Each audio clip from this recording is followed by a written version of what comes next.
Yes, lots of pieces of paper.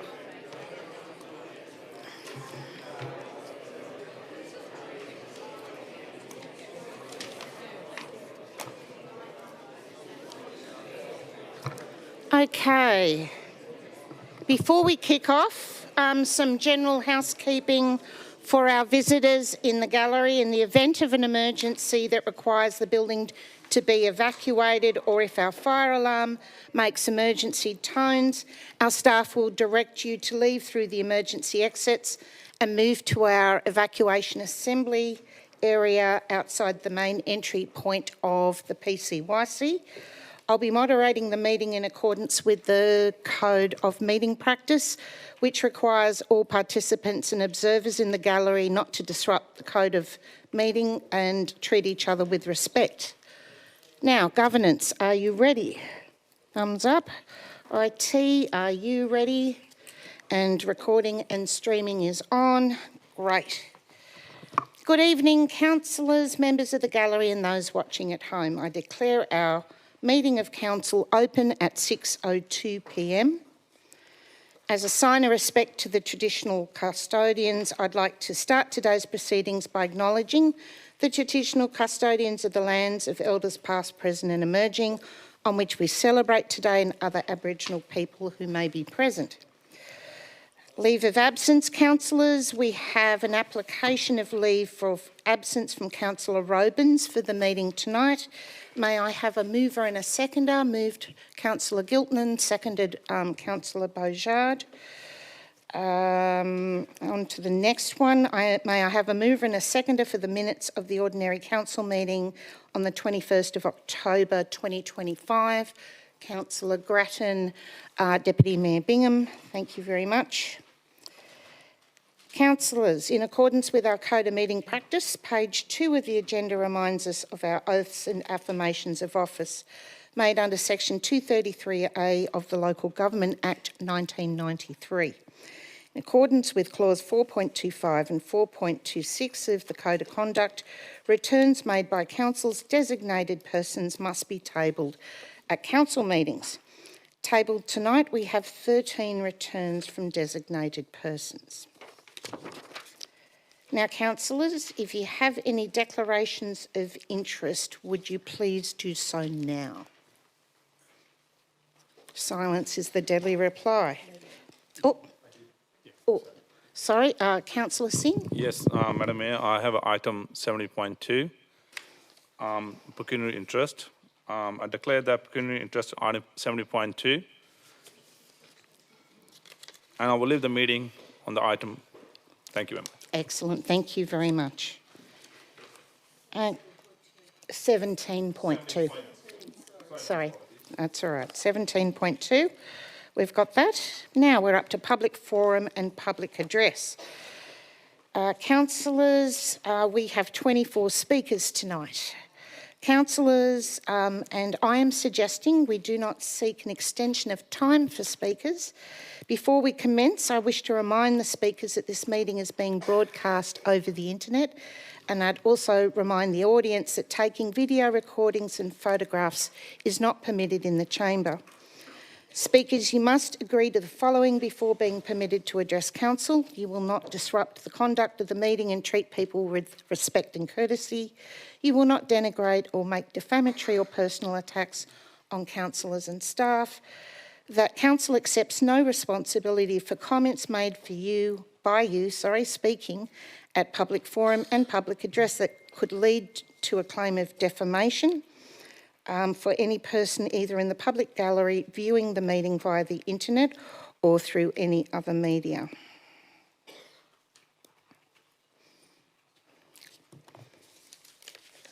Okay, so to kick this off, we've got public forum first, and the first of our 10 is up to our lectern, please, Ms. Sarah Baker, Climate Action and Leadership.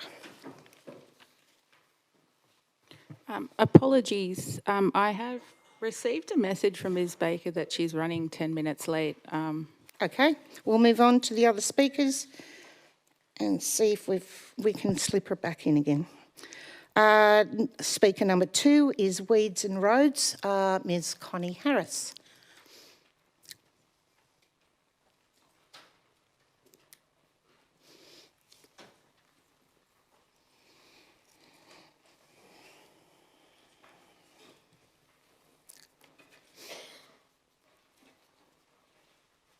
Okay, and just to remind you, you've got 3 minutes, Ms Harris, and... Is it on? Oh. Yep, and there'll be a little sound that goes off when you've got 30 seconds left to go. Okay, thank you. Well, good evening, councillors, and especially Madam Mayor. So, okay. The northern beaches are, for most residents, highly valued because of their bushland or the natural environment. The beaches too, of course. So what needs to be done to protect this asset? The true, or perhaps the question is, what is the greatest threat to them, to this bushland? The two front runners are habitat destruction and invasion by exotic species. How are exotic species intruding natural bushland? A telling picture can be provided by your exotic species officer. The exotic species follow along the roads and the drainage lines. Any engaged bush carer will fully confirm this. Along the tracks, especially after track work has been done, new weeds appear, and for many months, hard work is required to get them removed again. Hence, my request is, on behalf of all the bush carers I work with, can you do something about that? And that means, can you do something that the roads maintenance crew and the natural environment team work a bit closer together? Perhaps a learning module for the road crew that will enable them to identify the worst and perhaps not just mow and spread them, but get them properly removed in the first place. Or other ways, there are lots of other ideas I'm sure your teams would come up with. In other areas, perhaps simply the mowing can be ceased altogether, and a few hours of bush regeneration can be done instead. A beautiful example is actually existing along Morgan Road, where you have the cutting in the rock face. One hand side has been bush regenerated, and it's just bush and gorgeous. You find all the flowers all year around there. Not all year around, but during the year, including 5 different species of orchids now. On the other side, you've got the usual yellow flowers, coreopsis, the small leaf privet, and all the exotic grasses. Looks awful. So may I trust that you share my love for the bush and consider doing something that gives the bush carers more pleasure to continue their work and us all a nicer environment. Thank you. Okay, thank you. Okay, next person up is about addressing the waste crisis, Ms Keela Lamb.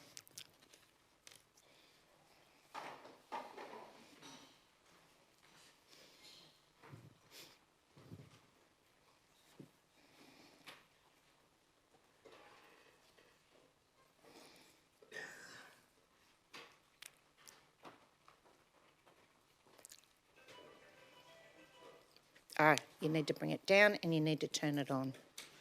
One of the buttons. Here we go. Okay. Yes.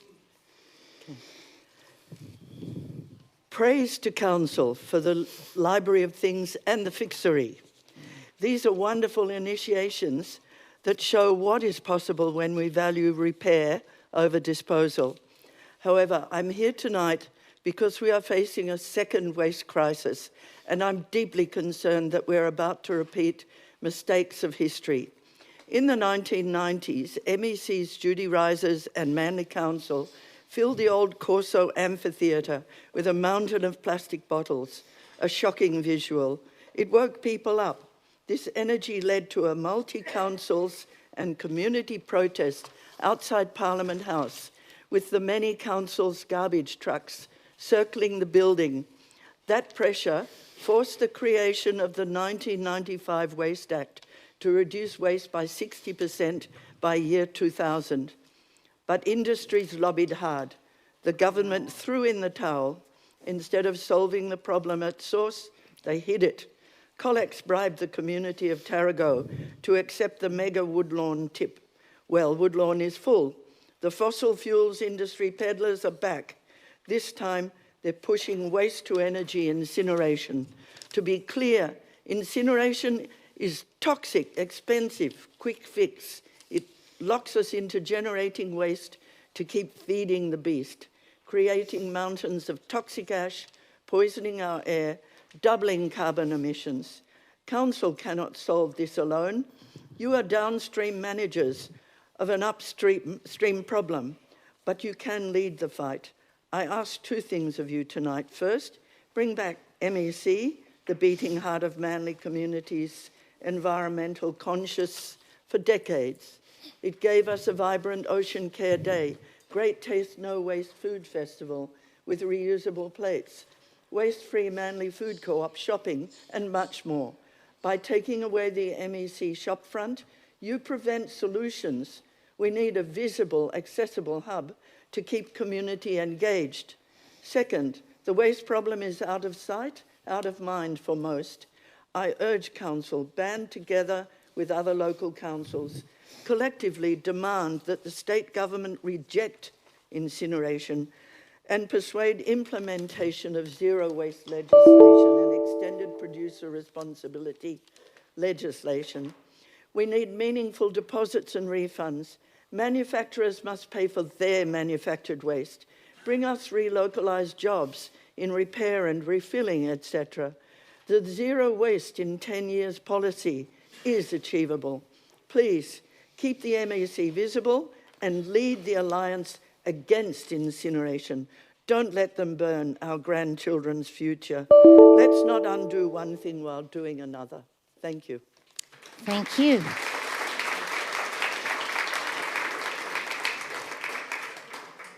Paula Cowan, next, Restoring Curl Lagoon Together.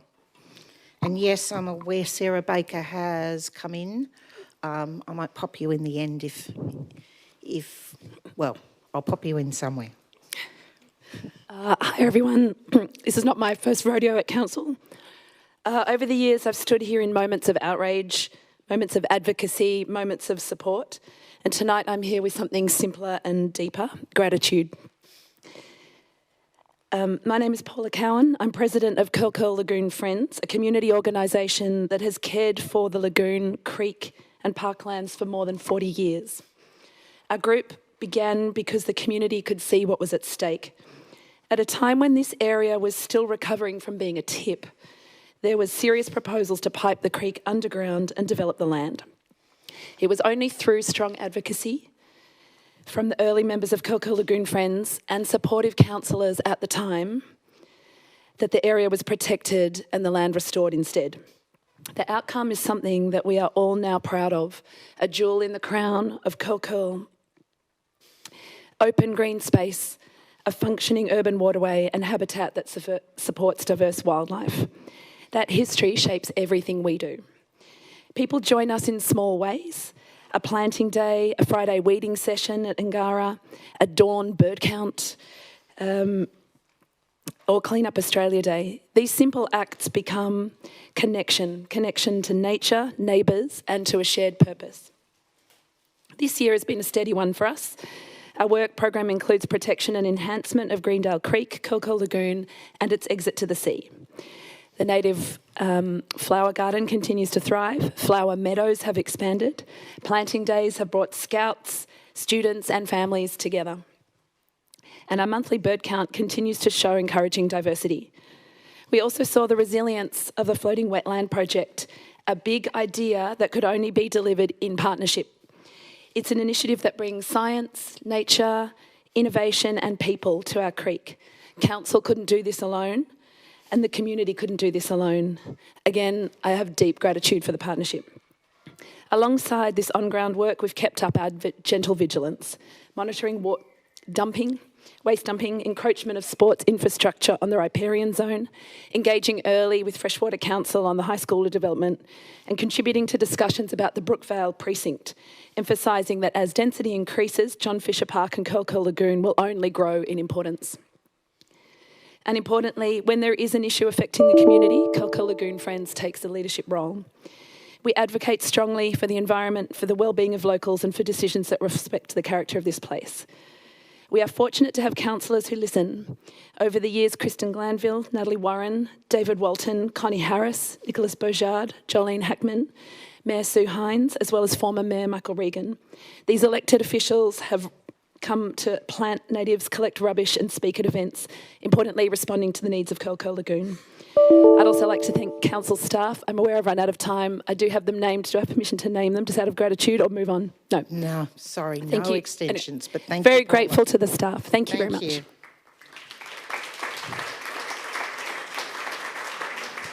Okay, I might slip in Sarah Baker right now, since you're right by that lectern. Climate action and leadership. Good evening, Mayor, good evening, councillors, and thank you for giving me the chance to speak. My name is Sarah. I'm a mum of 2 teenage boys, and I live in Frenchs Forest on the Northern Beaches and have done for many years. I'm here tonight not as an expert or as an activist, but as a parent who lies awake some nights thinking about the world my children and all of our children are going to inherit. I want to begin by thanking my Frenchs Forest ward councillor Ethan Hernjack for attending the Rising Tide rally. As a parent watching from the sidelines, it meant more than I can express to see a local representative stand alongside people who were simply asking for a safer, kinder climate future. When our kids see adults show up like that, it tells them, you matter, your future matters. And we are fighting for it. And honestly, that message is so important right now. In the past few weeks, national politics has taken another step backwards with the coalition dropping Australia's net zero commitment. Every time climate action becomes a political game, it adds to the quiet, constant anxiety. The audience to just refrain and let the speaker speak just in silence. That would be helpful. Thank you. As I was saying, thank you, Mayor. As I was saying, every time climate action becomes a political game, it adds to the quiet, constant anxiety that young people already carry. They might not always say it out loud, but they do feel it deeply. I can attest to that. That's why what happens here at Council matters. Local leadership can cut through the noise. It can be steady, honest, practical, and grounded in science, rather than the politics or comforts of the moment. I know change isn't always easy. Some councillors may love their gas heating, and that's perfectly fine. Nobody is asking anyone to rip anything out of their home. But when we're talking about new builds and the long-term shape of our community, we have a responsibility to look ahead, not backward.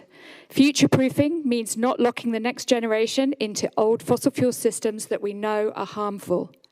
So I want to gently but strongly encourage councillors to make decisions with our children and grandchildren in mind, to follow the science, even when it challenges what feels familiar, to look not just at what is comfortable now, but what will keep our kids safe later. I also want to emphasise how important it is that the public address period remains a space for genuine community voices. People who love this place and want to help shape it with care. Our young people watch how adults behave, how we speak to each other, and whether we focus on solutions or distractions. It matters. For my boys, climate change isn't a theoretical debate. It's something that sits on the edges of their hopes and their dreams, and their fears as well. And they desperately want to believe that the adults in power are doing everything possible to leave them a world that is livable, safe and fair. That's why I'm here tonight. Okay, thank you, Ms Baker. That's your time up. Okay. Next guest speaker up for public forum is Michelle Washington. Collaboration required to deliver better streets.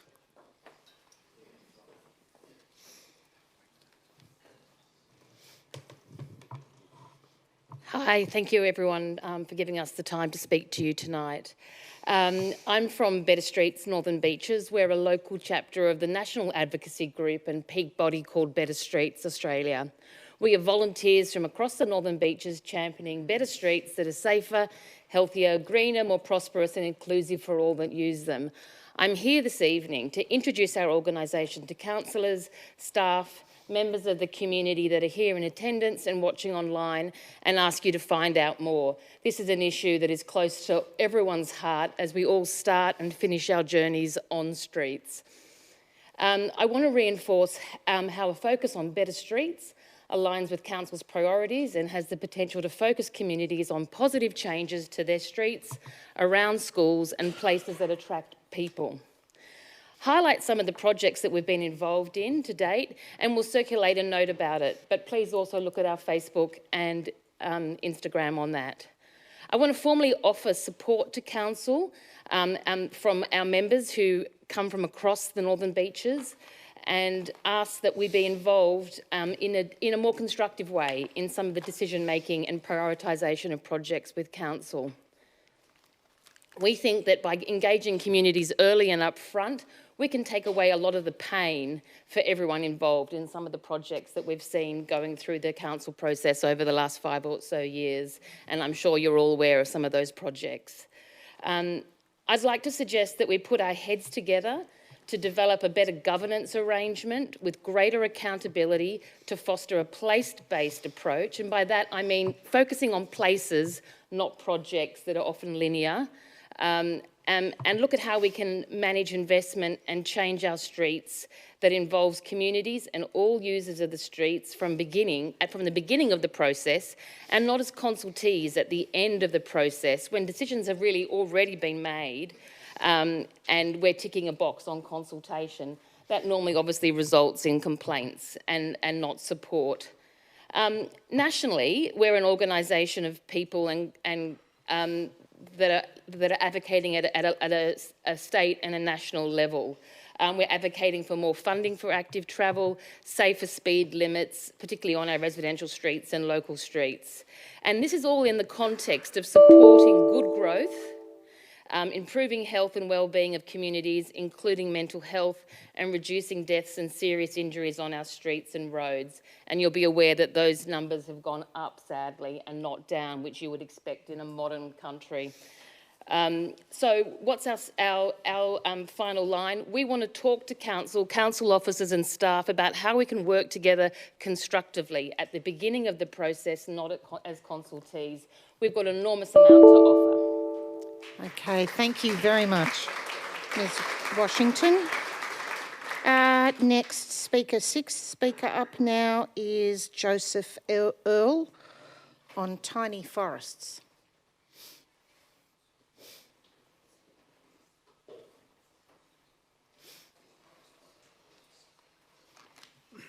Good evening, everybody. I'd just like to start by thanking the councillors for all their public service. I know it's can be a thankless task. I've lived in Frenchs Forest for over 50 years, and during that time I've seen a lot of tree canopy disappear, and I just want to introduce the councillors and people to the concept of a tiny forest. Tiny forest is a compact, self-sustaining ecosystem approximately the size of a tennis court.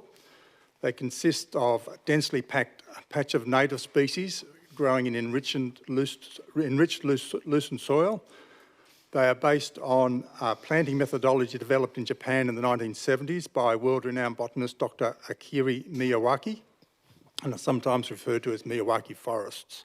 The Groundswell Collective is work to identify suitable sites for tiny forests in both urban and rural areas to restore nature and mitigate climate change. They engage local communities, businesses and schools to plant, maintain and monitor their forests over time. The forest reconnects people with nature, provides opportunities for education and raises awareness of climate change.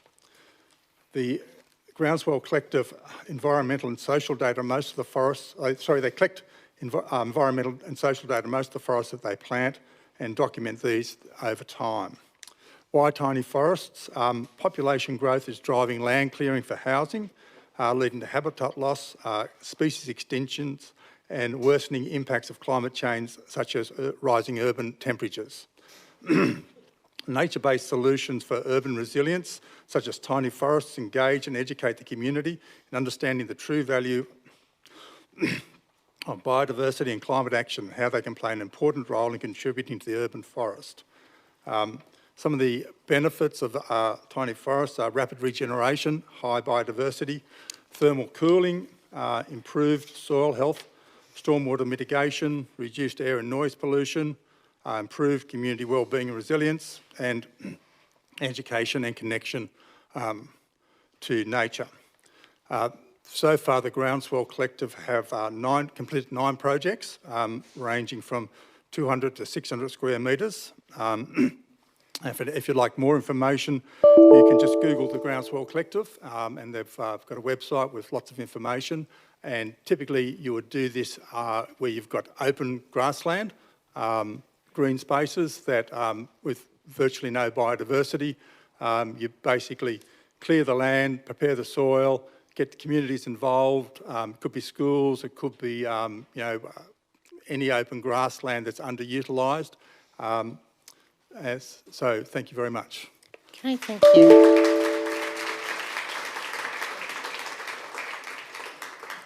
Next speaker up is Mr. Timothy Maguire, Environmental Stewardship.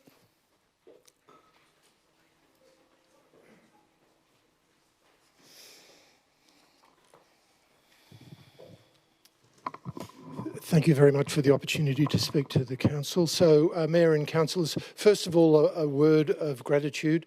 I know it's a tough job when you take up public office. You encounter all sorts of behaviours that are not necessarily all good. So it's good to see the first term councillors here, especially a couple of young people. It's great to see.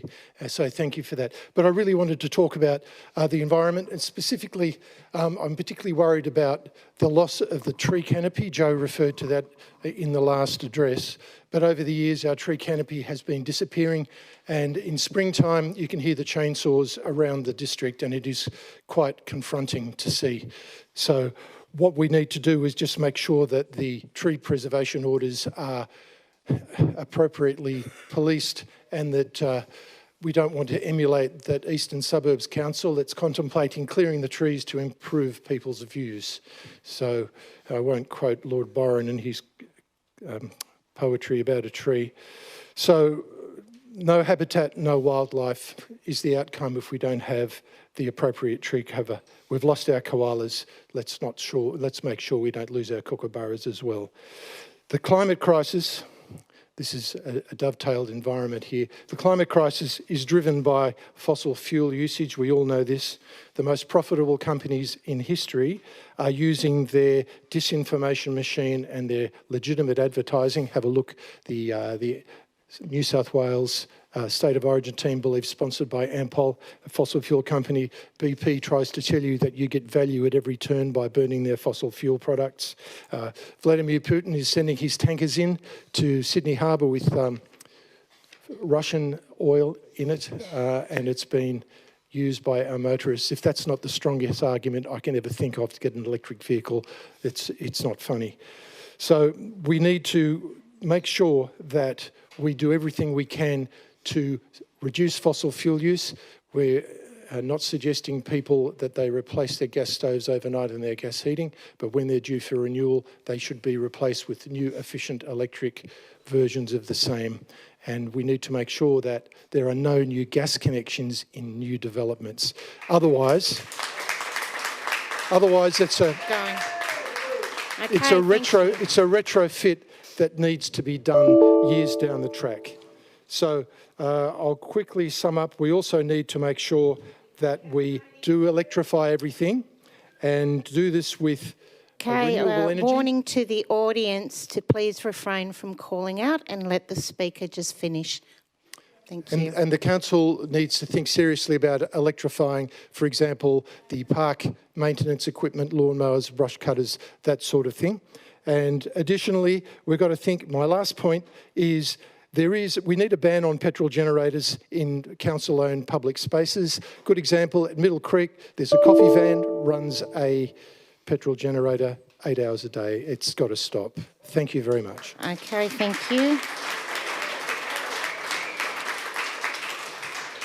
Okay, our next speaker up is Terence LaRue on tree canopy.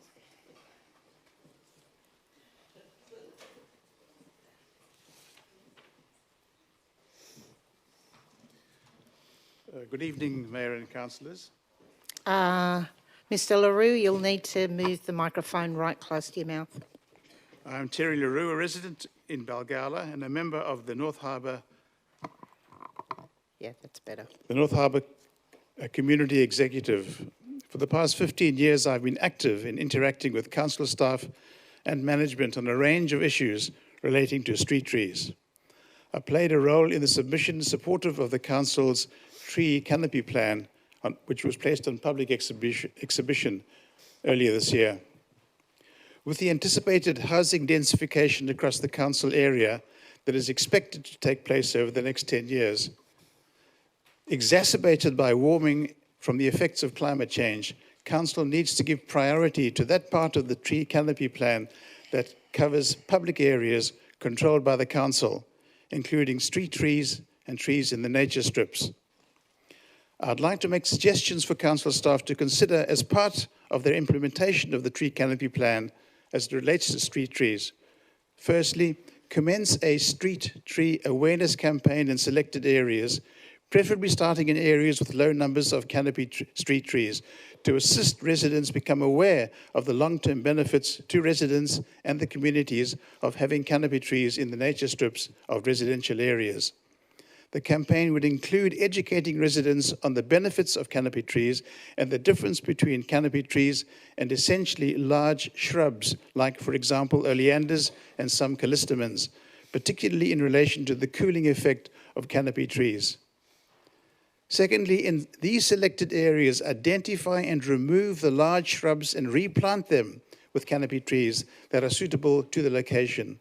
This would be done after the residents in the street have been informed on the benefits of canopy trees over large shrubs and seeking to get them involved in the selection of the canopy trees. This is, in my view, a practical way of helping staff achieve the objectives of the street canopy plan in areas where council has control. Thank you. Okay, thank you. Okay, speaker number 9, Rochelle Street, Disability Access and Local Services. Is Rochelle Street here? Oh, it's a statement, sorry. Thank you, Ms. Rochelle Street writes, "Thank you for the opportunity to provide this statement. I would like to begin by expressing my appreciation for the positive work Council is already doing in our community. In particular, I am grateful for the diverse range of events and activities that celebrate different cultures, backgrounds and groups. These initiatives help create a more welcoming, inclusive community, and they send a strong message that everyone belongs on the Northern Beaches. I also want to acknowledge the environmentally focused initiatives that Council supports. Programs and projects that encourage sustainability and protect our local environment are incredibly important, especially for younger generations who will live with the long-term consequences of the decisions made today. I appreciate the effort that has gone into making environmental responsibility a visible priority. Alongside this good work, I would like to raise 2 areas where I believe further attention would benefit the community. Firstly, I would like to see more events and activities targeted specifically at young teenagers. There are many opportunities for young people and adults, but there can be a gap for those in the early teen years. Providing more safe, fun, well-supervised events, such as discos or social nights at community centres, would give young people positive spaces to connect, build friendships, and feel a stronger sense of belonging in their local area. Second, I would like to see an expansion of accessible walking paths across more parts of the Northern Beaches. At present, the best paths for people with disabilities and those using prams tend to be located in the more populated or busier areas. In quieter neighbourhoods, paths can be uneven, narrow, or missing altogether, which makes it difficult for people with mobility challenges or parents and carers with prams to move around safely and independently. Improving the accessibility and continuity of walking paths beyond the main centres would make every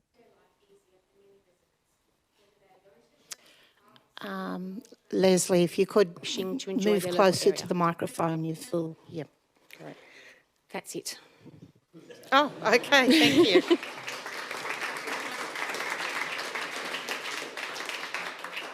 Okay, and our 10th speaker, funding the basics, Mr. Doug Rennie.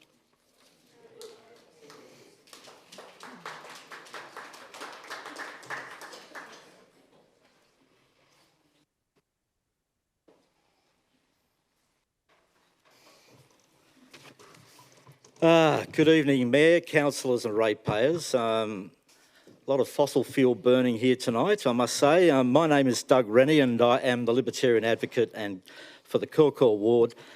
This month, as Sean McLeod is away, tonight I want to talk about something that's not on the agenda, and that is the playground at Freshwater.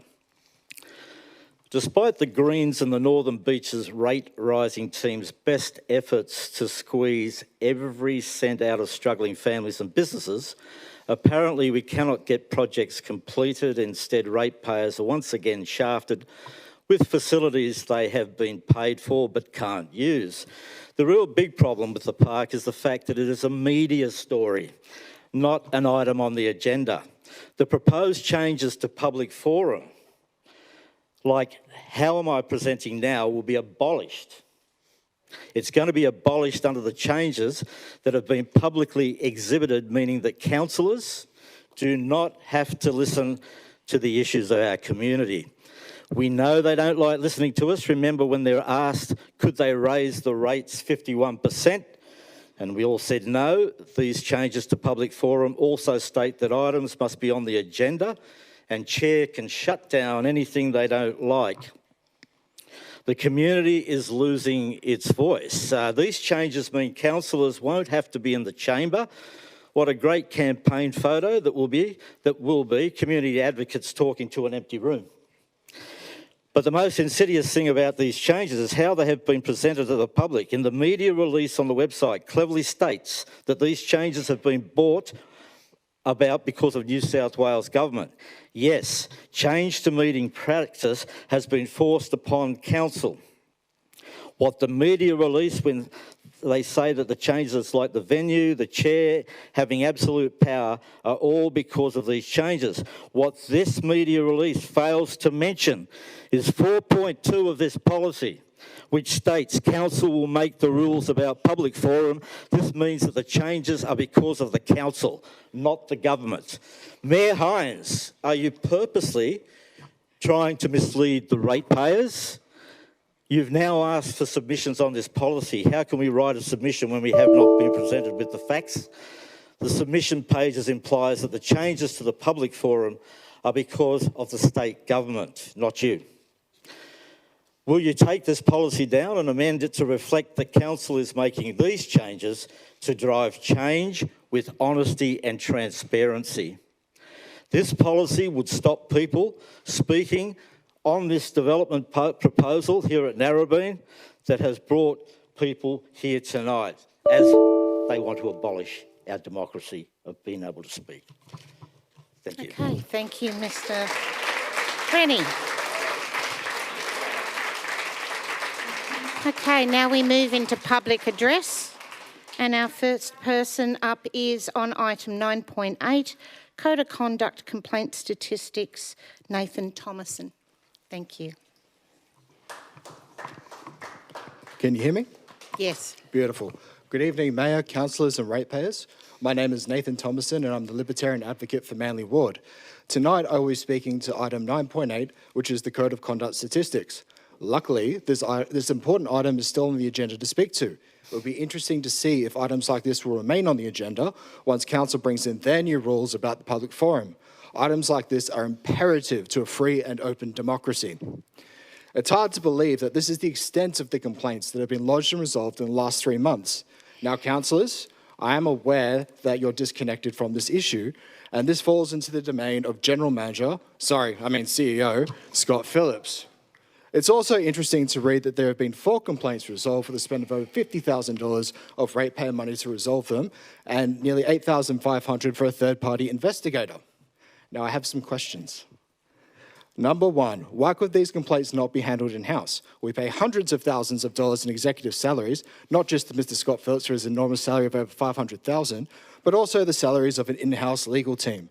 If these complaints can't be handled in-house, are we really hiring the best people? Number 2, what was so serious about these complaints that it had to go to a third-party investigation? Nowhere in this document does it outline what the complaints were, who they were against, who made them, and what the actual resolution was.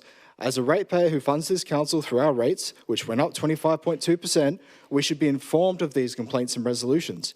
It's simple transparency and accountability to the people that pay your salaries and our big spenders' expenses. Number 3, the document also outlines the complaints completed in the last 3 months. How many were received before that? How many are still pending a resolution? I've spoken to a number of people in our community who have lodged complaints against councillors. Nowhere in this document does it outline how many complaints were received beyond 3 months, what is still pending, or who they are against. This is not the reporting of a transparent and accountable council or its staff. I would expect the quality of work from someone paid more than New South Wales Premier to be a lot higher. And my 4th question, is it council and the CEO's intention to mislead the ratepayer about the complaints to this council by not reporting everything? The Libertarian Party believes in accountable and transparent local government. Is that so hard for this council to do? I know you're getting rid of the public forum and impeding free speech with your new rules to stop questions like this being asked. I would ask Mr. Scott Phillips to provide an answer to the ratepayers at the next council meeting. But I expect the answer will be what Mr. Phillips usually says when there's a question in this chamber. Scotty doesn't know. Thank you. Okay, thank you. All right, so now we're up to item 12.1. Mr. Craig Atwater, please. Excuse me, Mayor. Would it be possible for the CEO to please explain why complaints have to go to an external body? What we'll do is we can have the CEO circulate the answer to that question afterwards. Okay, so item 12.1, Affordable Housing Contribution Scheme, flat rate contribution, Mr. Craig Atwater. Yeah, thank you for once again giving me the opportunity to speak at council. I'm here to talk about the reduction to a 3% affordable housing for the Frenchs Forest precinct. As a long-standing resident of Frenchs Forest for over 34 years, I feel very saddened by what is happening to our beautiful area. I truly want it to flourish and provide opportunities for all. My wife and I understand and respect all the comments made on the current Facebook page, but many, I believe, don't understand what affordable housing means, and many are not from even this area. We have been living in limbo for years, not knowing if we should invest in our property or sell. When we are speaking to neighbours, they feel the same. Real estate agents have told them that unless the levies are reduced, it will be very hard to sell. This uncertainty has come at a huge personal toll. The facts are simple. The 10% affordable housing levy that is currently in place will not support progress in the Frenchs Forest precinct. So will not achieve any affordable housing, and the Frenchs Forest area will continue to stagnate. It is easy to blame developers or people being greedy, but the facts are simple. Building material costs, labour costs and interest rates increases have skyrocketed since COVID. Any homeowner who has had to engage the tradesmen will know this. We want the Frenchs Forest area to become a vibrant and diverse community, but the only way this can be achieved is to make it viable for investment. The only buildings have been in the area have been boarding houses. No units have been built. People need to look at the hard facts presented by the experts. Council's own independent analysis has confirmed that the decision made in 2017 is not reflective today.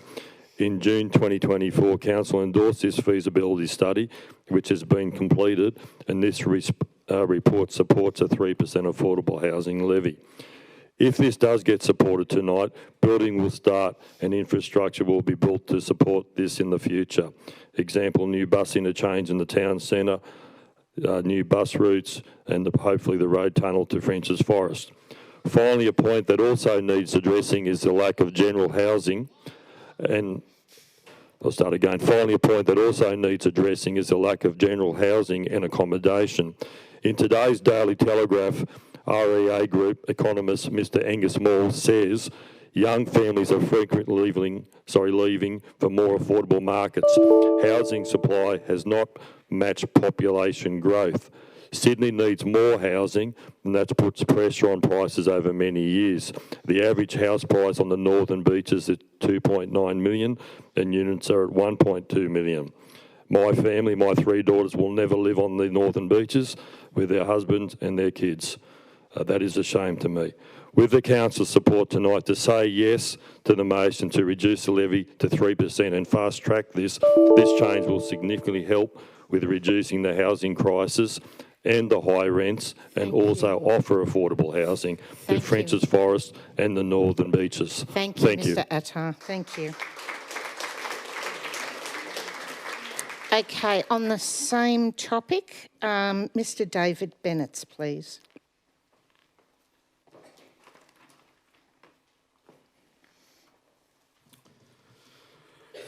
Thank you for your time and consideration. I wish to speak about the Council's affordable housing levy in Frenchs Forest. The affordable housing levy in Frenchs Forest is 10%. This levy is the second highest in all of Sydney. Many councils have no levy. Most council levies are under 2%. Other areas in the Northern Beaches have much lower levies. The result is no affordable housing has been built in Frenchs Forest. None. This is because the levy makes development financially unviable. Since the 10% levy was imposed, building costs have risen more than 40% and borrowing costs are up to almost 200% higher. Frenchs Forest construction costs and sale prices are generally the lowest of all the LMR sites on the Northern Beaches. Add to this the new hospital, the new school, the proposed new town centre, lots of green space, close to transport. This all makes the Frenchs Forest precinct the ideal place for affordable housing, ideal for teachers, nurses, healthcare workers, police. Yet nothing is being built because of the unusually large 10% council levy. A 3% affordable housing levy, as proposed, would make Frenchs Forest equitable with other parts of the Northern Beaches and, more importantly, would make building financially viable. Personally, I would prefer no levy at all, but I understand why the Council would like the compromise of 3%, as this would enable affordable housing to be built while also generating meaningful contributions. 3% of something is better than 10% of nothing. The Council has already commissioned an independent analysis by Hill Consulting, which revealed, and I quote, the 10% contribution rate is no longer viable, and advocated the 3% levy, again, a direct quote, with immediate effect. It is encouraging to see that the independent analysis agrees with what we are seeing on the coalface. Why would you disagree with an independent analysis? If you want teachers and nurses living in Frenchs Forest, then the Frenchs Forest affordable housing levy should be immediately reduced from 10% to 3%. Thanks. Okay, thank you. Okay, and again on the same topic, Mr Daniel Kirsenboom.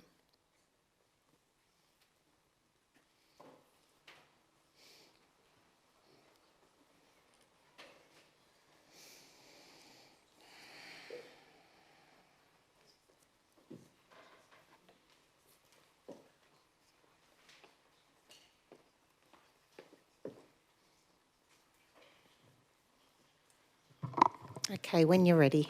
Okay.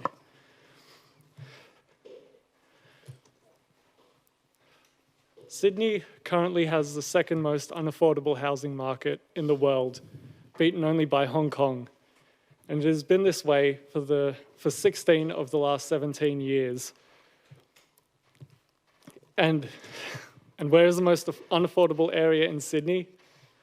Well, in 2022, Rain & Horne, the real estate brand, said the Northern Beaches has the highest median rent of regions within capital cities, and with that rent being $1,167. This equates to an annual rent of $60,684. Meanwhile, the median weekly income of somebody on the Northern Beaches was $1,109. So a median income earner in a median rental would have had all their earnings paid into rent and still been $50 short. French's Forest is the only area in this LGA that has any resilience to this, has shown any resilience to this housing crisis that is spiraling out of control. But this resilience is being called by some as a problem. It's being called, it says, the excuse given is that it limits developer profit margins. But profit margins aren't a profit. The developers will still make a profit from this affordable housing. By reducing the percentage targets, you invite the greediest and the scummiest developers that will ask all sorts of concessions from you in order to bleed as much money out of Northern Beach's pockets as possible. As people on the Northern Beaches, we want affordable housing, and we benefit from affordable housing. And because the less we pay in mortgages and rent means the more money we have in our pocket to invest for the future, to pass on to our children, and to spend at small businesses and local businesses.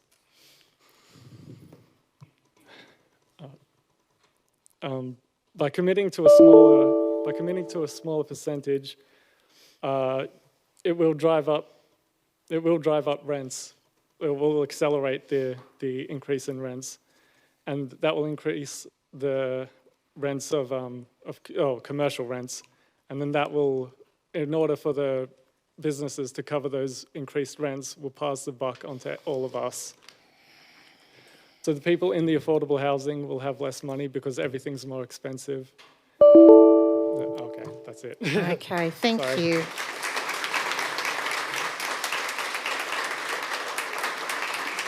Okay, next person up is someone who is got a bit of experience behind a microphone.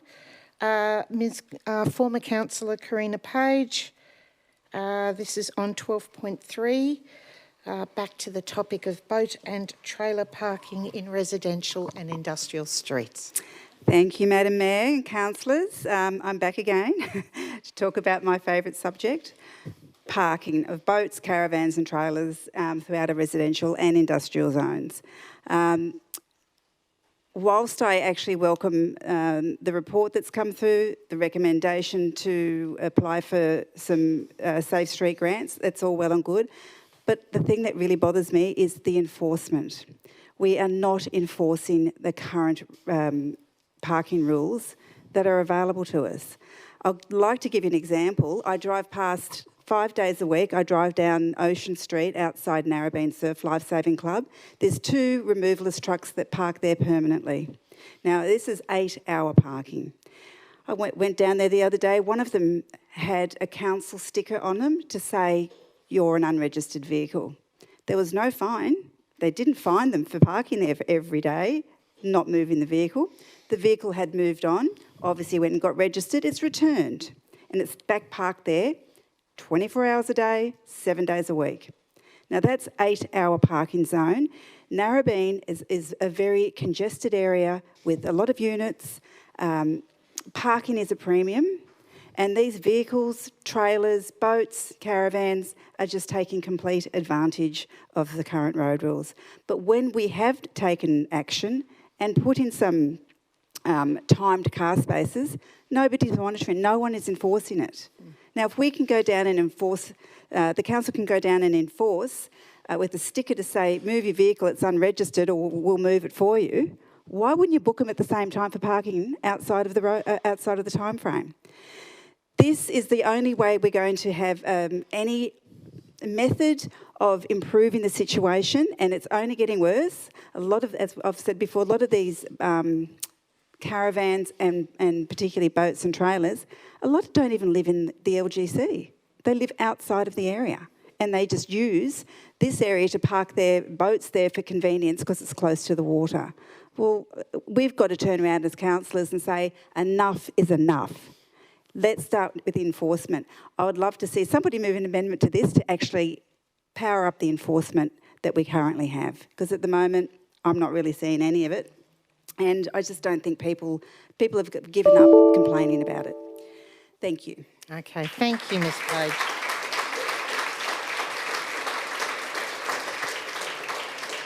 Okay, now we've got a speaker on topic on item 14.1, which was a notice of motion and a call for a review of environmental planning and assessment. Stuart Guthrie.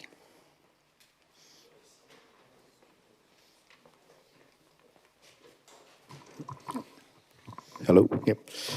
Thank you, Mayor. This motion proposed by Councillors Causey and Hernjack goes to the heart of something deeply troubling, the gross overreach of the state government into local planning. The bill represents yet another example of the state government chipping away at the independence of councils.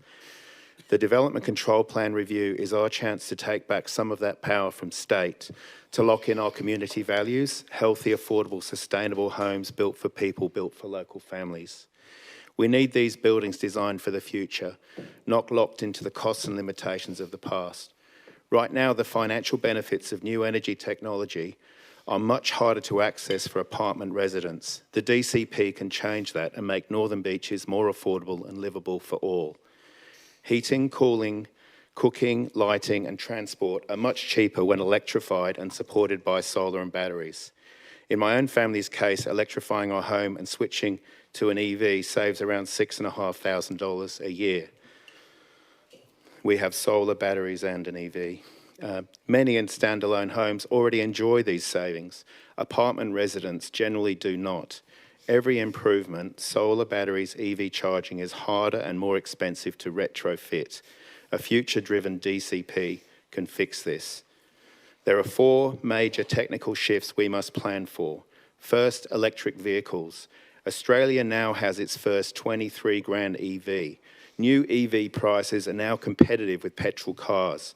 CanStar, a financial research firm, shows that running a petrol car costs 5 times more than an EV. With solar, the EV savings are even greater. The DCP must ensure new apartments include practical bi-directional EV charging so residents can charge at home and save. Second, batteries. Battery costs are 3 times cheaper than a decade ago, with current payback periods of around 4 years. Batteries also provide backup power during blackouts, which means you can still make your cup of tea if you need to. Renters should be able to use them without expensive retrofits, something the DCP can unlock. Third, solar. Solar costs have halved over 10 years. New apartment buildings should incorporate building-wide solar to cut running costs and deliver a fast return on investment. Fourth, gas. Gas, meanwhile, is outdated. Prices have nearly tripled in the past 10 years. Gas adds thousands to construction costs and carries well-known safety and health risks. New apartments should be built without it. In summary, we ask that the DCP guarantees apartment residents the same savings and benefits already enjoyed by standalone homeowners. Build for the future so all residents can share in these cost-saving technologies. Thank you. Okay, thank you.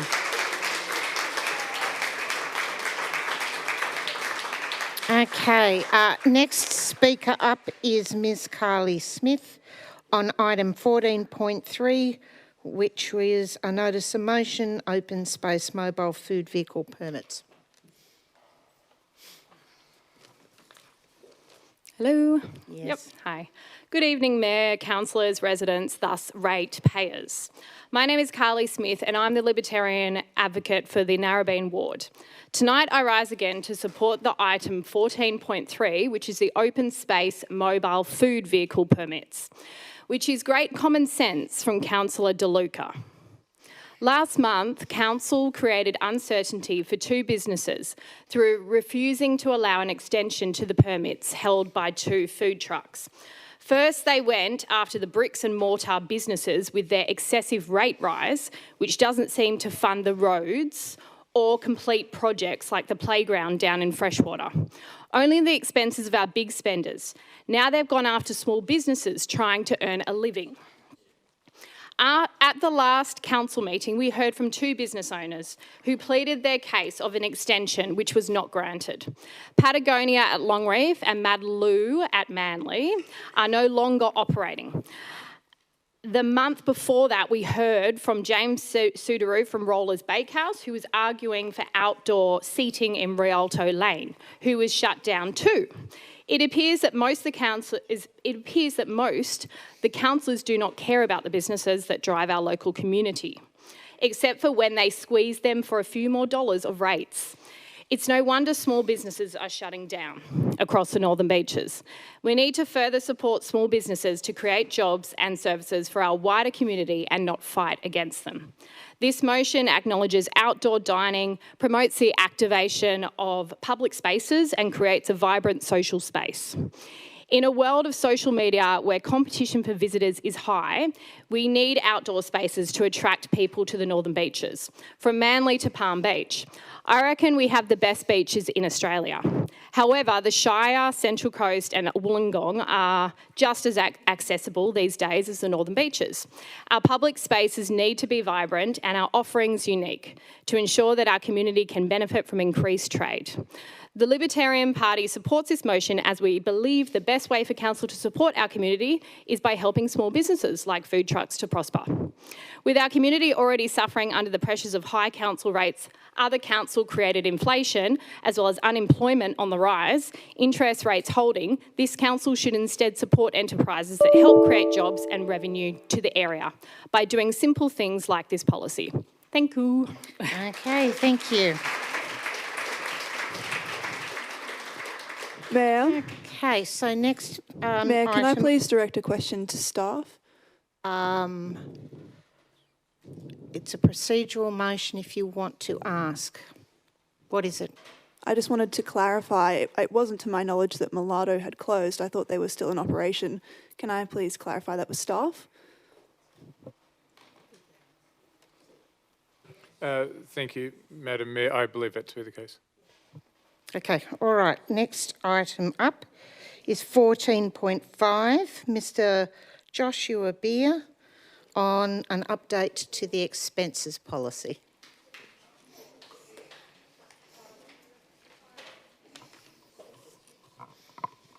Hello, hello. We can hear you. Good evening, Mayor, councillors and fellow ratepayers. My name is Joshua Beer and I'm the Libertarian Advocates for Pittwater Ward. Tonight I'm speaking on item 14.5, update to the expenses policy, or what I like to call how our big spenders are trying to save face. This motion is put forward by 2 of our big spenders, Councillor Hernjak and Councillor Hackman. Councillor Hernjak, of course, is in all the papers famous for taking out the gold medal for his spending, $31,000 of spending in 9 months, including attending an undeclared illegal protest in Newcastle. Okay, the silver medal... can I just remind you as a speaker that you cannot bully any of the councillors. That's one of the rules. Thank you.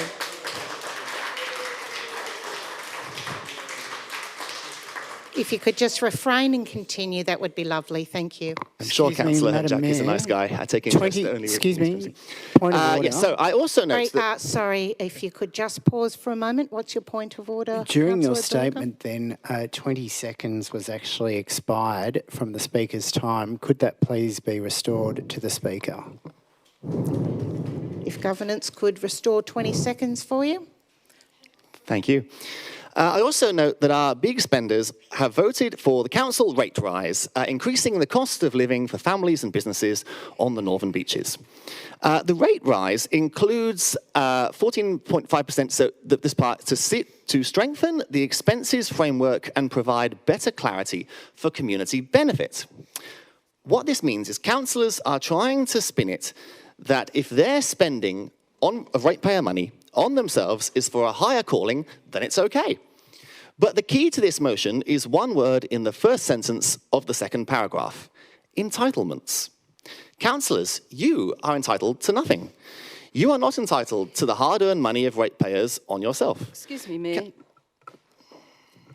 I'd like to make a point of order that this is actually untrue.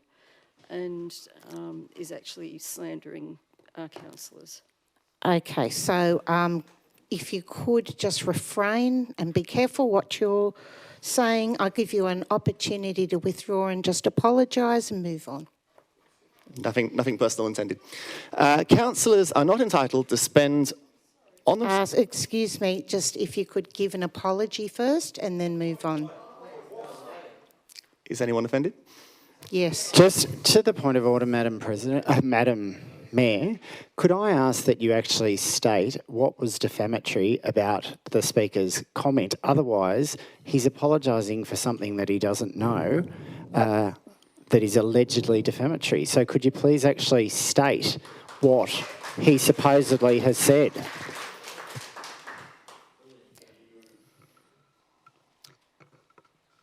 Okay, so it is not true that councillors don't have entitlements. Okay. All right, we'll move on. Can I just ask the audience to please withdraw from making comments while someone's making a public address? I'll move to the end. The three key principles you wish to see are transparency, consistency, and prudent use of funds. If you meant that, your conduct up to now would have reflected this. Your transparency had to come through the pressure of media exposure. The Libertarian Party believes that councillors are here to serve the ratepayer, not serve themselves. If you think that is your job, you are mistaken. It is public service. If you think that we will shut up about this and the new rules of the public forum, you are mistaken. Thank you. Okay, thank you. Okay, same topic. Next guest speaker, Mr. John Penrose. It's a statement. John Penrose writes, "Thank you, Mayor. I'm speaking tonight as a long-time Northern Beaches resident and a professional who believes deeply in fairness, transparency and respect. Like many in our community, I've followed recent media coverage about council expenses with disappointment. Not disappointment that the rules were broken, because clearly they weren't, but in the way a few chose to weaponise a non-issue. Seeing a young councillor dragged through national headlines by those elected to represent our community was, frankly, out of line and unprofessional. I don't care much for partisan politics, be it Palestine, Israel or First Nations debates, but when councillors attend conferences on platforms they were elected to advance, such as climate action, and then have their integrity questioned for it, that's unfair. It discourages capable, community-minded people from putting up their hand to serve. You should be encouraging a mix of skills, worldviews and ages on this council because it will benefit the entire community. When I looked into the expense details myself, I was disappointed again, not by those targeted, but by the inconsistency. There are examples that highlight the grey areas this policy leaves open. Claims for taxis to funerals, well outside the LGA, and visits to relatives' Christmas parties under the guise of council business. These may be within the rules, but they're not within the spirit of transparency. The why behind each claim should be obvious because it's our community paying the bill. That's why I support this motion. The council expenses and facilities policy doesn't need punishment, it needs polish. Clarity protects everyone. Residents should be able to see what was spent, why it was spent, and how it directly benefits the Northern Beaches. That's how you build trust and show yourself worthy of being our representatives. And let's be fair, you're not paid very much for this role. Around $30,000 a year is hardly generous, and just like any employee in Australia, you shouldn't be out of pocket for doing your job. What we're asking for is consistency, transparency and professionalism, so these petty disputes can end and councillors can get back to the real work our community expects. Protecting what matters, delivering value and collaborating on issues ranging from roads to robust action on climate change that we elected you to do together." Okay, thank you. Next person up is someone else who is used to the microphone, former councillor Mr. Michael Genchig. On the same topic, 14.5.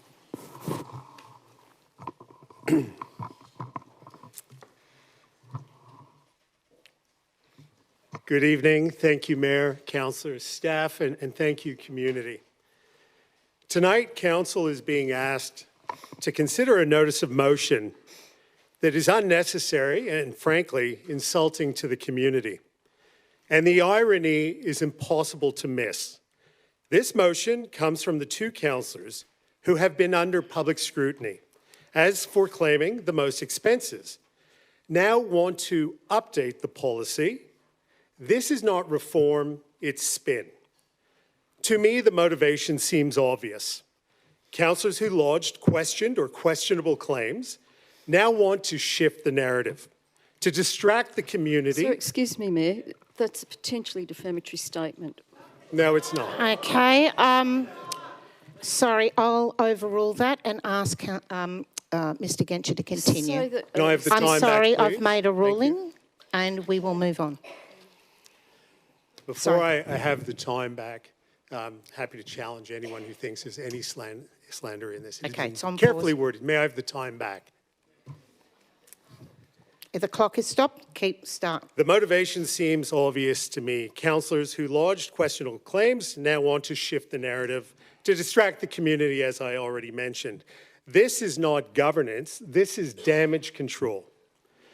After 30 years in public relations, I can tell you exactly what this is. PR 101. When the narrative turns against you, rewrite, shift the narrative. And before anyone claims this motion is about transparency, let's remember one simple fact. You had the opportunity on the 16th of September, but you rejected a genuine opportunity for greater scrutiny of councillor expenses. When transparency was offered, it was voted down. So the real question is, why would this council accept scrutiny now, tonight, except that this story is not going away? The community sees straight through what is happening here. The community has learned of expenses claimed for professional development, political activism, protests, interstate trips, attendance to an unlawful demonstration, and events that have absolutely nothing to do with serving the Northern Beaches. And certainly, none of these should be funded by the community and the ratepayers. Then there's the claim for the Australian Institute of Company Directors course, which is a great course. It is the benchmark in training for governance and ethical decision-making. However, it is meant to improve judgment and strengthen trust. Yet, what have we seen? Poor judgment, misuse of public resources, and behavior that undermines confidence. So we must ask, is this the outcome of the course on display? Was it really worth charging the community more than $10,000 for? Because the community didn't get better governance, what you got is an invoice. Also, you have so much real work to do. Yet tonight, you're presented with a motion designed to recast the narrative for a couple of councillors rather than address what the problem is. Reject this motion. The policy does not need an update. It needs you to follow it. Thank you. Okay, thank you. All right. Madam Mayor. Councillor De Luca. Thank you. Just in relation to the statement that was read by council staff on behalf of a John Penrose, there were two false claims made in that statement which are actually defamatory. Could that statement please be sent to all councillors and so they can seek appropriate legal advice? Yes. Through to the CEO. Send it through. Thank you, Madam Mayor. A transcript of that is available, so that's already a public document now. Where's the transcript available? Council doesn't do transcripts of public forum or council meetings, there's just minutes. Councillor Causey, could you, and Councillor Hackman, could you turn your lights off? Thank you. Right. Thank you, Madam Mayor. Councillors, if you collectively wish to have staff prepare transcripts of speeches, that will be a matter for you.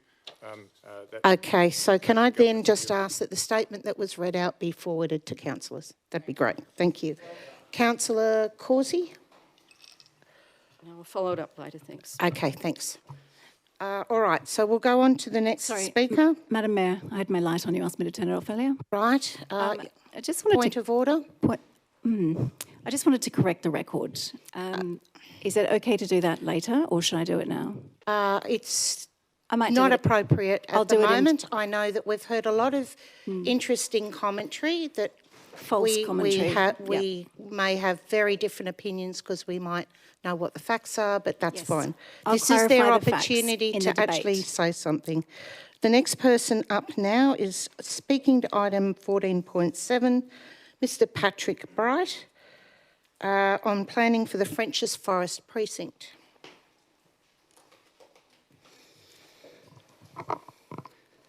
Good evening, Mayor and councillors. My name is Patrick Bright. I'm the Libertarian advocate residing in the Frenchs Forest ward. Tonight I'm speaking to items 14.7 and 14.9. Libertarians believe in private property rights.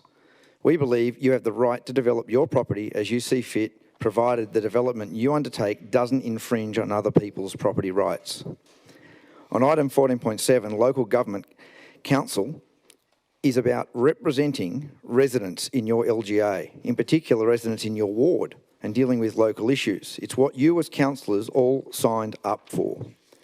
But instead, we have councillors from the Frenchs Forest ward, such as Councillor Hernjack, who appears to be more interested in foreign issues, such as what he thinks might be going on in Gaza, or spending ratepayers' money attending climate conferences or in the Northern Territory, or climate protests in Newcastle. Okay, I'm sorry, I have Instead to of ask you focusing to on local pause issues. there, Mr. Bright. Just pause for a moment.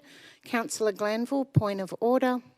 Can the speaker please be asked to stick to the topic he's registered on? We've meandered on to a many number of issues, none of which relate to planning for the Frenchs Forest Precinct. Okay, all right, Mr. Bright. I think you are on. Speaking to actually the topic, but yes, if you could just continue on. You've got 2 Yeah, I'll minutes. just take that as a comment.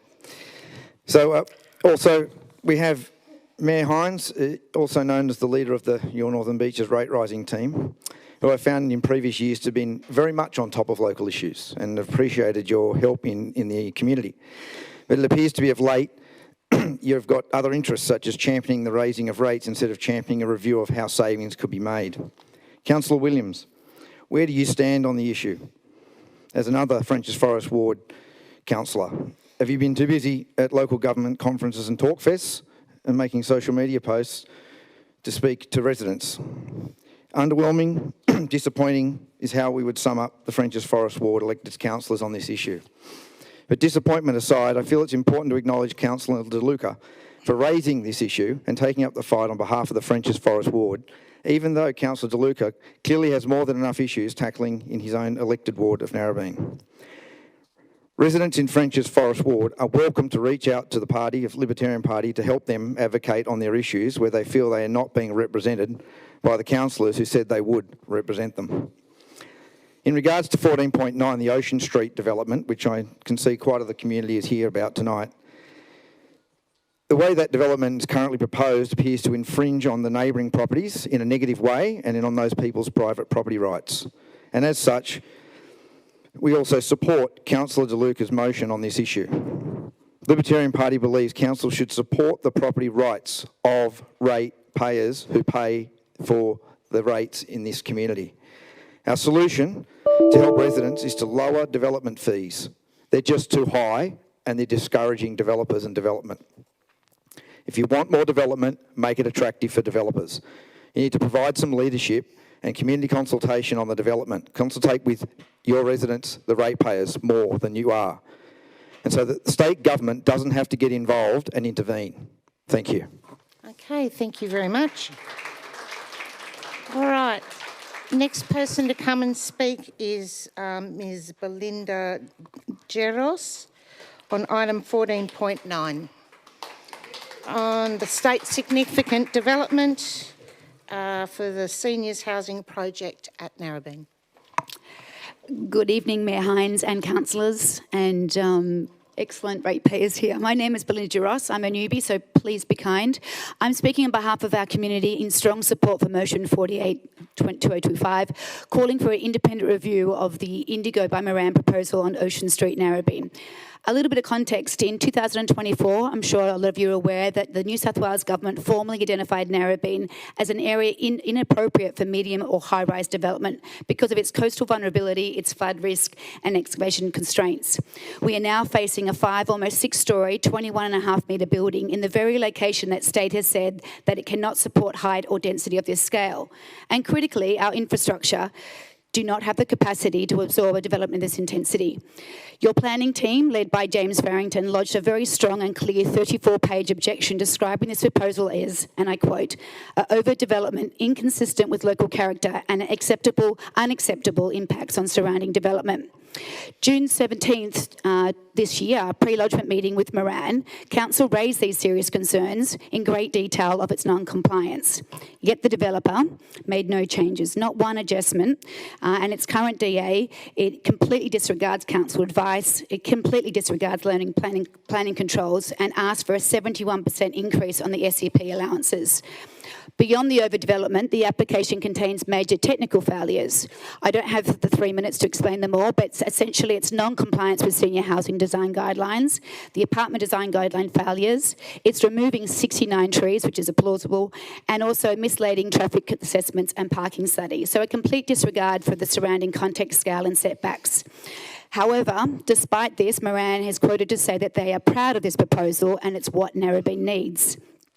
The submission period, where residents were only given 14 days, that was reduced from the standard 28 to review more than 2,000 pages of documentation. 4 of these days, the planning portal was down, so submissions could not be lodged. This was not community consultation, this was community exclusion. I want to respectfully address a sentiment that was given to me yesterday where council said they have no influence over state significant development. And with all due respect, I think this is incorrect. Council submission is a key statutory document. Council can request an independent planning commission involvement. You can escalate your concerns with local MPs and ministers. An anonymous vote tonight sends a strong compliance and political statement about what's acceptable in this LGA. Influence does matter. You have it, and not by using it, it also sends a message.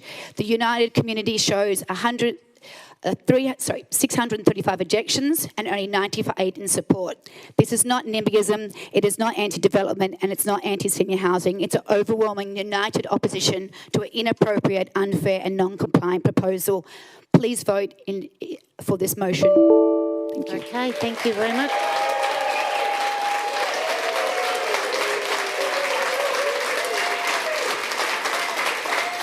Okay, next speaker, Ms. Michelle Cudmore. You've got big shoes to fill there, Michelle. I do have big shoes to fill. Good evening, Mayor Hines, councillors and community members. I stand here tonight as a part of a group of neighbours united by a common cause to challenge a state significant development proposal on Ocean Street, Narrabeen that feels like a true David and Goliath battle. We all share our responsibility to ensure developers follow the rules set out in our state environmental planning policy. Right now, you can help us secure an independent review panel to properly assess this application. We are still at the proposal stage. This is the time to get it changed.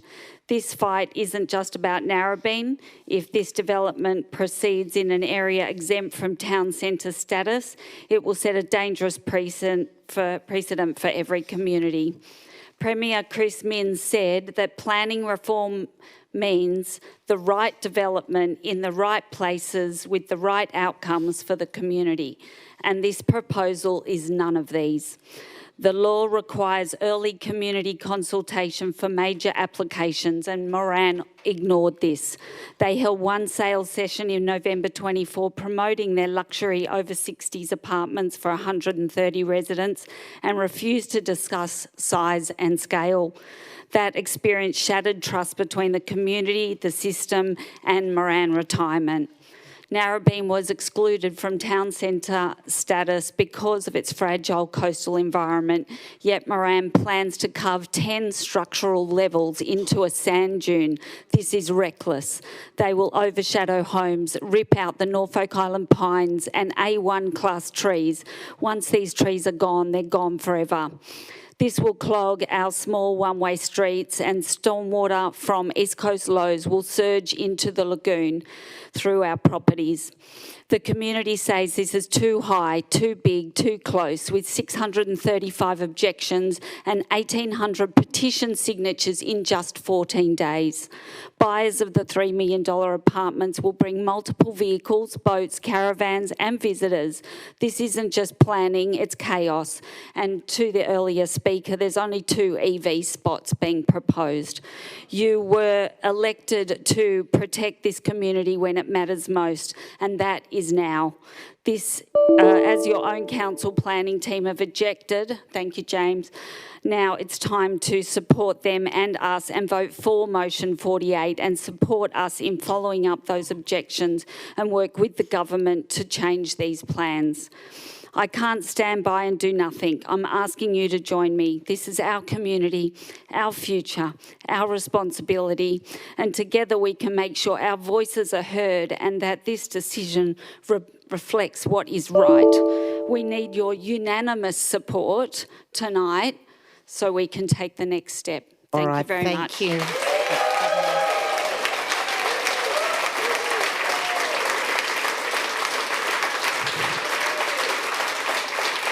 Okay, and our next speaker up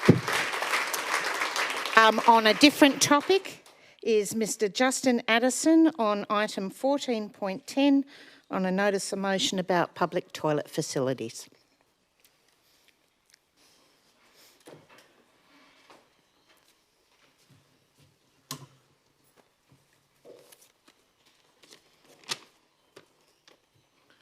That's on, yeah?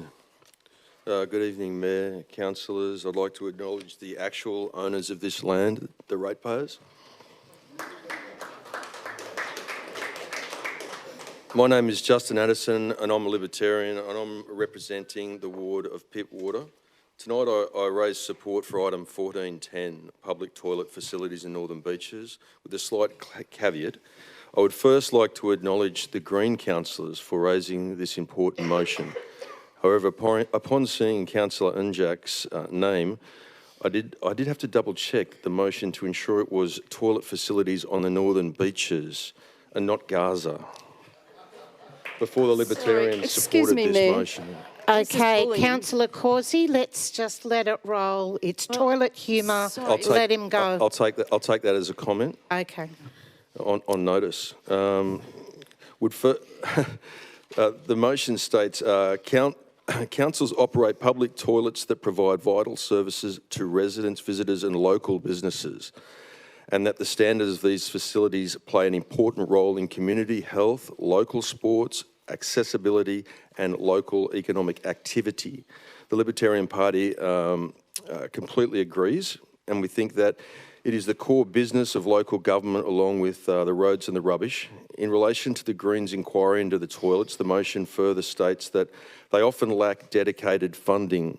The question then is why Northern Beaches doesn't make that a financial priority. Along the Northern Beaches, rate rises of over 25%. Almost got the decimal point in the wrong place there, or maybe they did. So surely you should have plenty of money for services. The motion also states the public toilets at the freshwater shops are outdated design, do not include soap dispensers and other things. Killarney Heights shops doesn't have a public toilet at all. Facilities there. The facilities available need universal access for Manly, particularly like they do at Manly Dam, particularly for wheelchair users with the lift assist. I guess it goes to it's questionable why the Greens wouldn't champion some of these sites. I'm not sure. Councillor Unjak might be able to answer that. I don't know if it's sea level rises at Fort Denison or maybe just the tide has just turned. Continue speaking. That's fine. Yeah. 32 seconds left. Yep. Anyway, the issue is that they've got the priorities backwards and that some of these rate rises should be used to be spent on the public toilet facilities. And the only thing I'd like to say in summing up is what's the difference between the word green and greed? The letters N and D, or as I prefer to say, end. Okay, thank you very much.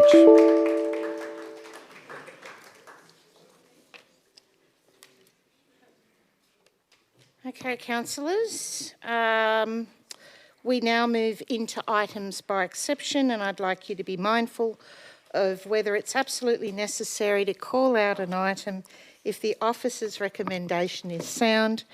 I'll also be providing an opportunity for notices of motion to go by exception.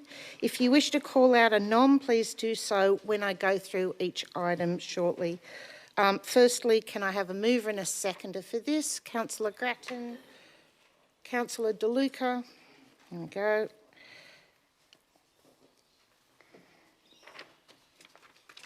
Right, here we go. Item 7.1, the mayoral minute on Chief Superintendent Craig Geddes.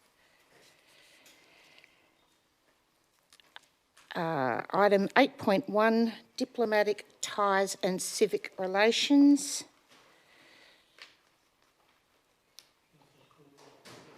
Councillor Causey. 8.2, Northern Beaches Discretionary Fund. Councillor, Deputy Mayor Bingham. I'm sorry, I'm aware some of you, yep. Okay, 9.1, public exhibition draft, Northern Beaches event strategy for 2026 to 2035. Benchmarking program, item 9.2.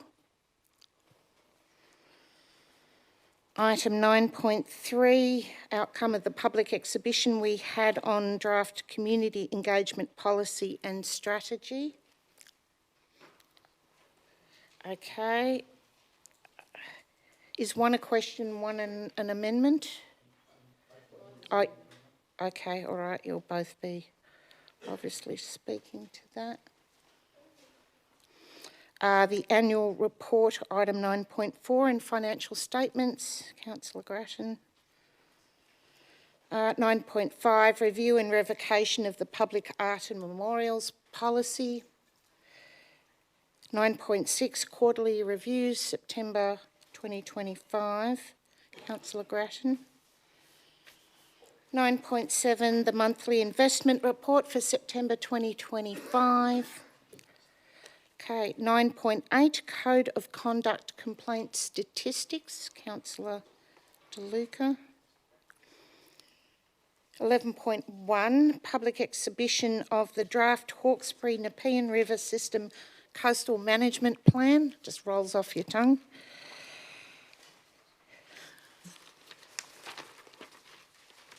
Uh, 11.2, which was response to a notice of motion on Clean, Green and Local, New South Wales 2024 policy platform. So we're noting that. 12.1, the Affordable Housing Contribution Scheme.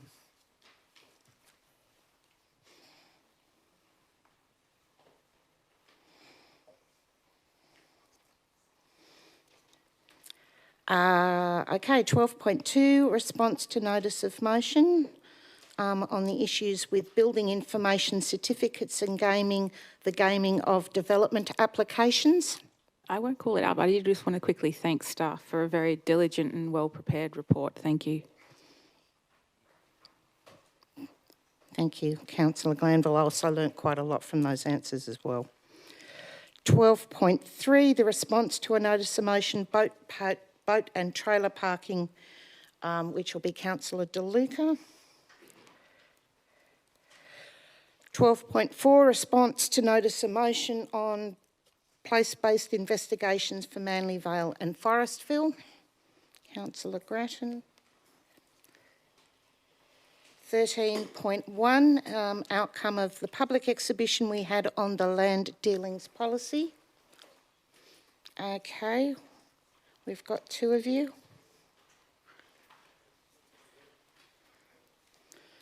Okay, notices of motion. Here we go, 10 of them. We've got 14.1, call for review of environmental planning and assessment.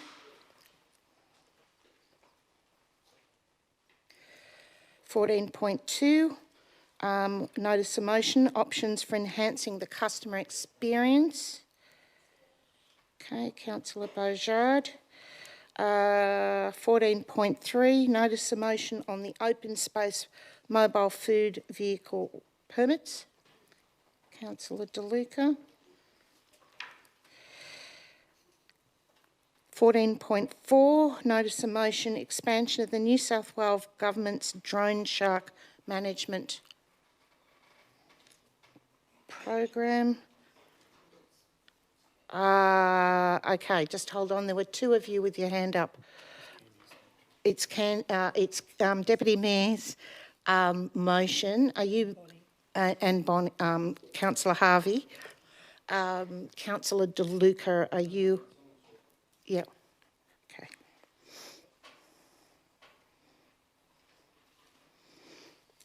Uh, 14.5, update on the expenses policy. Councillor De Luca. 14.6, congratulations to North Curl and Freshwater Surf Clubs.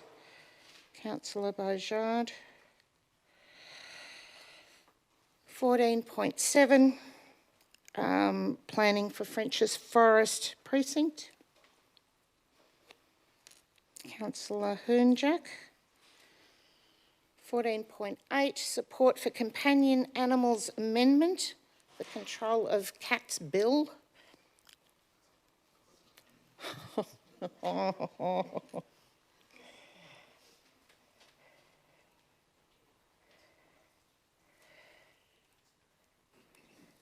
14.9.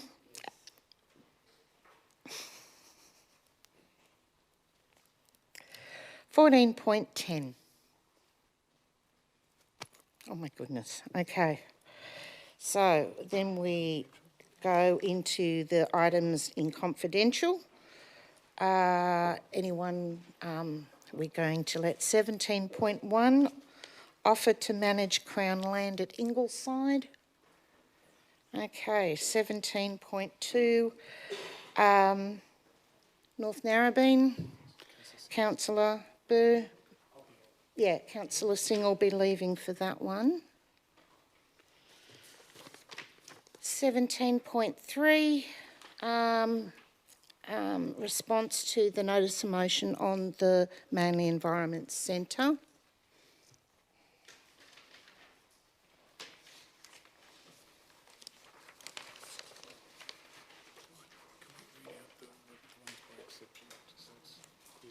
Okay, so the ones that are going through by exception, because we've got not many, I've got here 7.1,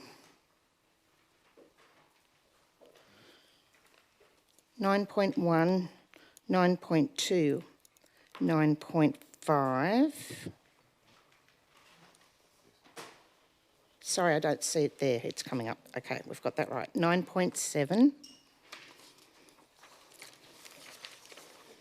11.2, 12.2. To clarify, Councillor Cawsey, did you call out 9.5? I had written down that you did, but I could be mistaken. No.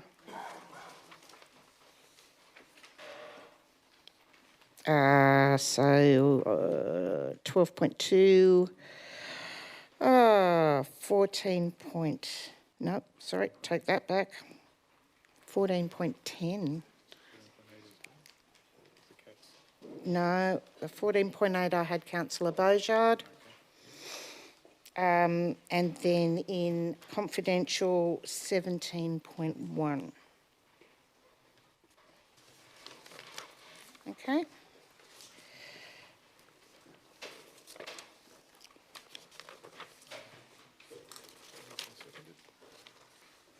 So we need a... We already have. Yeah. All those in favour? Declare that carried. Madam Mayor, could I move a procedural motion, please? What's the procedural motion? I move that notice of motion 14.9 regarding 156 Ocean Street, Narrabeen, be brought forward after, in view of the amount of residents in the gallery interested in this item. And you want that brought forward to now? Yes, please. Okay.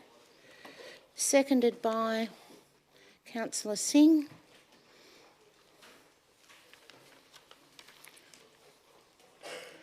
All those in favour? Councillor Bingham, Councillor Harvey, Councillor Giltman, Councillor DeLuca, Councillor Singh. All those against? Councillor Williams, Councillor Hernjack, Councillor Beaujard, Councillor Glanville, Councillor Grattan, Councillor Dillon, Councillor Causey and myself declare that lost. All right. Okay, up to the first item. All right. Sorry, I would like to ask the audience, we are now in business of council and we need to move on. So if you can't hang around to see, you could more than welcome to watch at home online. This is all live streamed. Okay.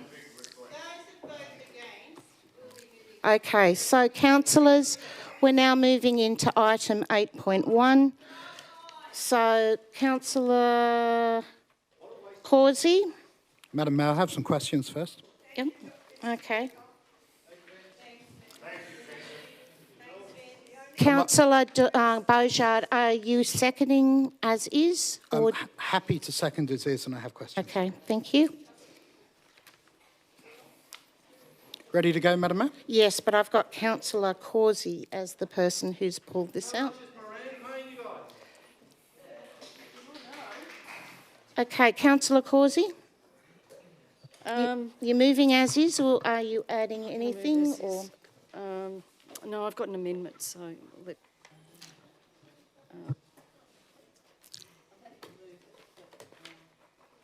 Okay, Councillor Beaujard. Thank you, Madam Mayor. Question through you to staff. What's the protocol when a delegation from another country wishes to meet with councillors? Do we send the mayor, or can councillors randomly choose to attend?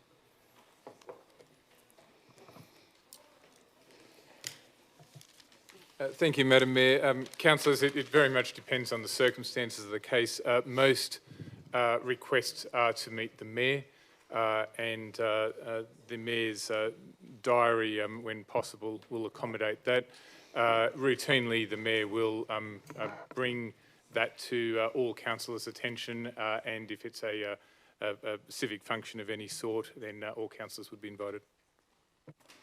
Thank you. How many foreign delegations have requested to meet councillors or requested our presence at events in the last year? Thank you, Madam Mayor. I'm unaware of the number over the last year in saying that it is only a very small handful in any given year. Thank you. Through you, Madam Mayor, to Councillor DeLuca. Councillor DeLuca, did you meet the Tongan delegation twice this year?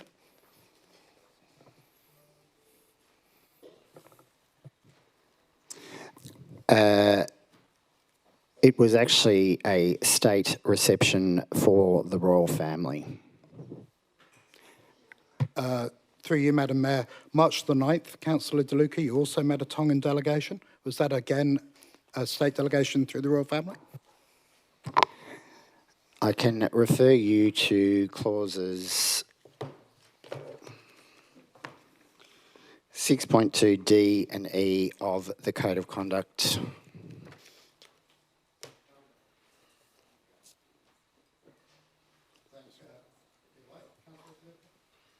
Thank you. I'm not imputing anything. Councillor DeLuca, did you receive a gift at that event?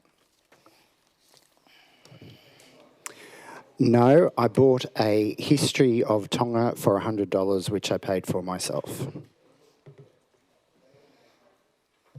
Thank you, Councillor De Luca. And did you receive a ceremonial lei at the event? Neck garland. It's a lei. It's a Hawaiian term.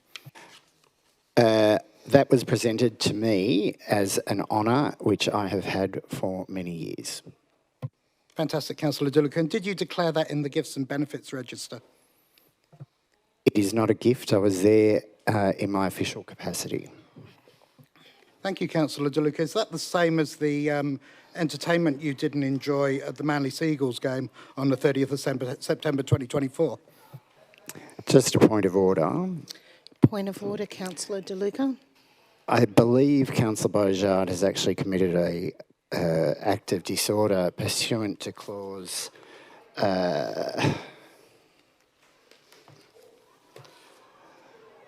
16.5 in that he's making false allegations and adverse inferences, and I would ask him to withdraw and apologise because all what he is referring to was in an official capacity and perfectly in accordance with the Code of Conduct. I would also advise the councillor that at no stage have I ever attended an illegal protest, nor have I been drunk at any event, unlike a certain person sitting in this room, nor have I been so red in the face because of such drunkenness that it has brought council into disrepute. I can assure you I have acted properly at all times, unlike some. Thank you, Councillor De Luca. So your Instagram post of the 30th of August where you say congratulations to Manly Seagulls and have a photograph of you in a hospitality suite is not hospitality and not a gift and benefit? It's not a hospitality suite, and I would refer you to my previous answer at the last council meeting, and should you wish to pursue any matter, I would encourage you to put it in writing. There was no gifts, and as I have stated, it was in an official capacity, and I was not a guest of the Manly Seagulls. I'm sure the residents of the Northern Beaches would like a better answer than that. Okay, Councillor De Luca. Councillor Beaujard. Councillor, I'm stopping the conversation now. Thank you. I just hope you realise, again, this councillor is trying to rewrite history and divert from true misconduct. And unfortunately, it is very low in what you are trying to do because it's an adverse reflection on so many hard-working charities and organisations, and I would encourage you to support them in the future. Councillor Causey. What was your addition or? I've sent it to governance. Okay. So it should be there. But I actually did have some questions.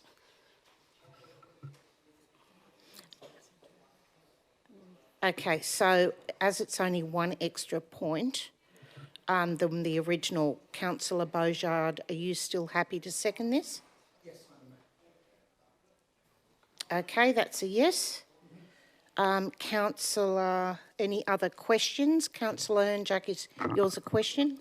Yeah, just what was raised through the questions, I was hoping through you, Mayor, to the CEO. My understanding of the gifts and benefits was that even when we are acting in official capacities, even if we aren't councillors, we still have an obligation to disclose gifts, especially because it could indicate, I don't know, any preferential treatment. I just wanted clarification if that's the case. Through to the CEO. Thank you, Madam Mayor. Councillors, it's not for me to comment on individual matters that I'm not fully appraised of. I am happy to provide details of the Code of Conduct referencing gifts and benefits at a later time. Okay, thank you.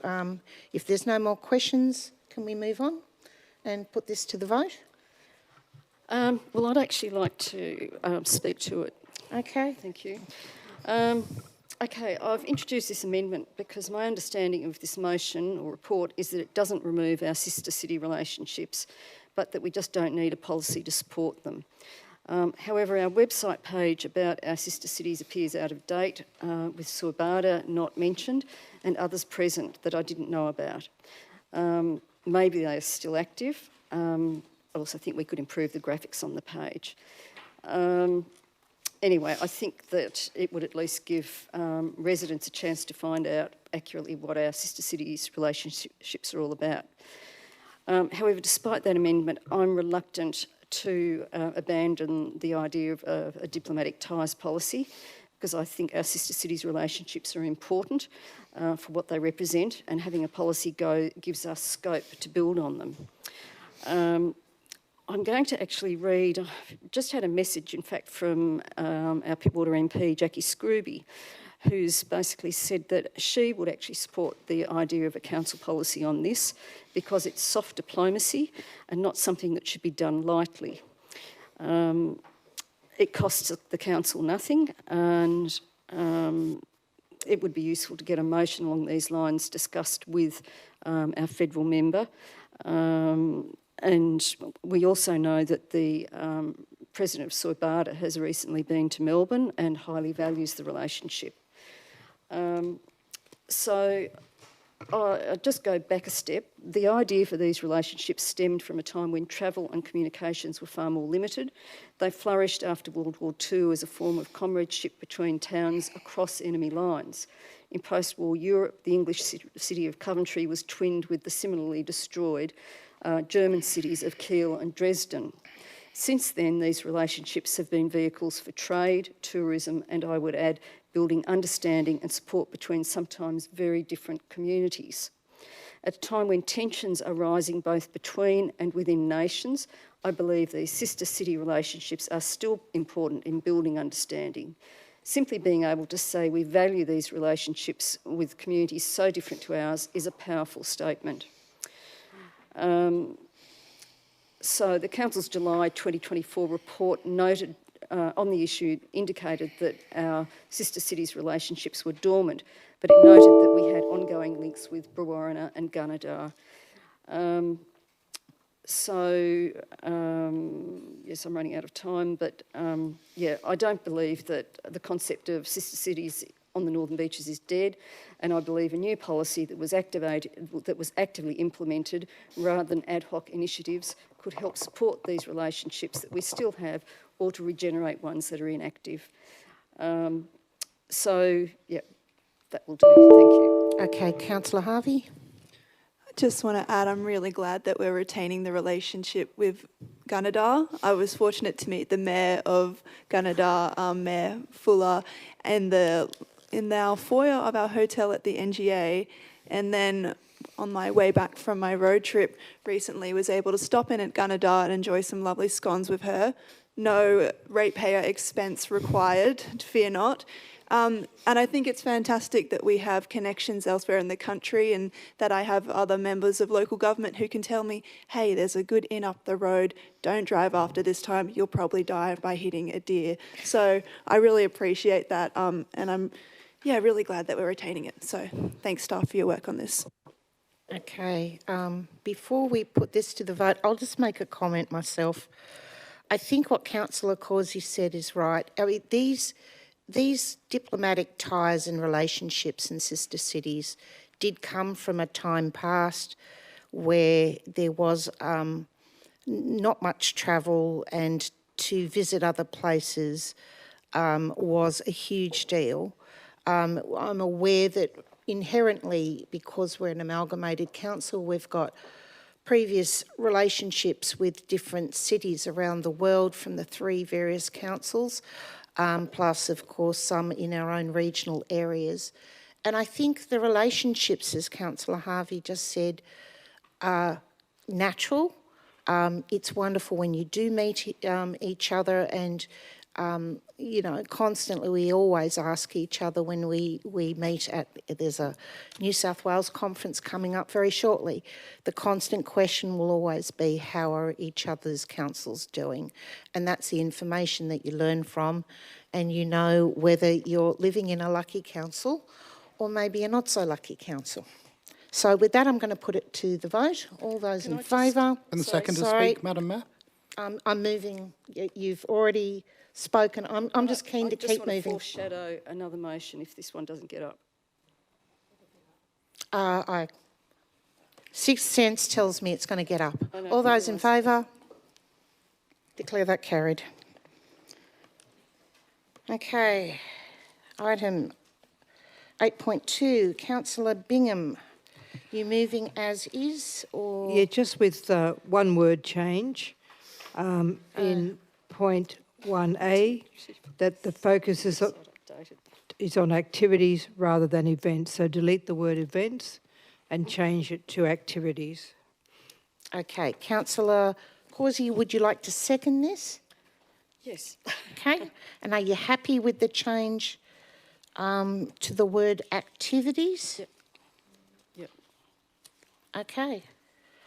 Councillor, hang on, we're getting there. All right. Are there Councillor, questions? sorry, yes? Questions. Councillor De Luca. Thank you. Just in relation to the new provision to discontinue funding for individuals and teams pursuing private sporting or social endeavours at events outside the Northern Beaches, what's the definition of private? Does that then preclude, say, a Mandaringa representative team competing at a state or national or international championship?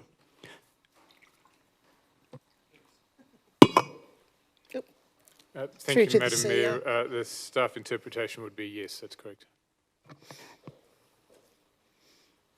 How many applications have been received since amalgamation that actually relate to sporting events within the Northern Beaches? I'm happy for you to take that on notice. Thank you, Madam Mayor. I don't have that information in front of me, so I'd need to come back to councillors. And is it not the case that most state championships, national championships and international championships are not held on the Northern Beaches, so this would preclude a number of local representatives? Thank you, Madam Mayor. Yes.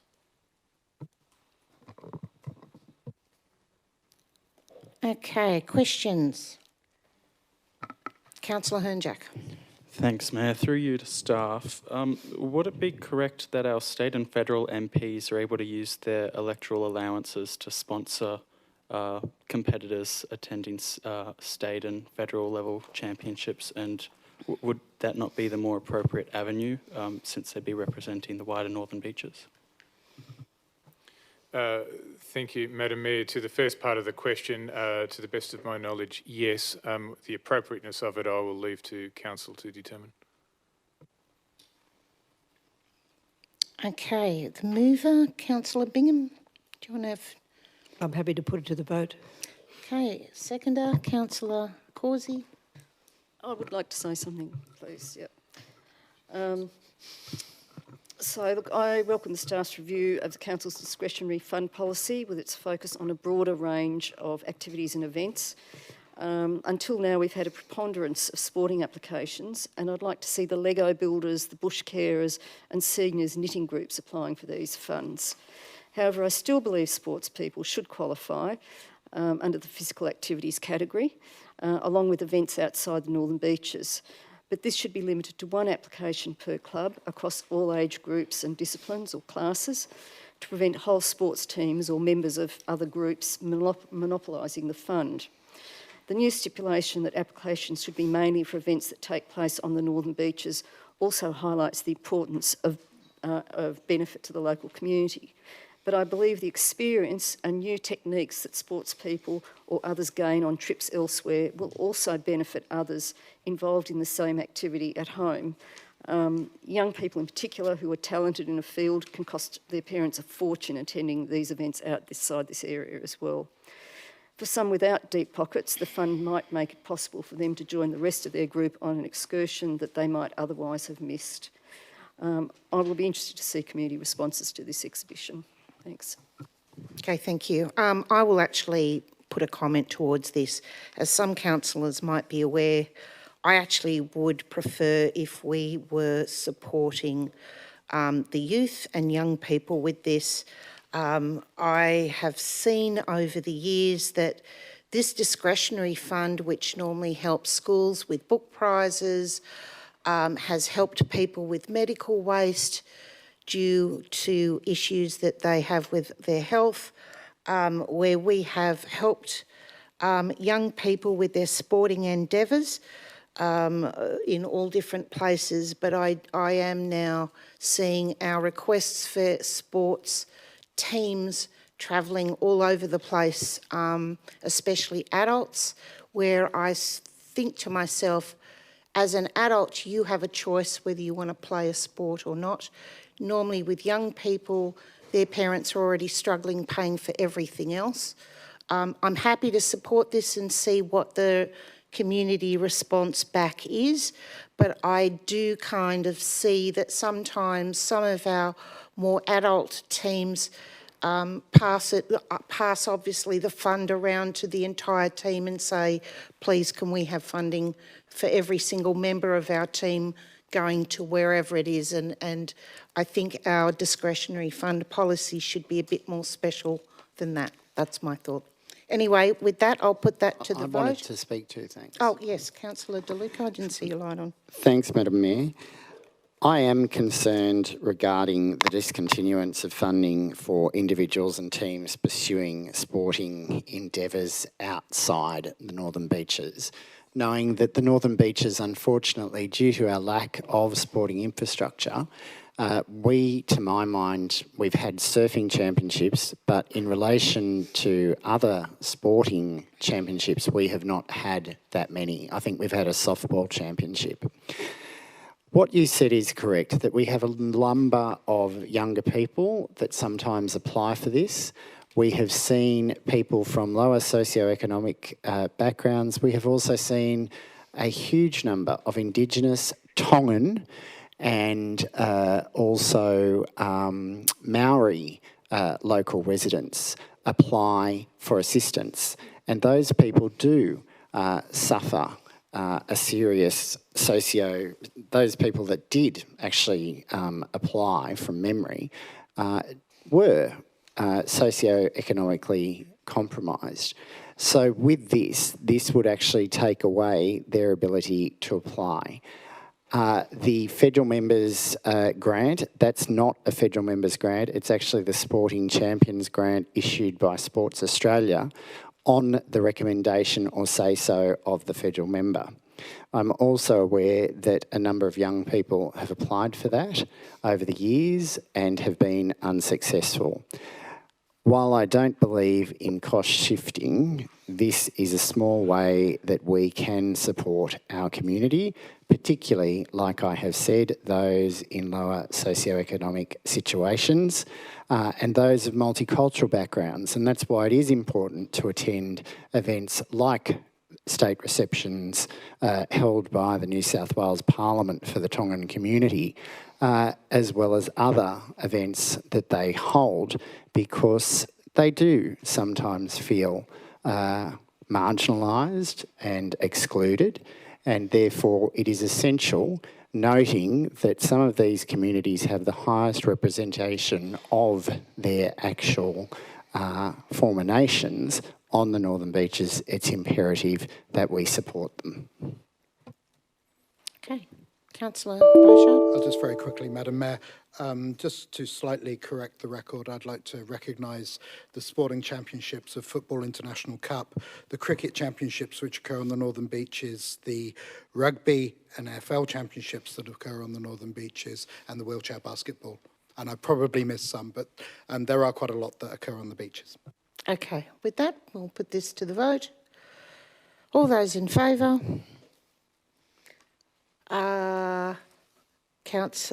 Deputy Mayor Bingham, Councillor Williams, Councillor Hernjack, Councillor Hackman, Councillor Beaujard, Councillor Glanville, Councillor Harvey, Councillor Grattan, Councillor Giltnan, Councillor Singh, Councillor Dillon, Councillor Causey and myself. Those against, Councillor De Luca. Declare that carried. Councillors, are we willing to give one more a go, or because we're already up to 8 o'clock? Okay, one more. 9.3, Councillor Beaujard. You moving as is? I am moving as is, Madam Mayor. I do have some questions for staff on this one. Okay, just hold that thought for a Actually, moment. no, I've got an amendment, but we'll get to that. Okay, and Councillor Causey, you were the second half, and you had a significant amendment too. All right, so we won't make Councillor Causey a seconder. Councillor Bingham will be the seconder.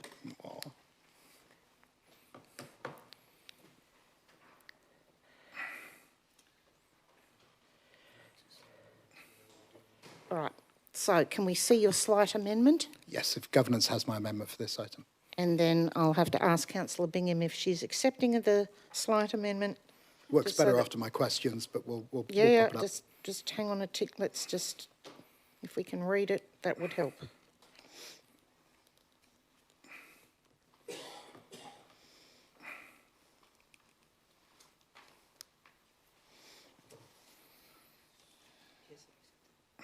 Okay, Councillor Bingham, Deputy Mayor Bingham says she'll accept it. Thank you, Deputy Mayor So Bingham. if you can now ask questions. Beautiful. Only a couple.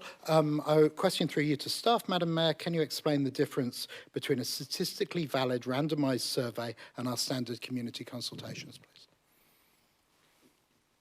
please? Through you, Chair.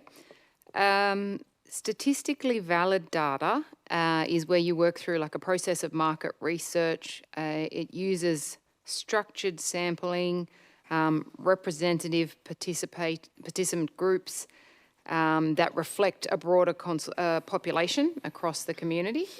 Whereas community engagement, or the way we consult with the community, is about hearing from people who choose to be involved or want to be involved on a particular topic.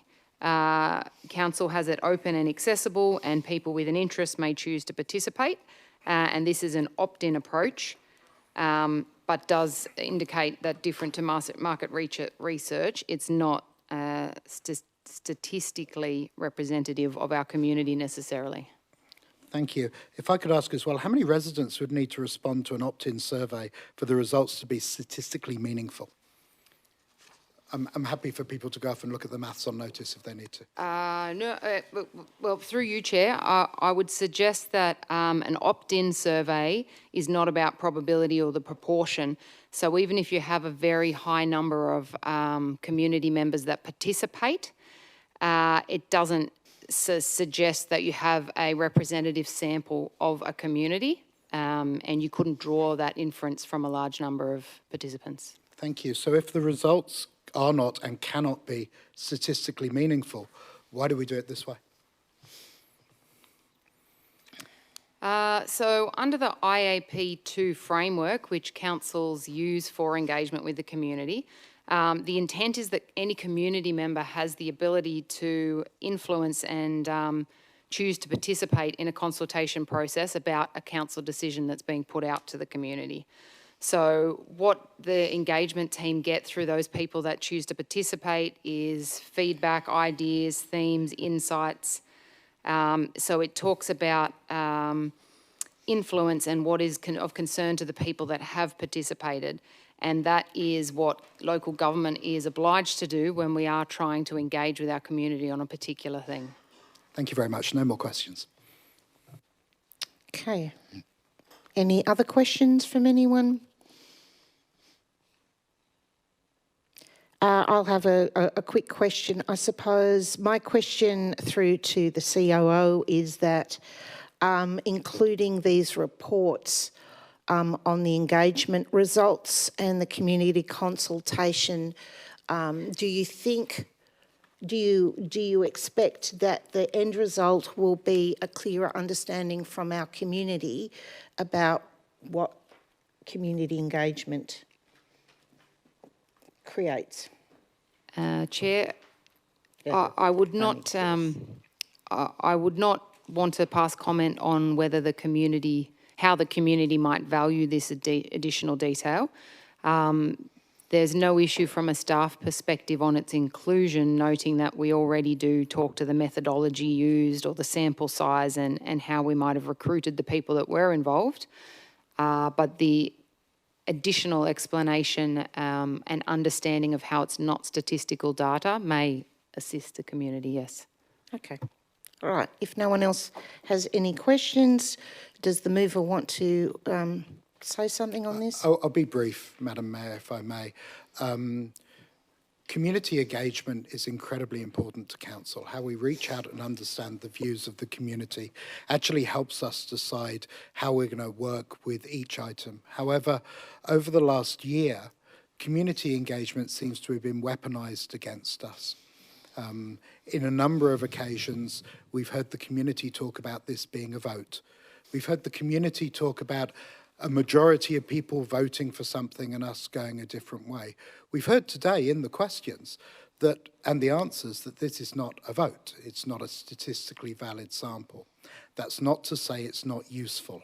Allowing the community to talk to councillors about each item, putting matters out for consultation is critical. Not only is it critical, it follows a set of standards that allow us to understand what the community feels. I think adopting the strategy with my amendment here puts us in a stronger position. I don't think it will get rid of the issue ever. There's people who've done statistics at uni and there's people who haven't. I haven't, by the way. But there's lots we can learn from hearing from the community, and just this little tweak, I think, actually helps us have a more meaningful and real conversation. So I commend this motion to the Chamber. Okay, as the seconder, Deputy Mayor Bingham? No, thanks. Okay, so on my list then I've got Councillor Glanville and Councillor Causey. Councillor Glanville, your light's off. Have you decided not to? No, I had a green flashing on, so I turned it off. But yes, I did want to speak. Yep. Look, I wanted to make a couple of general comments about the community engagement policy draft. I think it's probably a little bit indicative of the problem that we're up against, that if you look at the demographics of who responded to this public consultation, they were overwhelmingly skewed to older residents, and were not a representative sample of the opinions of the community at large. And that largely replicates almost all of the community consultation results that we get, that we don't hear enough from younger people.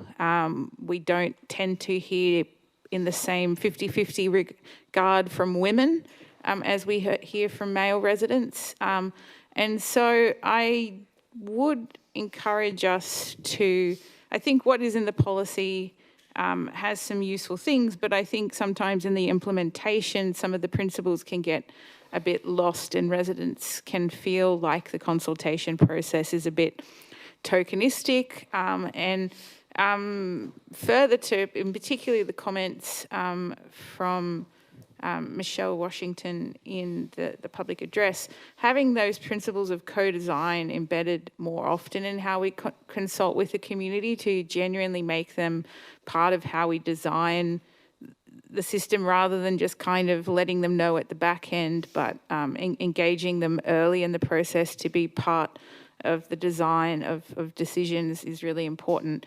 That is in there in this draft, but I think I really challenge us as an organisation to really put co-design front of mind in how we design projects and consult them. Okay, Councillor Causey.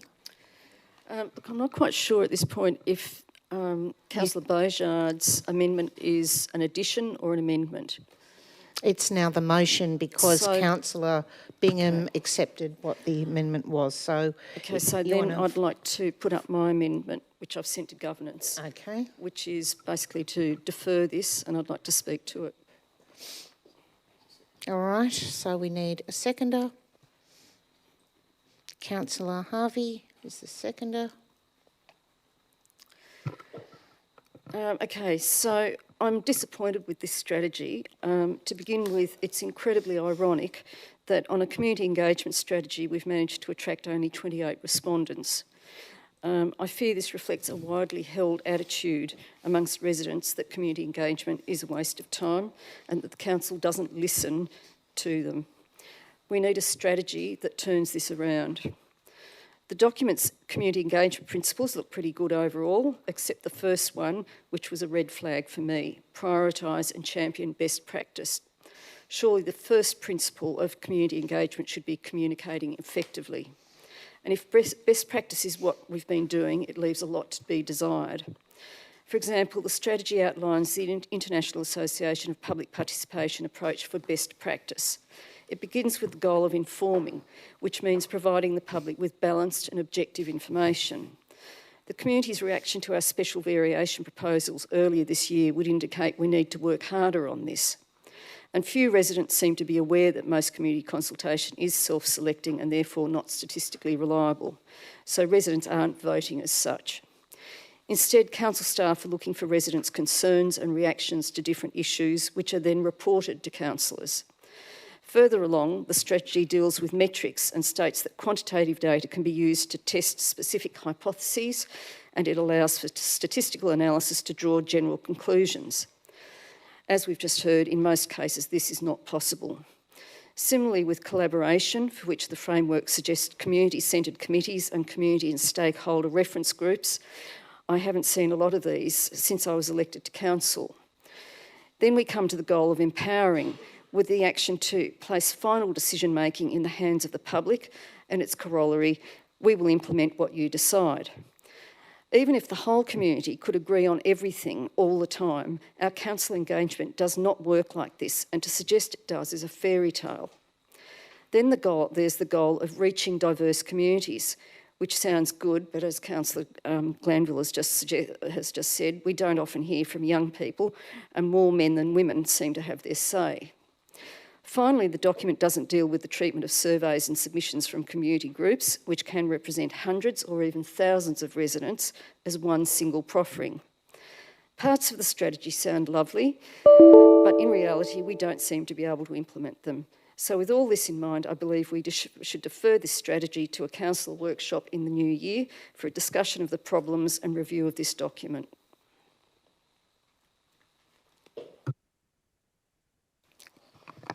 Councillor Harvey. I know what you're all thinking. Oh no, not another deferral. I think for this it is really worth it, because I think, as Councillor Beaujart was alluding to, as well as Councillor Causey, and as well maybe inadvertently some of the speakers from the gallery tonight, council just has a serious, I don't want to say PR issue, but trouble with reaching residents and showing them the hard work that we are doing and the ability that they do have to consult with us, and understanding that consultation doesn't equate a vote. I think that this is something where the hive mind of councillors and the innovation that we can bring as community members ourselves would be really useful, because sometimes you can't have a corporate solution to a corporate problem, and government definitely has a bit of a corporate problem when it comes to connecting with community. I think if we're able to defer this, we'll be able to iron out some of the nuts and bolts, the statistical validity, the fact that, you know, we have these areas of our community that we want to reach, like young people or people whose English isn't their first language, but we don't actually collect that data, so it's impossible to measure it. All of these things are really important, and I think that as a body politic, we really need to spend a bit more time and get this right, particularly because I think this was suggested to be put in place for 4 years, right? 4, 5, whatever the norm is. By deferring this to the new year, we'll be able to review the policy and work together to make something that's a bit stronger, and maybe be able to get more than 28 submissions on a draft community engagement policy, because isn't that ironic? Thanks. Okay, thank you. Councillor Grattan. Question through you, Mayor. How many people did we reach in, not in terms of the number of submissions, but how many people did we reach with this strategy in terms of the number of people that might have seen it, engaged it, looked at it, being quite happy, so didn't bother putting in the submission? Councillor Grattan, we've already been through questions. But this is a new amendment, so it's a different motion, right? So I'm just trying to understand whether we need to or not, or whether is it just that people were happy with it, which is why we didn't get many submissions. It's actually in the report. Somewhere deep in that attachment booklet of 1,500 pages. The COO? Through you, Chair, there are over, I'm just trying to get a reference to the number of it, 580-ish people who had viewed the individual material, which had gone out originally through over maybe 70,000 of our email distribution links. And then that resulted in the 28 people who chose to participate in the survey following their review. And my second question on the amendment is there if the broad principles are fairly sound, is there room for, as we action the strategy, to consider some of these particular issues that have been raised today rather than having to defer? Like, is the strategy sound and that we can deal with these issues that have been raised by the councillors, or do we need to revisit the strategy to deal with these issues? Through you, Chair, the strategy has our overarching principles, so Council could determine at any particular point of engagement to consider statistically valid measures or means, or certain demographic groups to suit the circumstance of that engagement. The strategy going through doesn't prohibit or suggest that can't be considered for particular types of engagement with the community. Thank you. I think I'll speak against the amendment. I hear the concern, and I know we've been struggling with this for as long as I've been on council, and how do you try to engage those that are less engaged? But I think the strategy we have actually captures those concepts, and I think we can probably, we can approve the strategy, have it in place, and then work on some of that detail as we action the strategy, rather than having to defer and workshops and stay in this old world. Let's move forward, but then we can improve as we go. I think that's sort of part of what the strategy is trying to determine. Okay, Councillor Williams. I'd just like to say that I'm against the amendment. Okay. Procedural motion to vote. Okay, we've had 2 for and 2 against.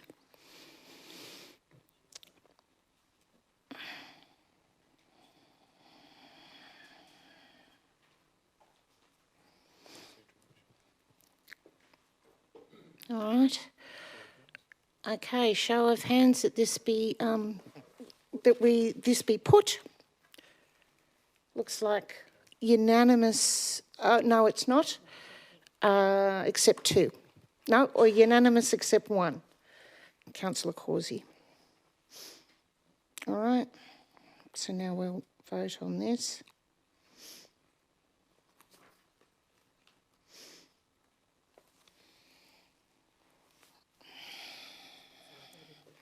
So now we're voting on the amendment. Okay. All those for the amendment? Councillor Hernjack, Councillor Glanville, Councillor Harvey, Councillor Dillon and Councillor Causey. All those against? Councillor Bingham, Councillor Williams, Councillor Hackman, Councillor Beaujard, Councillor Grattan, Councillor Gilton, Councillor DeLuca, Councillor Singh and myself. Declare that lost. Back to the original motion.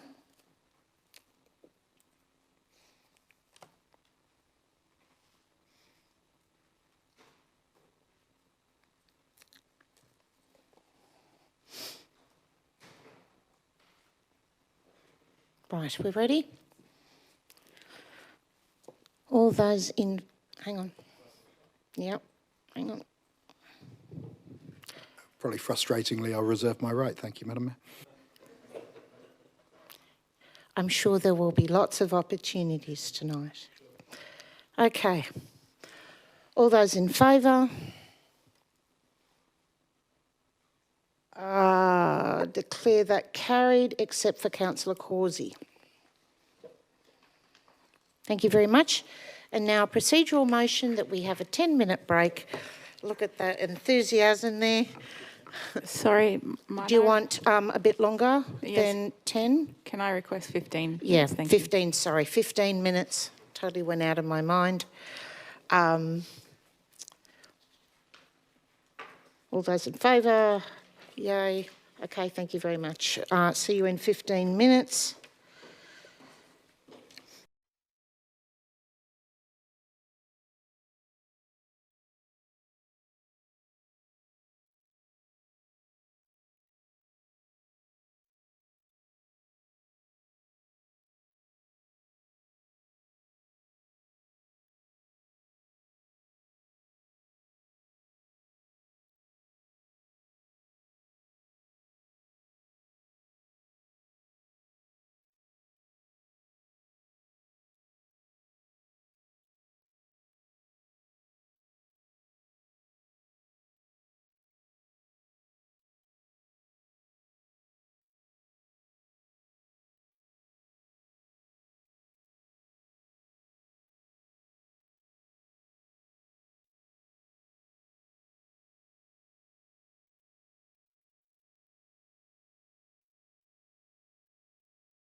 Okay, item 9.4 pulled out by Councillor Grattan, seconded by...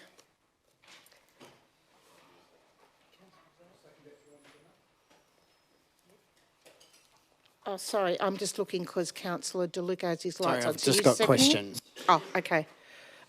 Seconded by Councillor Beaujard.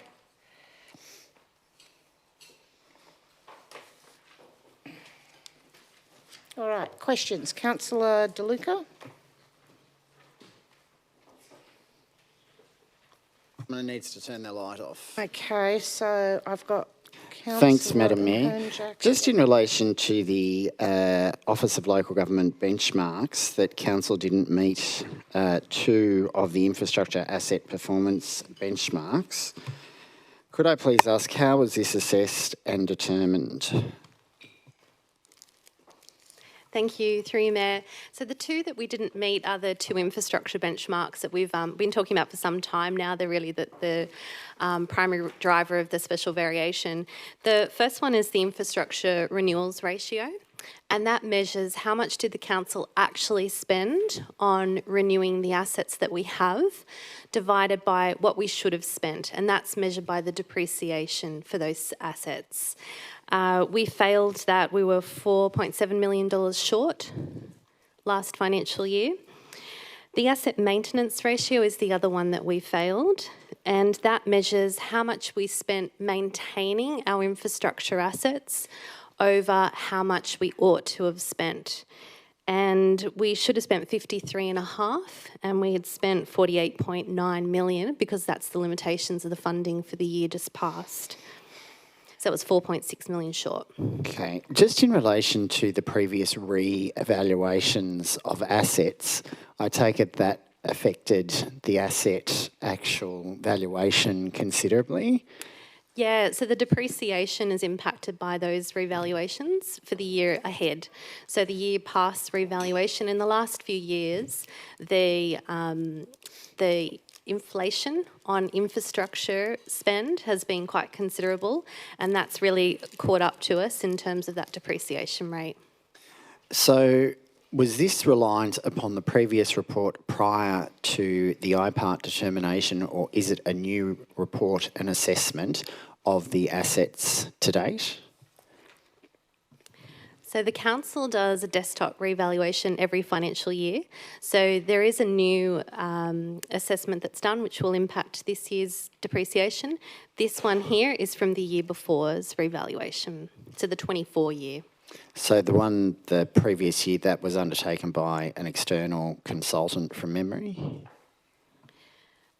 We do a blend, so we have peer reviews undertaken, we have externals to assist us with some of the more technical components, and we also use our in-house engineering expertise. So other than just a desktop review for this coming issue, I should say, and pressing issue, will that just be confined to a desktop review by council staff, or will independent peer review be sought or expert opinion be sought? So to clarify the desktop revaluation, there's a combination of that and comprehensive revals. So this year we're doing a comprehensive revaluation of stormwater assets, and our approach to that is more comprehensive. The desktops are done in-house and they're all reviewed by the Audit Office. Okay.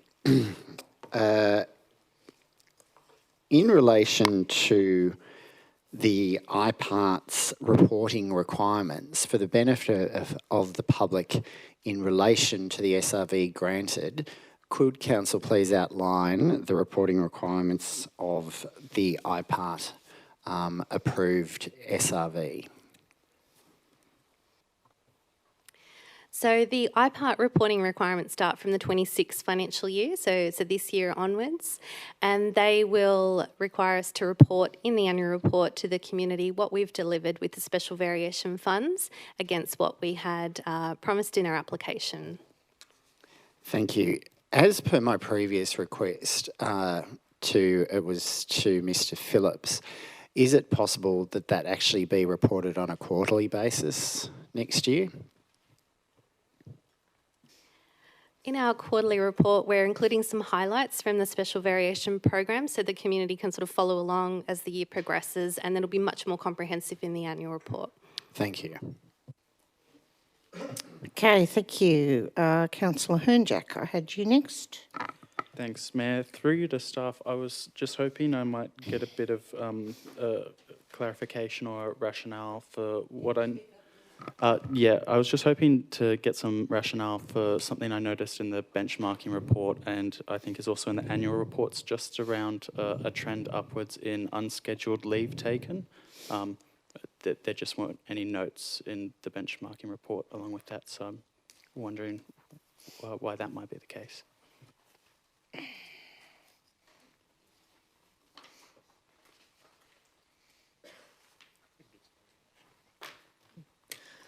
Through you, Chair, I will get some more information on that and come back to councillors. Okay, if there's no more questions. I have a question, Madam Mayor. Okay, Councillor Beaujard. Through you, Madam Mayor, to the staff, I wonder if staff would be able to, for the benefit of the public, describe what the Auditor General's unmodified opinion means, please. Thank you, through you, Mayor. So when the auditor issues an unmodified audit opinion, that means that in their opinion, the financial statements are a true and fair representation of the council's financial position, its performance and its cash flows for the year just gone. And it also assures those reading this paper that it's free from any material misstatements and it complies with the Local Government Act, the accounting standards, and it's consistent with our accounting records. Beautiful. And just for total clarification, we received an unmodified audit opinion this year, correct? Yes, we did. Okay, no more questions. Invite the mover to speak. Councillor Gradon. I didn't realise there were going to be so many questions. So I just wanted to speak really briefly and actually thank you for the annual report. You had to delve into that really long attachment booklet. And we don't often sit back and reflect on the year that's gone. We're dealing with the business at hand. And it was really fantastic to see that summary of all of the achievements, the projects, the awards, the activities that have gone on over the last 12 months. And so a big congratulations to all of the staff for the really hard work over the year. And I thought that it was just terrific to see all of that laid out. And I was just going to highlight a couple of parts of the attachment booklet that those that might need some nighttime bedside reading might like to have a look at. But there really are some gems. And the Auditor General's got a little report, a letter that she sent through to the Mayor. And it's actually a really terrific high-level summary of our financial position at the end of the year, a good snapshot of our financials. It's a really easy to understand format. And so if anybody's interested, it's a really good spot to go and have a look. And we were hearing a bit earlier this evening about transparency, and I think there probably would be almost nothing you could find out about, nothing that there wasn't reflected in the detailed annual report that you might want to know. So there's details of every contract that council enters into, all the legal matters that we've been a party to and the results of those. There's schedules of the contribution schedules, development contribution schedules, and where they're all up to. There really is all the councillor workshops and professional attendance, to professional development attendance that everybody has gone through by all of the induction that we attended or didn't manage to attend. So I think in terms of transparency, it is all there. And I'd encourage anyone with questions to have a bit of a look. I was also just going to point to the shift in the surplus that we had last year, and one of the biggest movements was in capital grants, and there was a dedication of stormwater assets under the hospital worth $12.5 million of that, and that was probably the biggest movement from year to year, sort of non-cash. And so it's really important to look at those metrics that the OLG provide to see how our underlying position is actually going, and that those two metrics that we haven't met on infrastructure and maintenance spend, and it sort of identifies why we did need to bring that SV in to reverse that decline in terms of the underlying investment into the assets in this organisation. So congratulations, well done. What a big year it was. Okay. Councillor Bojard is the seconder. Thank you, Madam Mayor. I'll obviously echo Councillor Grattan's words, but I'd also like to extend a mention to the finance team and the other teams that have pulled together this enormous report. It's a really, really big job to pull something together, not just with all the detail, but the accuracy. And I think our community can read this. And like Councillor Grattan said, people ask for transparency. Well, here it is. There's everything in it. Every I dotted, every T crossed. A response from our Audit Risk and Improvement Committee, a response from the Auditor General. I think the community can be fairly satisfied that Council's running a pretty tight ship here financially. So congratulations to the finance team for pulling this amazing report together. Okay, anyone else has anything to add? I suppose I'll just add one last thing. Annual reports are exactly that, annual. Financial statements are always required at every council, and it is, as what was said by Councillor Grattan, sometimes you're so focused on the issues at hand or where you're going to in the future that you kind of look back at the list of all the things that have been completed and go, gosh, yes, so we did get all of that done. So the kilometres of footpaths and all of those kinds of things. So I recommend for those that like a lot of detail, this is the report for you. Okay, we'll put this to the vote. All those in favour of noting this, declare that carried and unanimous. Thank you. All right, next one. Item 9.6, quarterly review. I have you down again, Councillor Grattan. And a few questions this time. You had a few questions. Are you moving as is, or Councillor Glanville? I had some questions. Okay, so Councillor Grattan, you moving as is, and seconded by Councillor Bojard. Right, questions. Councillor Glanville. Thank you. I wanted to draw focus to the performance measure which notes to our volunteer bush regeneration and contractor bush regeneration. I have some questions about that. Sorry, I don't have the page number to hand. You've got it next year, do you have? That's all right. 43. That's okay. I'm sorry, I don't have the page number in 43? front of me. Yeah, in this one. Okay, yeah, for page 43 in the agenda. Thank you. Doesn't matter. In relation to, I note that we're tracking behind on three measures, volunteer bush regeneration hours, contractor bush regeneration hours, and number of invasive pest species controlled to protect native flora and fauna. Given that there's obviously community interest in addressing those things, I just wanted to understand what the difficulties have been in those particular measures and why we're behind, and what the plan is in it to turn that ship around and get us on track again. Through to Mr Dickinson. Just to let you know, Councillor Causey, I've got you down, and Councillor Grattan, I've got you down. Through you, Mayor Hines, in this particular quarter, the biggest impact we had was that fairly dreadful weather in August and September, which basically made it very difficult for the number of hours that were required to be completed. So sunny weather equals a lot more work, so we're hopeful that we'll be able to catch that back up again. Thank you. But I note that in previous quarters, we have been behind in some of these measures as well, particularly the invertebrate and invasive pest management. It's not just the weather. What else is planned in that area?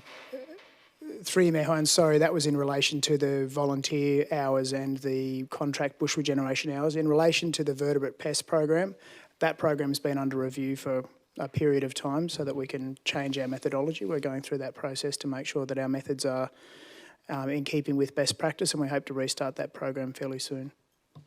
Do you have an indication around when we will be in a position to get that program hitting the goals that we've set ourselves? Through you, Mayor Hines, let me come back to you with some dates. But yeah, it's always difficult with those kind of programs because they do have a level of risk associated with them. So we have to make sure we conduct them safely. Thank you. I didn't have any further questions. Okay, Councillor Grattan had questions and then Councillor Causey.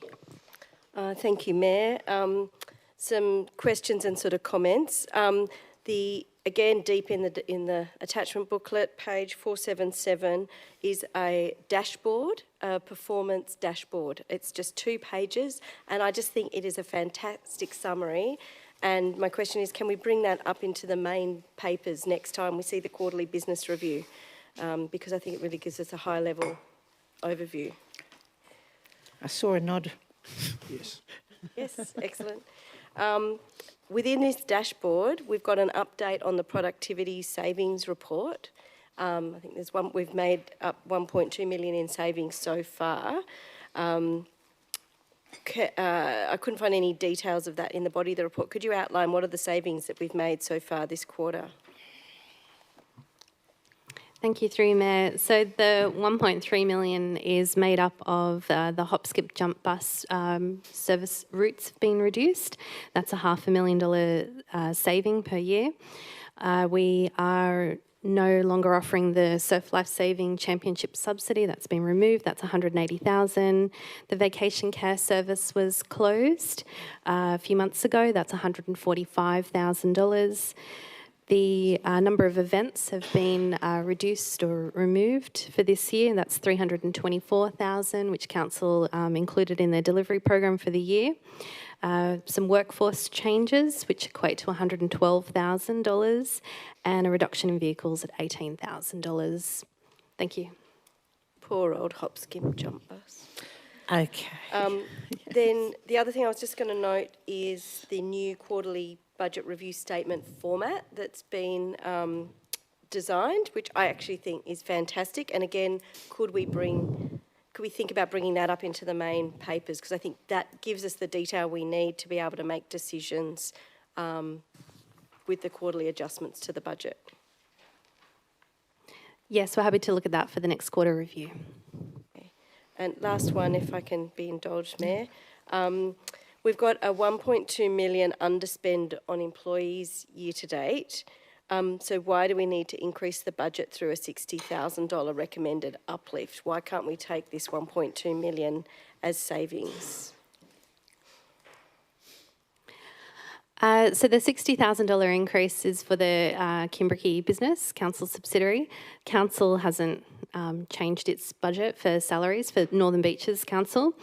At the September quarter review, the underspend in some of those areas where there are high levels of vacancies may require contractors to fill those roles temporarily, for example, field workers, or may be impacting revenue streams. So that's something we'll continue to monitor, but we're not proposing any changes to the budget. Thank you. Okay, Councillor Causey, questions? Thank you. Returning to the bush regeneration,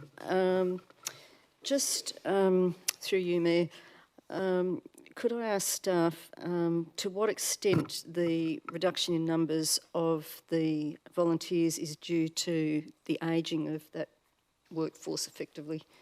Because that's what they are for us, free workforce. I mean, I'm hearing that from volunteers who are saying that they're pulling back. Through to Mr Dickinson. Through you, Mayor Hines, there's a range of factors behind the decline. Some of those are age-related. Some of those are also related to, I guess, the difficulty that people have in juggling a whole bunch of commitments in their personal lives. The other thing that we've noted over the years, I guess, is the lack of diversity that we experience in the bush care volunteers. So if we do get a tranche of particular age groups that move into a time when they want to be less active, then that means there's not often a ready pool to replace them. So that becomes part of an ongoing resource challenge for us. Okay, thanks. And also with the, given the weather, we're obviously going to have a lot of increased density of weeds and that sort of thing. So will the funding that was meant to be spent by contractors still be available to remediate some of those problems, or has that money disappeared? Through you, Mayor Hines, it's our intention to be able to fully deliver those programs at this stage. So the money's still there? Yes. Yep, great, thanks. Okay, no other questions. Councillor Grattan is the mover. Do you have any?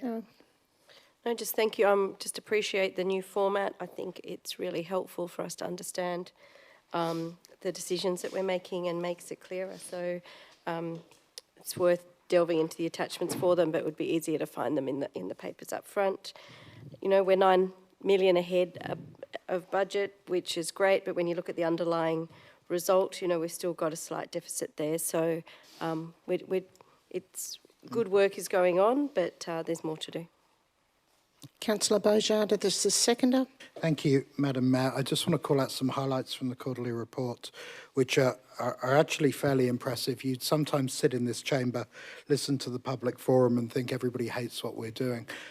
It's not necessarily the case. I'd like to call out 82% of our projects are completed or progressing. Despite having a rain period that I think was the biggest rain since the 1890s.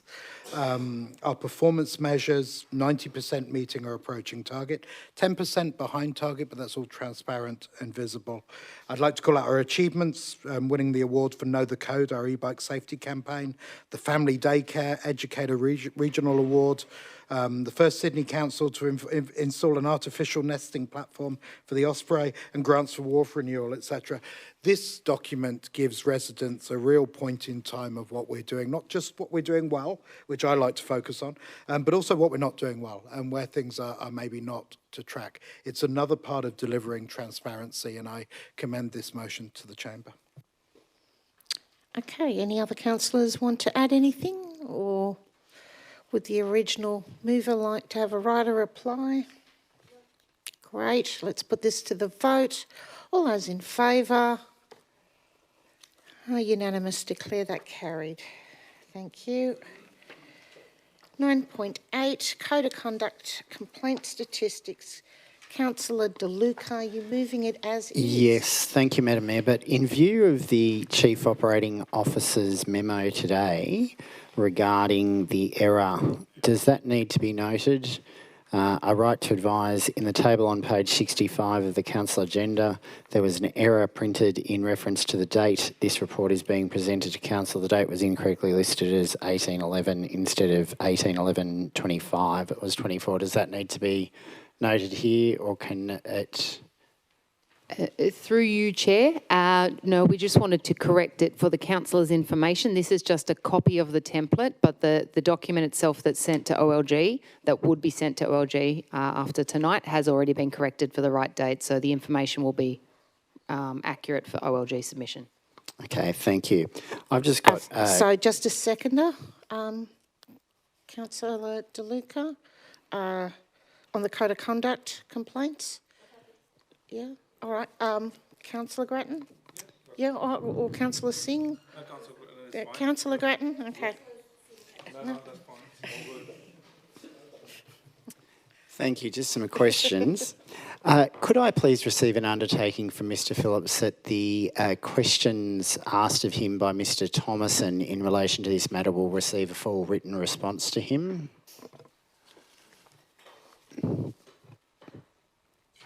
Thank you, Madam Mayor. Councillors, that doesn't come to my mind at this moment, so I'll look into the inquiry. Thank you. In relation to clause 3A on page 63, the number of complaints finalised at the outset by alternate means by the General Manager or Mayor, how many were actually finalised by the General Manager and how many were finalised by the actual Mayor? I think it's General Manager. Through you, Chair. Yes, General Manager.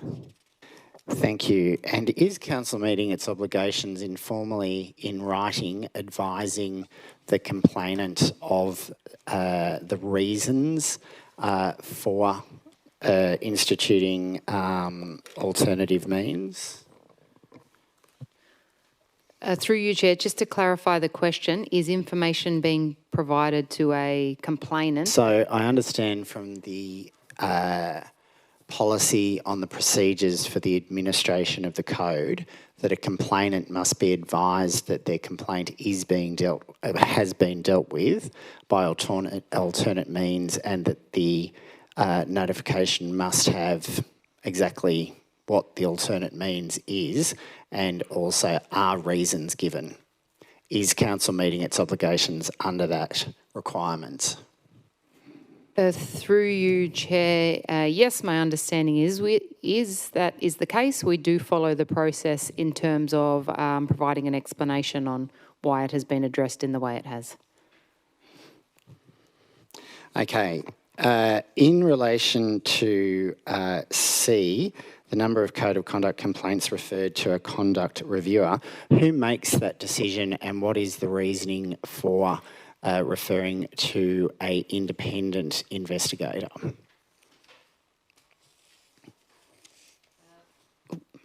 Through you, Chair. So the process that we follow is that consideration is given to the complaint that has been received, and then if it meets certain criteria, it needs to be referred to an independent reviewer in accordance with that same process of the OLG guideline. But who makes that decision?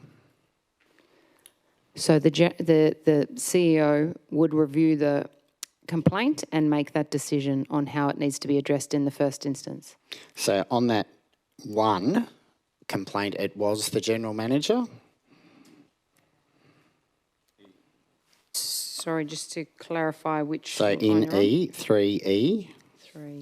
the number of code of conduct complaints referred back to GM or Mayor for resolution after preliminary assessment by conduct reviewer. Through the Chair, yes, that's correct. It did go back to the CEO for that one code of conduct complaint when they go out to it, and where it's gone to a reviewer, and then they've brought it back after their preliminary investigation, not the Mayor. And the complainant was advised of that? The complainant was advised of the process, so just to seek clarification, or of who made the determination. This template from OLG requires us to note GM and Mayor, even though it is general manager. Yeah. Okay, so in relation to H, progressed to full investigation by a conduct reviewer, who referred those to the code of conduct reviewer, those three matters? So the CEO reviews those complaints and then determines if it needs to go to an independent reviewer. Okay, and a lot of these are being referred back to, well, not a lot, there's so few that are actually documented here. So several have been referred, the matter's been referred back to the GM or the Mayor for resolution by alternate and appropriate strategies. Why then, if that's the finding that it should have been dealt with by alternate strategies, was it even progressed to an investigator? Through you, Chair, the investigator's job is that level of independent expertise to work through in granular detail and determine if the merits are there for the complete investigation into what the allegations might have been. Sometimes they proceed with some components, and other components or allegations they will refer back for an alternative means once they've put their mind to what's been alleged versus the code of conduct. I note that $50,488 has been spent on external investigations, and I note that most of those have been referred back to the General Manager for alternate means resolution. Which actual companies on the panel have presided over those investigations? And have any of those that have actually undertaken those investigations, those companies, been adversely named in the ICAC recently or the New South Wales Parliament? Through you, Chair, so in terms of the cost at the start of the query, The cost is generally on an hourly basis. So items or allegations that come back after preliminary investigation generally have low cost. The cost is generally associated with those few that go through to a full investigation, and obviously the amount of work that the investigator takes to complete them.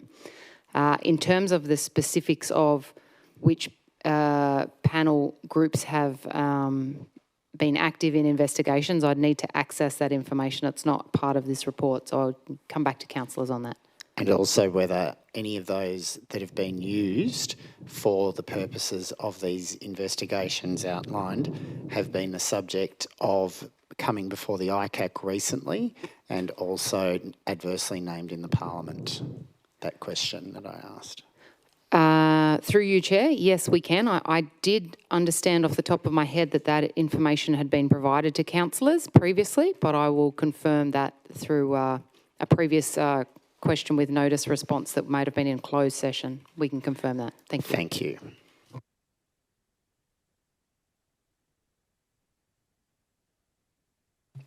Any other questions? Okay. As the mover, Councillor De Luca. As the seconder, Councillor Grattan. All right, we can put this to the vote. All those in favour? Unanimous, declare that carried. Thank you very much. 11.1, Councillor Causey. You have a seconder. Councillor Glanville.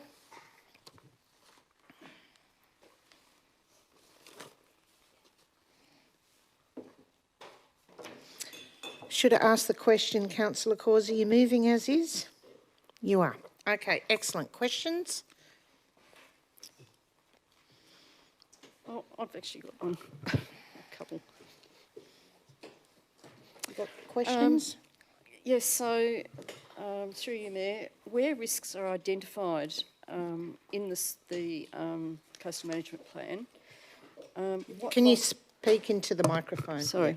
Yeah. Where risks are identified, what liability will council have in cases where coastal erosion or inundation occurs, both if protection works are being carried out and if not?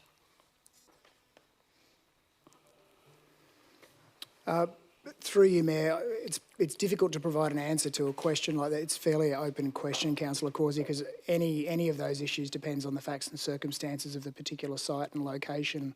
So it's very difficult to answer that question. Okay.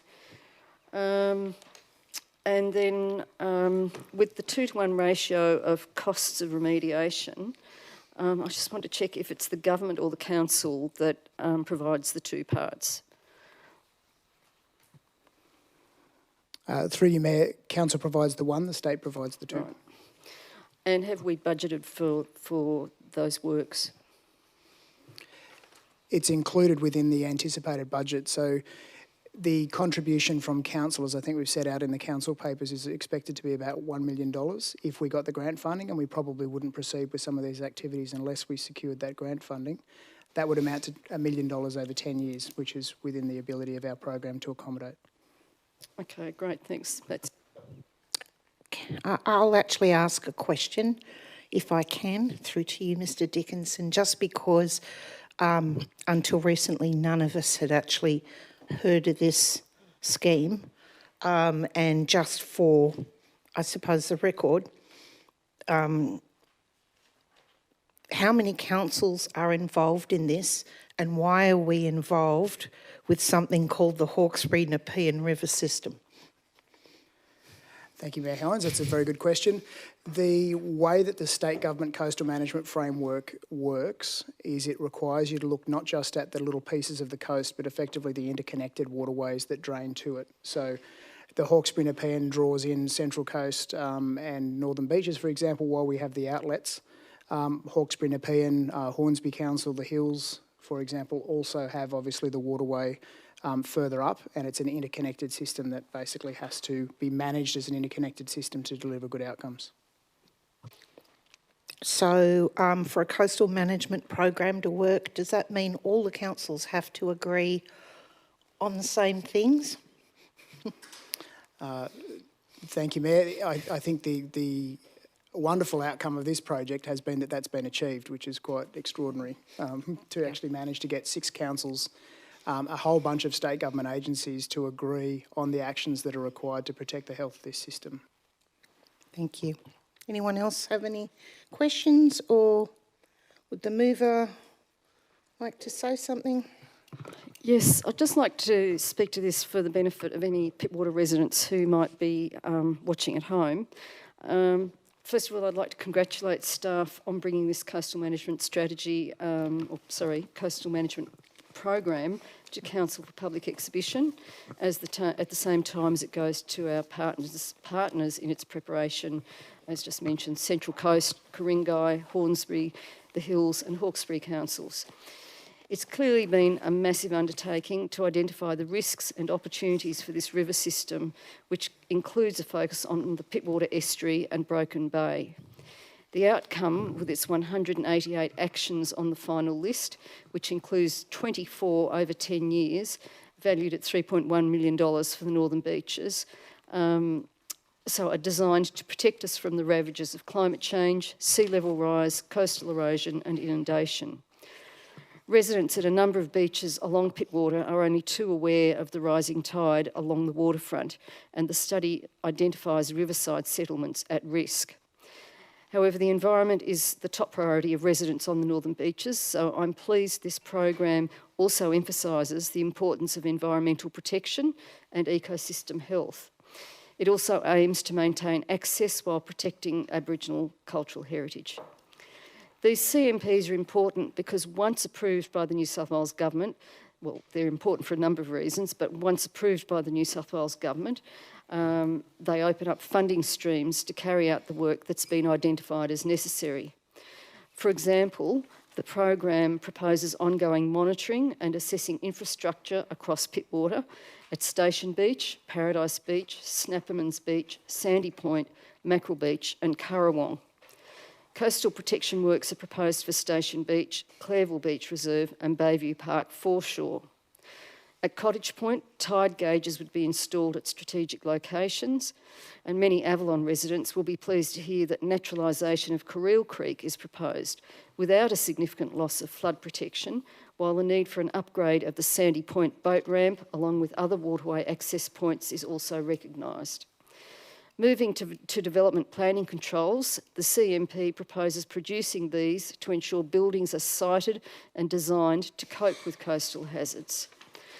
One point that I believe might prove controversial, although I'm not sure the staff agree, is the proposal to investigate dredging and beach nourishment feasibility in Pittwater. Our beaches are at risk of disappearing in the future without nourishment, but the community will have to address the cost of this measure as well as environmental impacts.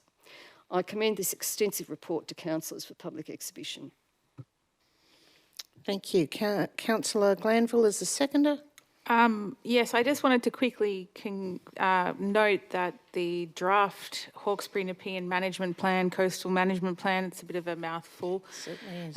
It, as noted in report, won the 2025 New South Wales Coastal Management Award for local government, and so wanted to thank the staff and the consultant team that award is recognition of the amount of work that has gone into it. I'm sure it's going to be an acronym in no time flat. Okay, any other councillors want to speak? Right or reply, Councillor Causey, or can we put this to the vote? Okay. Right, all those in favour? Unanimous, declare that carried. Thank you very much. 12.1.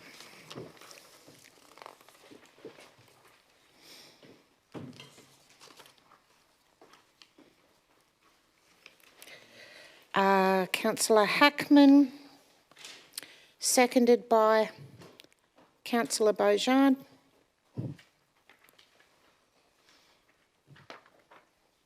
Okay, questions?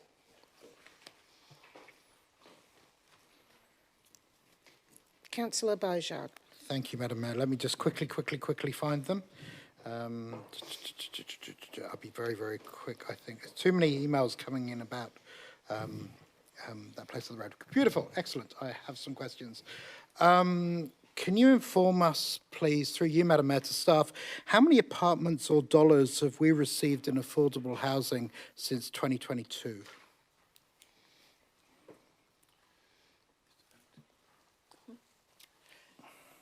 Through you, Mayor. Please, Mr Farrington.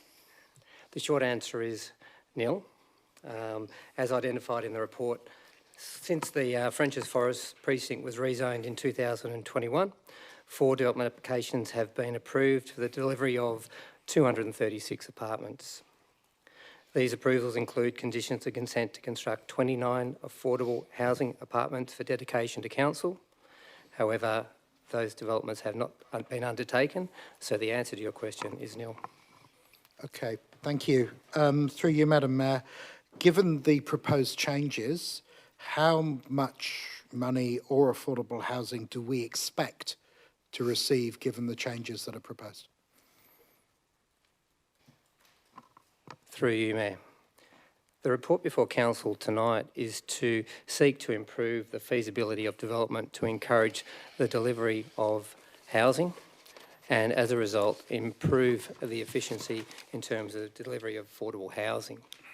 It's acknowledged that the reduction in the percentage will reduce the amount of affordable housing delivered with each development. So Council's target of 1,800 dwellings by 2036 would be reduced as a result of this change. As identified in the report, we anticipate with the level of development that we are going to see, we'll get in the order of 500 through our LMR precincts and through development in Frenchs Forest, but we'll also get affordable housing delivered within the balance of the local government area to the tune of around 15 to 30 dwellings, and that would equate to another 400 to 500 dwellings. Superb.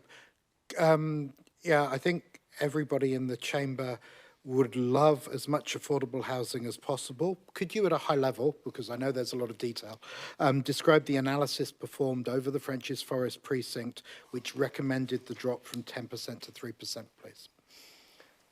Through you, Mayor, I'll try and keep it as simple and high level as possible because I'm not a land economist. But it's just important to know, councillors, that this work has been undertaken by a very well-acknowledged land economist. I'll change my language if that's better. And they use what's called a residual land value approach. In its simplest terms, they work backwards. They've worked out what the projected sale price is for units and development within our local government area. And from that, they subtract all costs associated with construction, including financing, the profit margin, contributions and fees, which identifies whether or not the development is going to be feasible. And it's identified through this project that 10% is not feasible because there's been lower than anticipated growth in sale prices at a time we have seen an increase in construction costs which are disproportionate to that increase in sales price. Thank you. So thinking about our desire for more affordable housing, are there any other provisions in the report that will help us move the needle in addressing affordable housing requirements on the beaches? I think the most important change that we're proposing was the first council that I understand which has sought to introduce these controls for areas subject to the LMR. So the state government's changes through the low and mid-rise housing reforms. So that is a significant change. And also the other change proposed is to have the balance of the 2% affordable to all the other developments within our local government area. Wonderful, thank you. No further questions. Okay, thank you. Question from Councillor Williams. Through you, Mayor, to Mr Farrington. Having worked in the construction industry, I well understand the hard-nosed businessman. There's been some comments tonight about the greed of developers, but it's my understanding in this case that it's true. Is it true to say that it's more the banks that are holding back the money because they don't believe the projects are viable at this percentage? Through you, Mr Mayor. I missed it there. God, it's like, you can Sorry, tell I'm about not it. Hornsby Warren from your old council. I'm showing my colours tonight.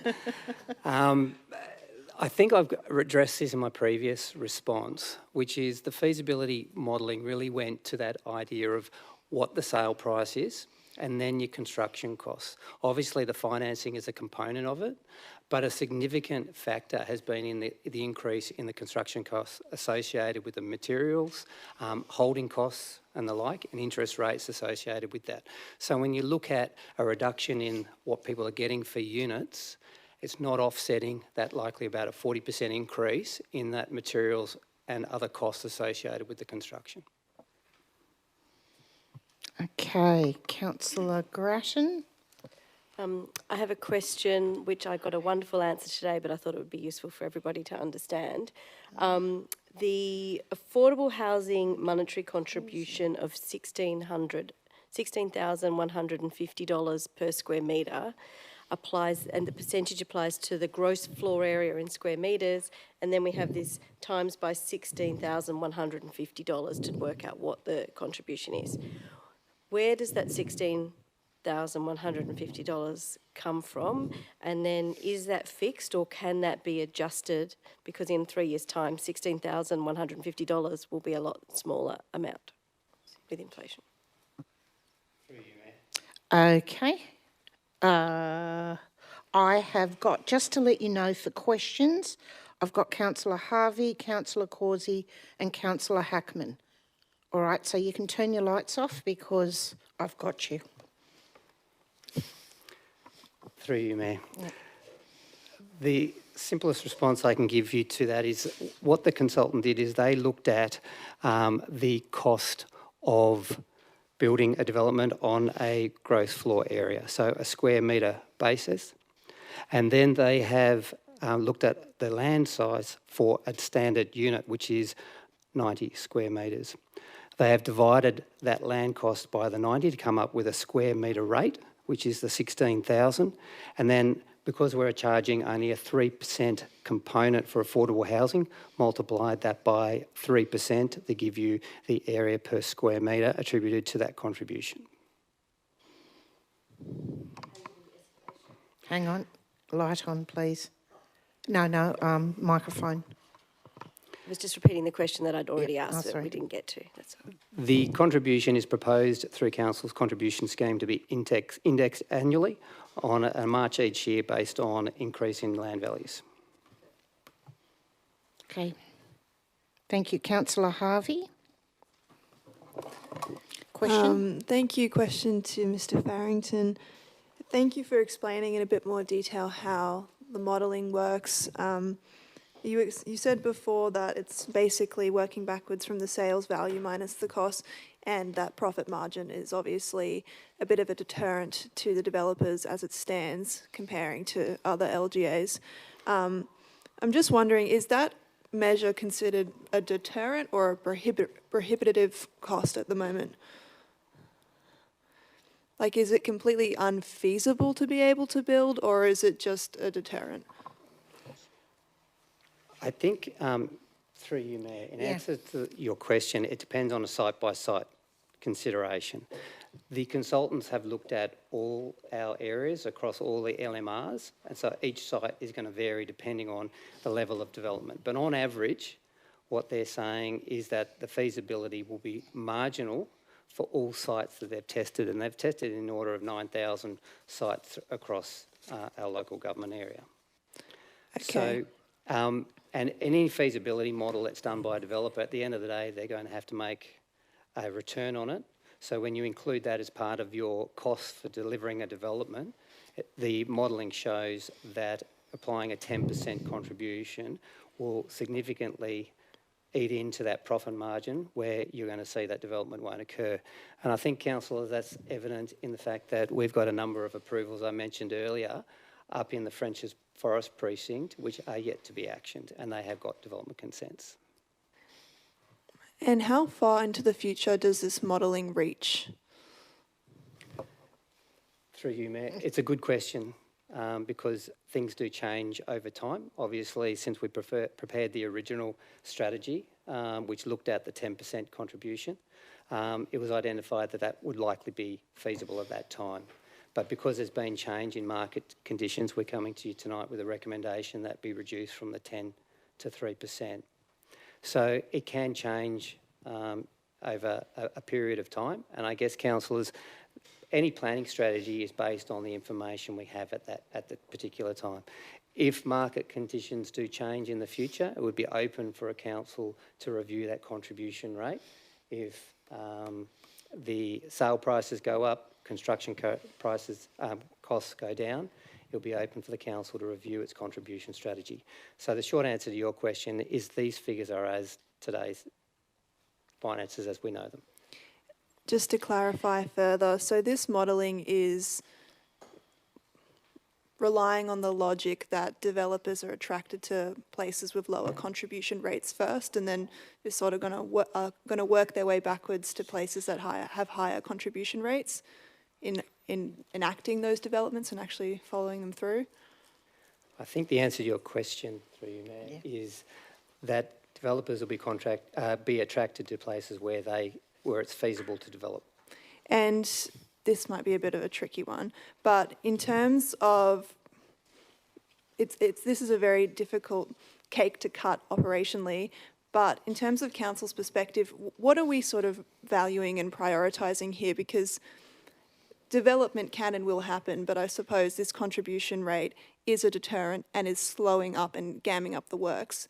Are we approaching this as we need to build now, and are we valuing the speed in which build is happening, or are we approaching this in how much value are we capturing for the public? I know it's a bit of a hard one to answer, but I guess the basic question is, through all of this analysis, is the main sort of value of lowering the contribution rate the rate at which the shovel's going to hit the dirt? Through you, Mayor, I think you've hit the issue hit the at dirt. the heart of it, councillors, and that is the question you've got before you tonight. You've got a set of planning controls and contribution rates before you, and it's not realising development. So at the moment, you're getting a percentage of nothing. So what you've got before you tonight is a plan which shows if you want to see development, which we believe would be feasible and will incorporate a component of affordable housing, we're recommending to you that you need to reduce the rate from 10% to 3% for Forestville. And one more for my benefit and my lack of close reading. In the modelling, is there a sort of clear presumption of how many more additional dwellings we're going to get with that 3% rate, and what that will equate to in terms of affordable housing, and over what time period? And is that contrasted to the 10%? The short answer to your question, through you, Mayor, is that it will be a significant reduction from a 10%. So it will be only a fraction of the number, a third of what you would have otherwise achieved by applying the 10%. And I guess you can't really multiply nil by anything, but how much should we expect the development to go up? Is there modelling around that and what we can expect in Frenchs Forest specifically? Through you, Mayor, the changes proposed aren't seeking to increase the density of development permitted under our planning controls. Mm-hmm. So the intensity of development will remain the same. So there'll be a The only thing that stable will be rate. changing will be the component which needs to be dedicated for affordable housing or a similar monetary contribution paid to council. And within that, the rate in which development is delivered and undertaken. I think I've got it. Thank you. Okay, thank you. Okay, next I had Councillor Causey, then Councillor... This is on questions only, I'm just reiterating. Councillor Causey, Councillor Hackman, Councillor Williams. Okay, thank you. I've just got a few questions. I'm just wondering how many developments have been approved on the Northern Beaches over the last, say, year, possibly 3 years. And of those, how many have commenced and how many haven't commenced? And not just with affordable housing. So all Just out of the top of your head. unit developments that have been approved over the last year, and how many of them have commenced? Through you, Mayor, I would need to take that on notice. However, councillors, the report before you tonight is about affordable housing contributions. So I guess if I can go to the question, at the moment, you're not getting 3% or any percentage of affordable housing provision in any of those areas. So I think probably if I could respond to you, Councillor Causey, the more important question would be how much will be built in the future that you've got an opportunity to obtain affordable housing component of.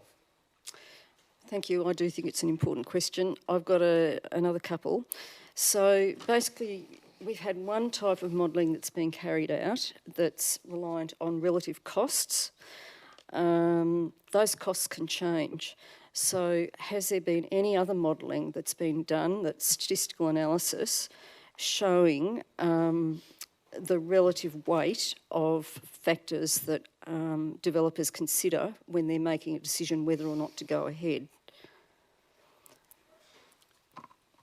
Through you, Mayor, no, the report, as I mentioned in my previous response, is based on the feasibility using today's dollars, and also identifies it, but it does identify the other factors that the development industry takes into consideration in determining compliance, which includes construction costs, fees and charges, and interest rates and the like.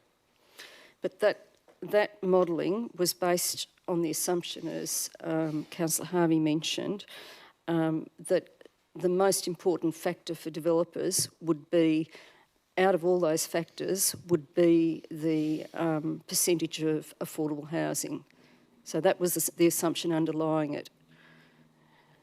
So we haven't tested any of the other variables, possibility of any of those variables having any statistical weight.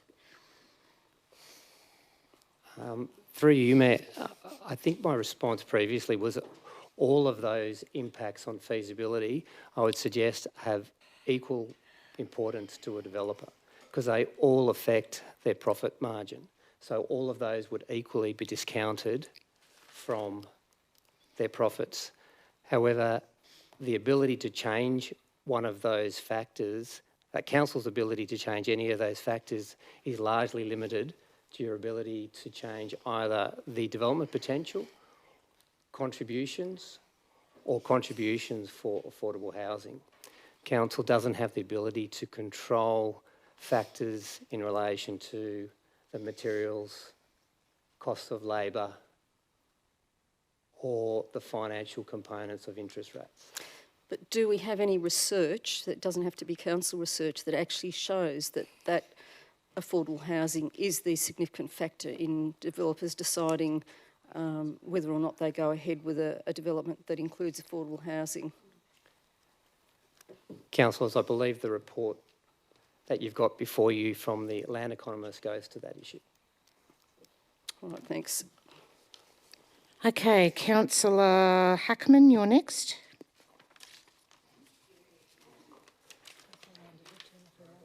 Could you turn your light off? Sorry, thank you. Thank you, Mayor. I have a few questions and I'm going to try and make it exciting because I know that this is a really difficult, dry topic that Mr. Farrington is quite interested in and passionate about, but also so are our community. So here goes.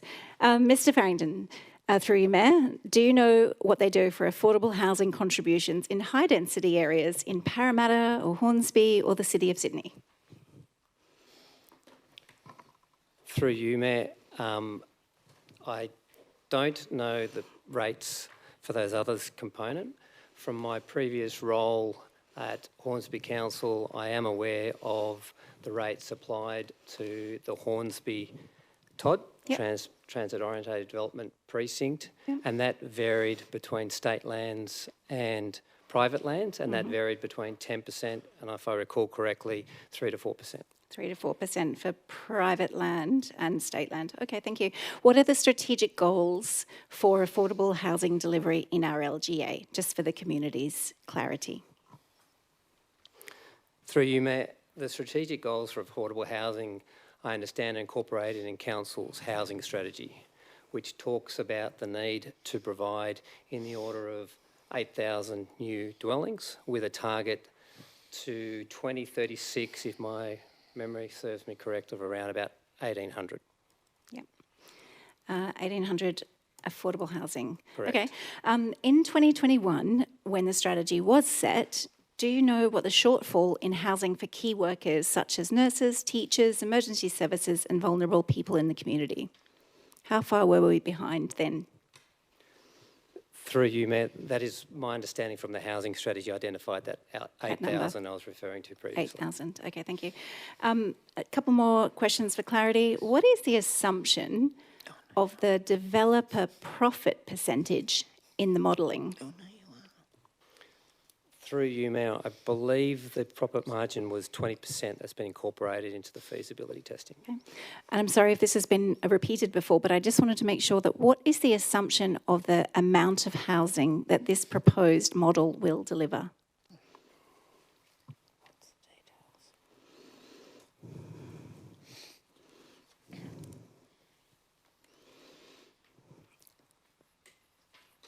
We could come back if it's easier.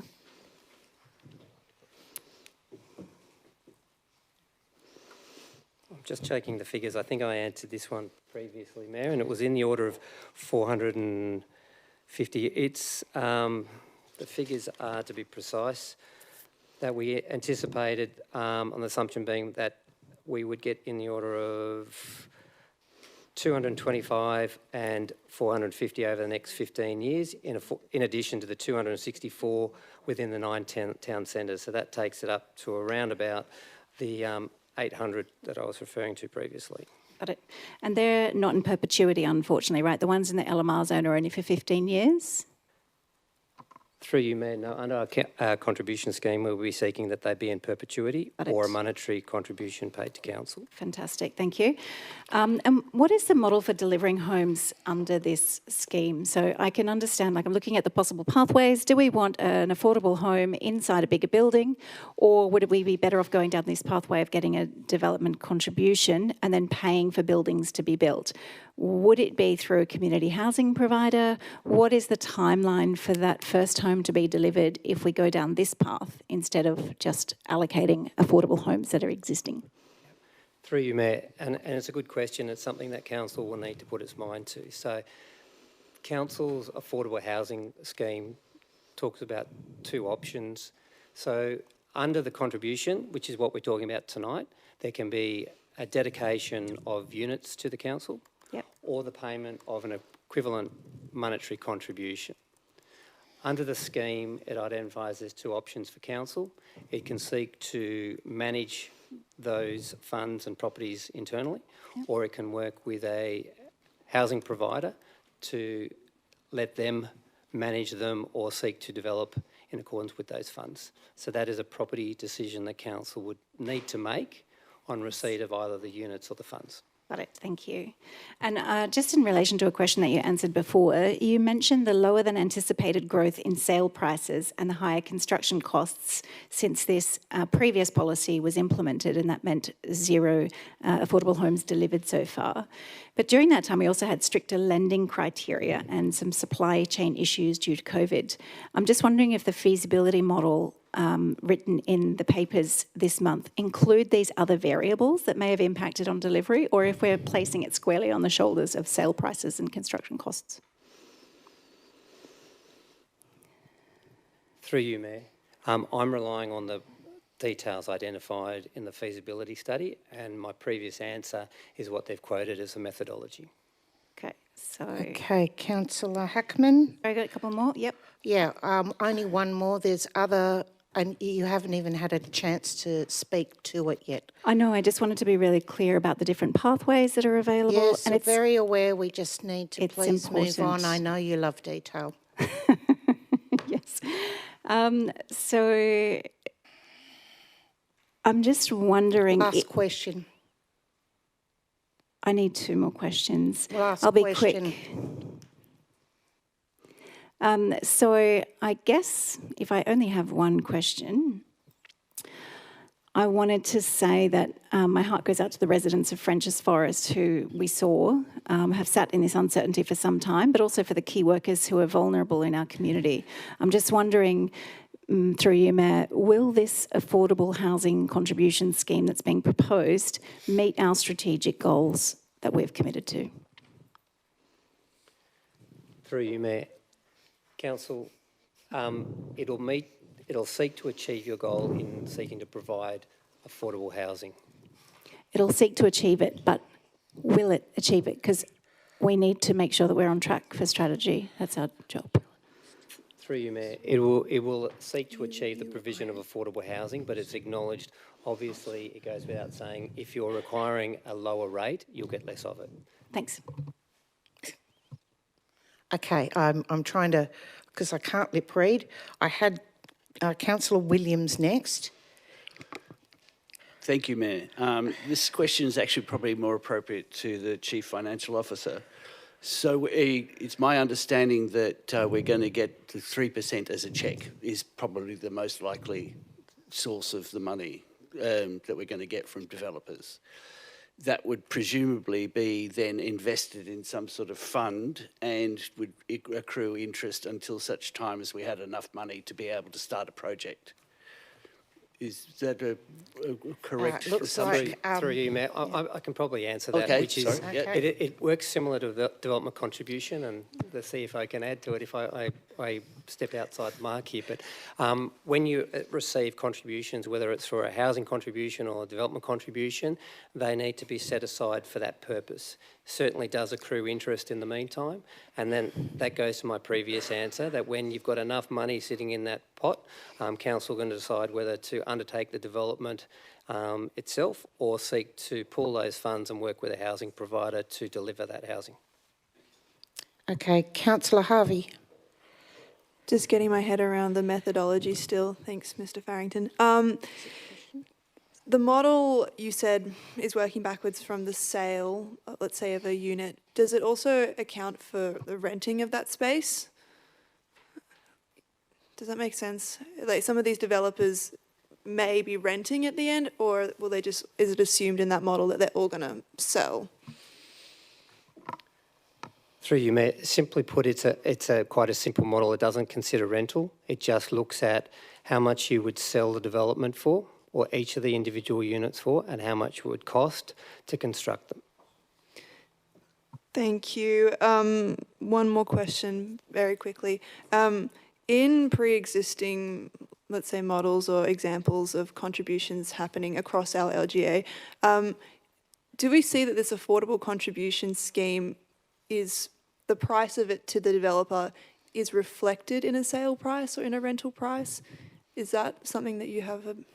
Okay, so just to let you know also, Councillor Harvey, this is your last question because you've already asked questions. I've got other councillors as well. Sorry. Through you, Mayor, if I understand the question correctly, is it a factor for a developer? Yes, they'll put it in as a line item when they're working out the feasibility because it is just another cost that they need to take into consideration as part of their development.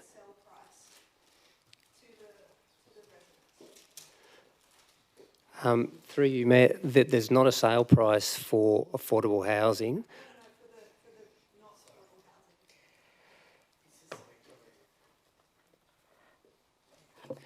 If I buy a lovely new developed property in Frenchs Forest and they've paid 10% for a housing contribution, can I expect to see that extra price that they had to pay towards the contribution showing up in the amount I'm paying for it? Through you, Mayor, the simple point that they will do is they will say, if I can sell 10 units at an X price, but because I've got to pay a 3% contribution, I'll take that cost out of my profit margin. So That's it gets what a passed on developer to, will do. it probably is getting passed on to the consumer. Okay, thank you. Okay, Councillor Dillon. Through you, Mayor, to staff. So with the 2% and the 3% affordable housing contribution rate, that's just not applicable to the Frenchs Forest precinct. It's throughout the whole LGA, is that correct? Through you, Mayor, the proposal before Council has three components. One is to apply a 3% contribution to the LMR areas. One is to apply a 3% contribution to the private lands within the Frenchs Forest precinct. And the third component is a 2% to attributable development in the balance of our local government area. Thank you for that clarity.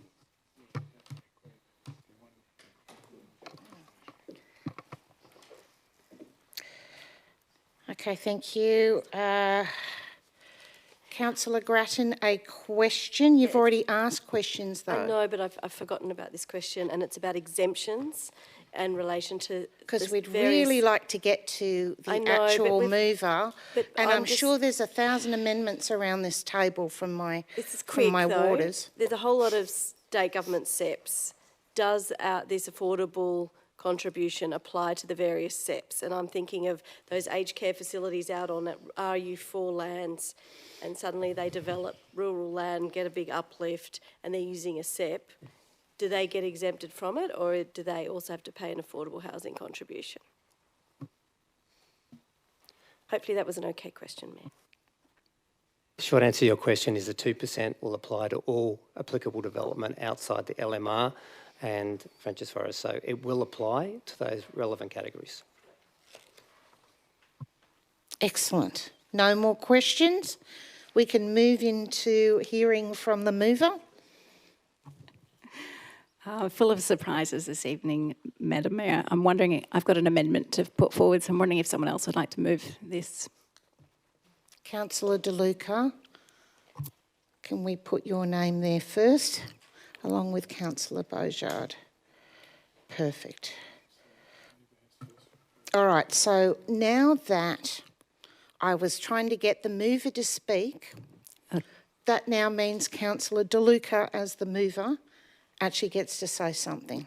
And then eventually, once we've had the mover and the seconder, we can then go into all the amendments and all your debate. And Thanks, apparently Madam. Councillor Hernjack is also waiting patiently.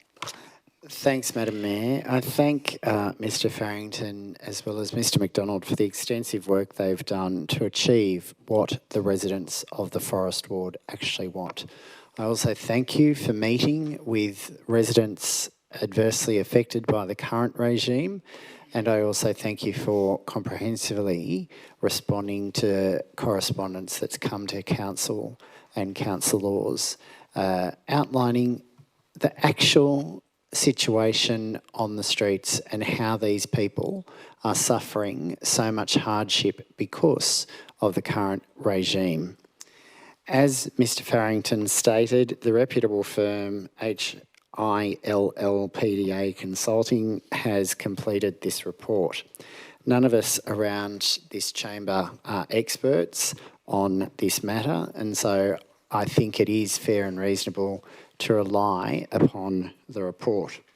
And as noted ad nauseum, that there are disproportional construction costs due to the current economic situation, and furthermore, the rezoned Frenchs Forest planned precinct has been a total failure to date. We have seen increased traffic, we have seen increased people coming due to the hospital, and yet we see gridlock every day near the hospital and the underpass. And unfortunately, under this current regime, only 236 apartments have even been passed, subject to 4 development applications, and as noted, consents have not been actually executed, and I think that says a lot. So we need to do something as a council. We need to show compassion to these people. If people here are truly interested in seeing any affordable housing initiatives, we have to facilitate building, and it's clearly not happening. So it's very well to argue that, yes, we need a higher percentage, we need this, we need that. But in reality, you're not getting anything under that regime because people can't afford it. Okay, thank you, Councillor De Luca. Councillor Beaujard as the seconder. Thank you. You got something to add? I do. Thank you. Thank you, Madam Mayor. There's a word in our industry, and I'll make it clean, but 100% of nothing is still nothing. We've received no affordable housing, and I think that's the item to consider as councillors. Our goal, it's critical we provide affordable housing in the Northern Beaches. I was always concerned when I read that affordable housing would just be for 15 years.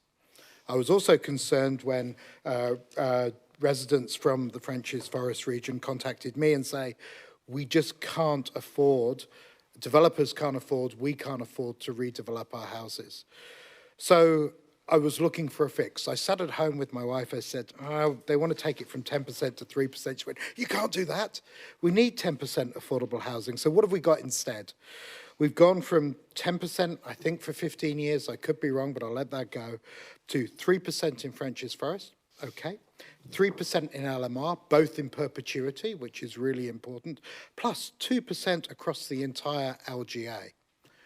And as Mr. Farrington stated, that's every development which will give us that affordable housing. I'll try and get my words back together in a second. I actually am supportive of this motion because it unblocks what's going on in Frenchs Forest.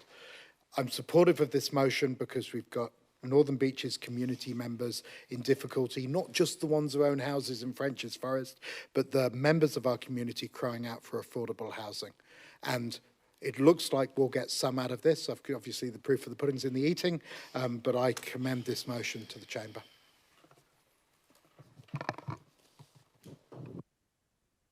Okay. I'm very aware that there's a bit of a line up here, but I'm just going to add my 2 cents into what both of you have just put up as being someone who lives in the area, has lived and breathed this since before this council even got amalgamated. I am very aware and very appreciative of the residents who actually came to speak. I find it frustrating to probably listen to people who haven't lived through it.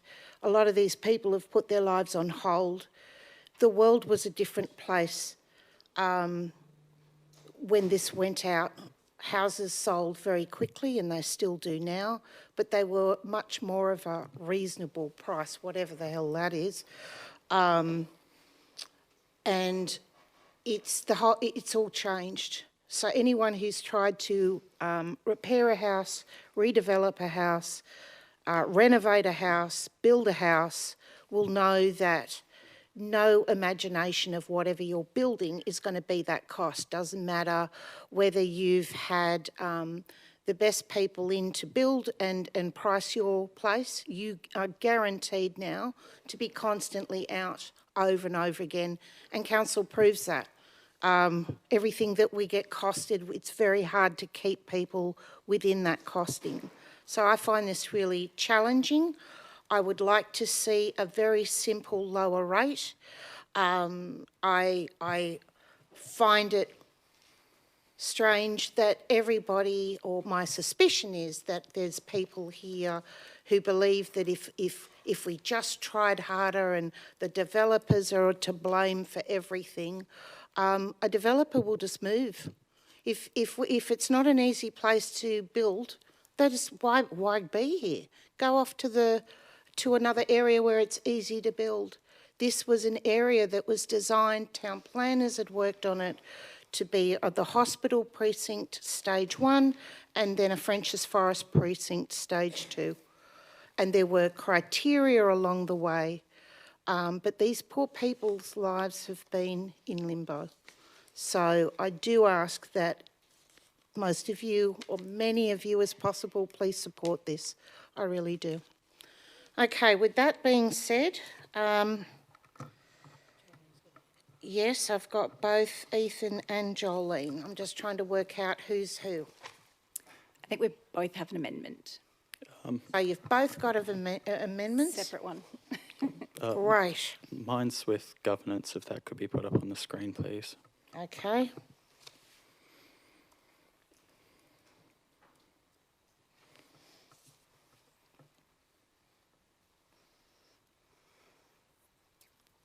seconded by...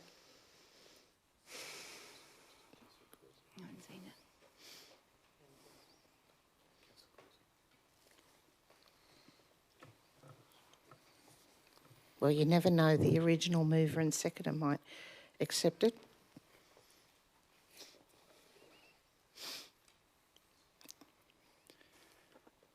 Would you like to speak to it, Councillor Hernjack?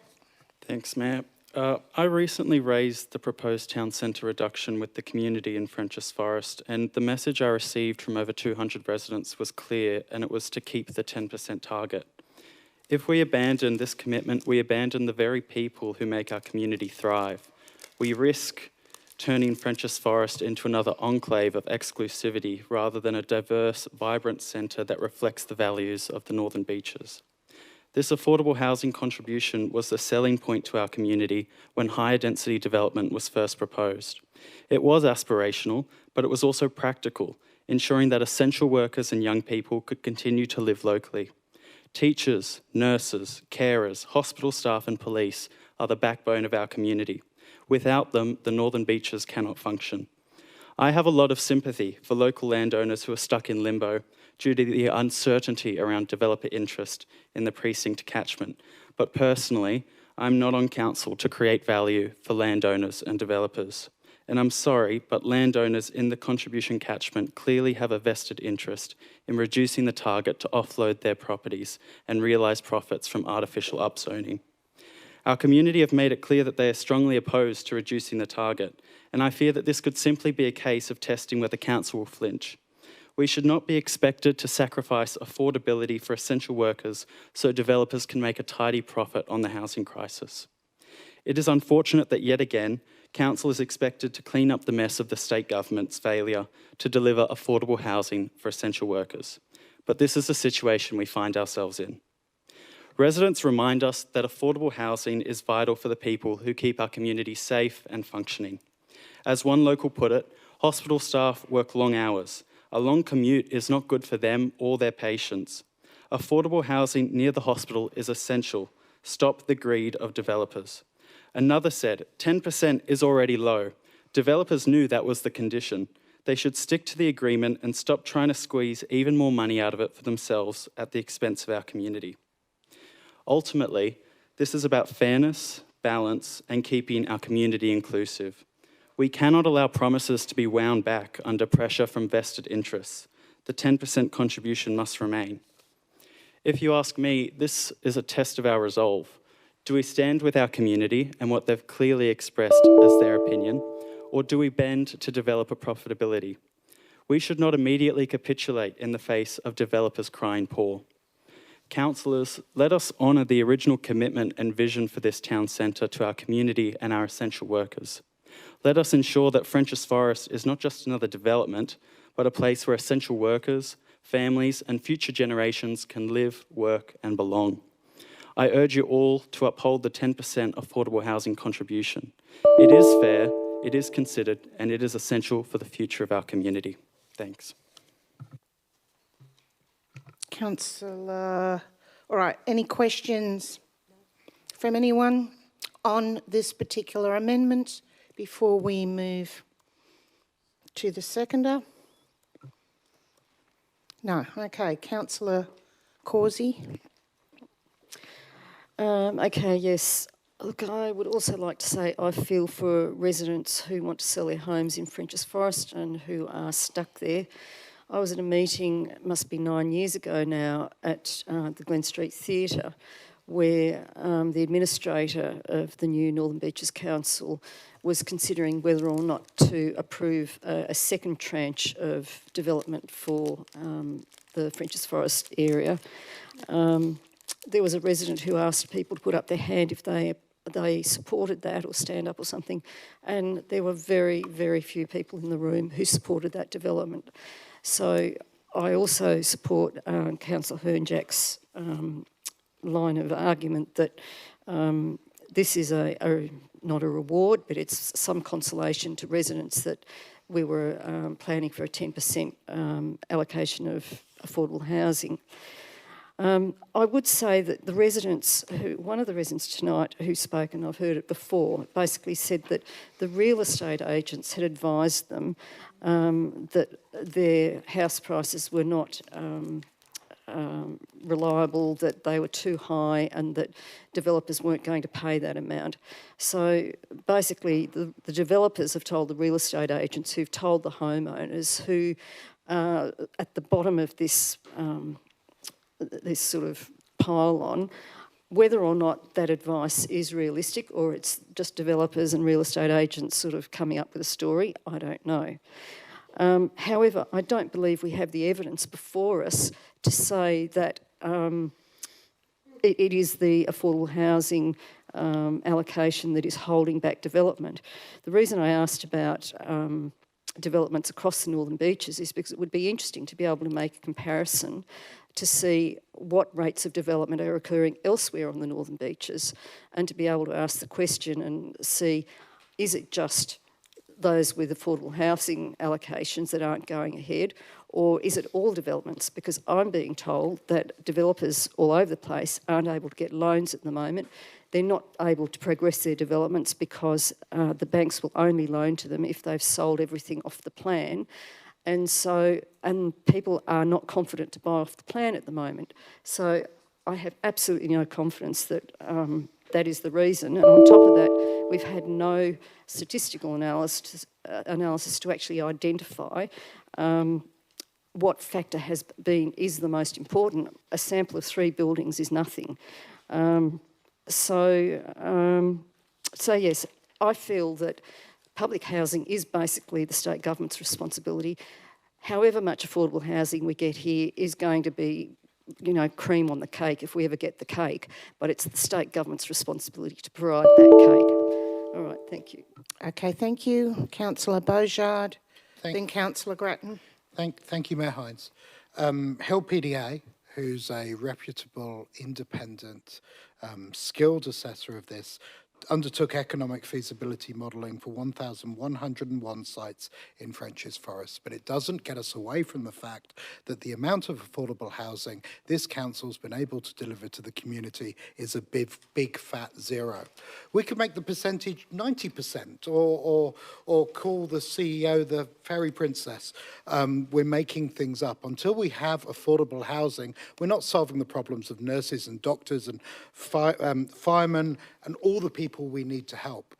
In my mind, anything's better than none, and the data isn't coming from developers, the data's not coming from real estate agents, the data's not even coming from the homeowners, the data's coming from a third-party independent report, which is telling us under their assessment that in order to kickstart this development and create affordable housing on the Northern Beaches, we have to do this change. I commend the change because it doesn't just do that, it adds an increased level of affordable housing across the entire LGA, and I think it's an exceptional proposal, so I don't support the amendment. Okay. Councillor Grattan. I also don't support the amendment, and I am moved by the, Hill PDA are an excellent economic analysis outfit that have used independence and expertise over a long period of time to give us this advice. As Councillor Beaujard was saying, 10% of nothing is nothing. I think we all agree we need the affordable housing on the beaches. We are all seeing the demographic shift as we're seeing the schools decline in numbers as young families are moving away. We were talking about it at the Economics Committee last week, I think that was last week, of the problem getting staff, the problem of not having this vibrant economy because we don't have the full life cycle of people in our community anymore. So we all agree we need this affordable housing. Clearly, we haven't had any to date. It is too high. We've got independent advice saying that 3% will work in this particular environment. I disagree with the amendment, and I guess that's 2 for and 2 against, and let's put the amendment to the vote and we can hear the next amendment from Councillor Hackman. I move formally that the motion be put. Okay.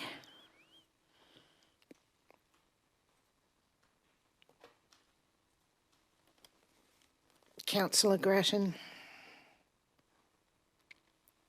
Right. Yeah. All right. Okay. Putting that motion, that the motion now be put. Everyone except Councillor. Oh, yep. No, it's unanimous. All right. So we've agreed that we will now vote on the amendment.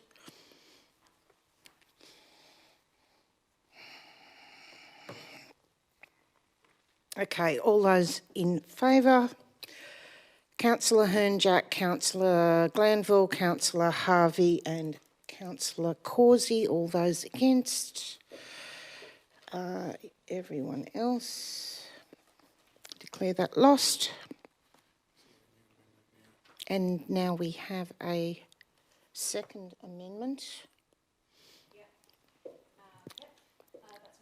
That's with governance. Could you please put it up on the screen?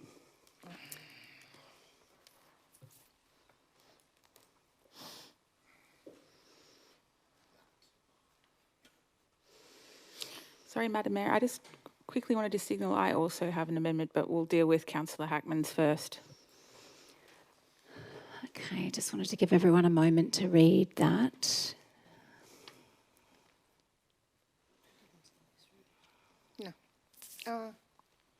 The only thing that has changed in that is that I want to definitely keep the percentage for the LMR, which is fantastic, and also the whole of the LGA, which again is brilliant. I just want to have a little bit more information on the Frenchs Forest, the reduction from 10%, because I really want to make sure that we've done that modelling in alignment with our strategic goals. So if anyone can suggest any improvement to make that shorter and more clear that that's my intention, please say so. It just says... So we need a seconder. I'm just trying to discuss with the CEO about giving us time to read it to find out. Okay, Councillor Hernjack, we'll use you as a seconder. I think the crux of it is in number 3. 4 or 5 and 6 is what was in the original motion, but in number 3 it says a brief review be commissioned to verify the feasibility under different contribution. No, can we just say under brief review to be commissioned to verify the alignment with our strategic goals? Just a point of order, Madam Mayor. Yes, what's your point of order? Would the brief Councillor? commission require expenditure? I'd have the information on the back of the envelope would be fine. My questions to the CEO, please. General Manager. We'll get you there eventually.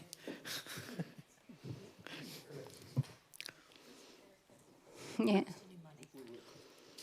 Through you, Mayor, short answer is there will be financial implications associated with implementing that. I'm not asking about the implementation, sorry. Sorry, just hold on while we work out the process.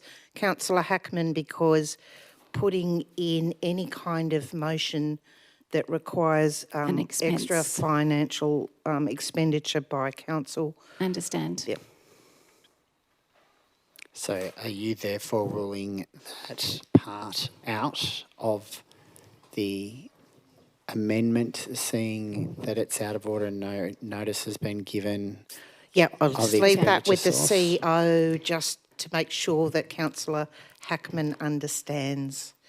I do understand the implication. Thank you for pointing that out, Councillor De Luca, via you, Mayor. I'm just wondering if I could change it to information provided by staff to verify the alignment under our strategic goals. Okay, Councillor Hackman, your amendment is going to cost council money. So we're just trying to work out how that can be worked through, because otherwise your motion is out of order. I do understand, and I'm trying to make some changes to simplify it, because what I'm asking, in essence, isn't really too complicated.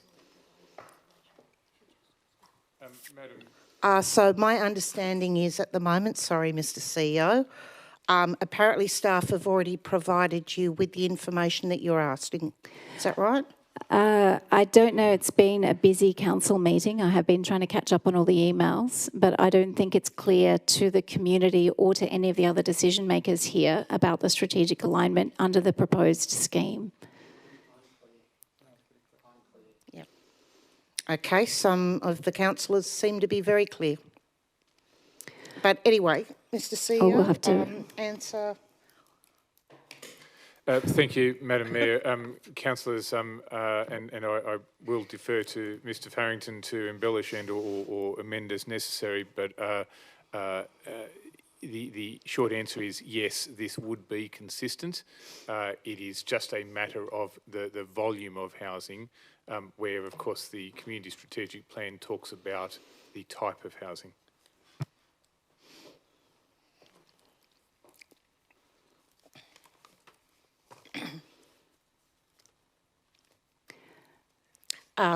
Councillor Hackman, can we have proceed? So can we proceed under these conditions, or do I need to change it? Is there any other questions from anybody else before we go to the mover? Because then that's your chance to say something. Otherwise, we're all talking at cross purposes. I'm just jumping here. I just wanted to make sure that it was okay to proceed. Yeah. Go for it, Councillor Hackman. You have your 3 minutes. It's late. Thanks.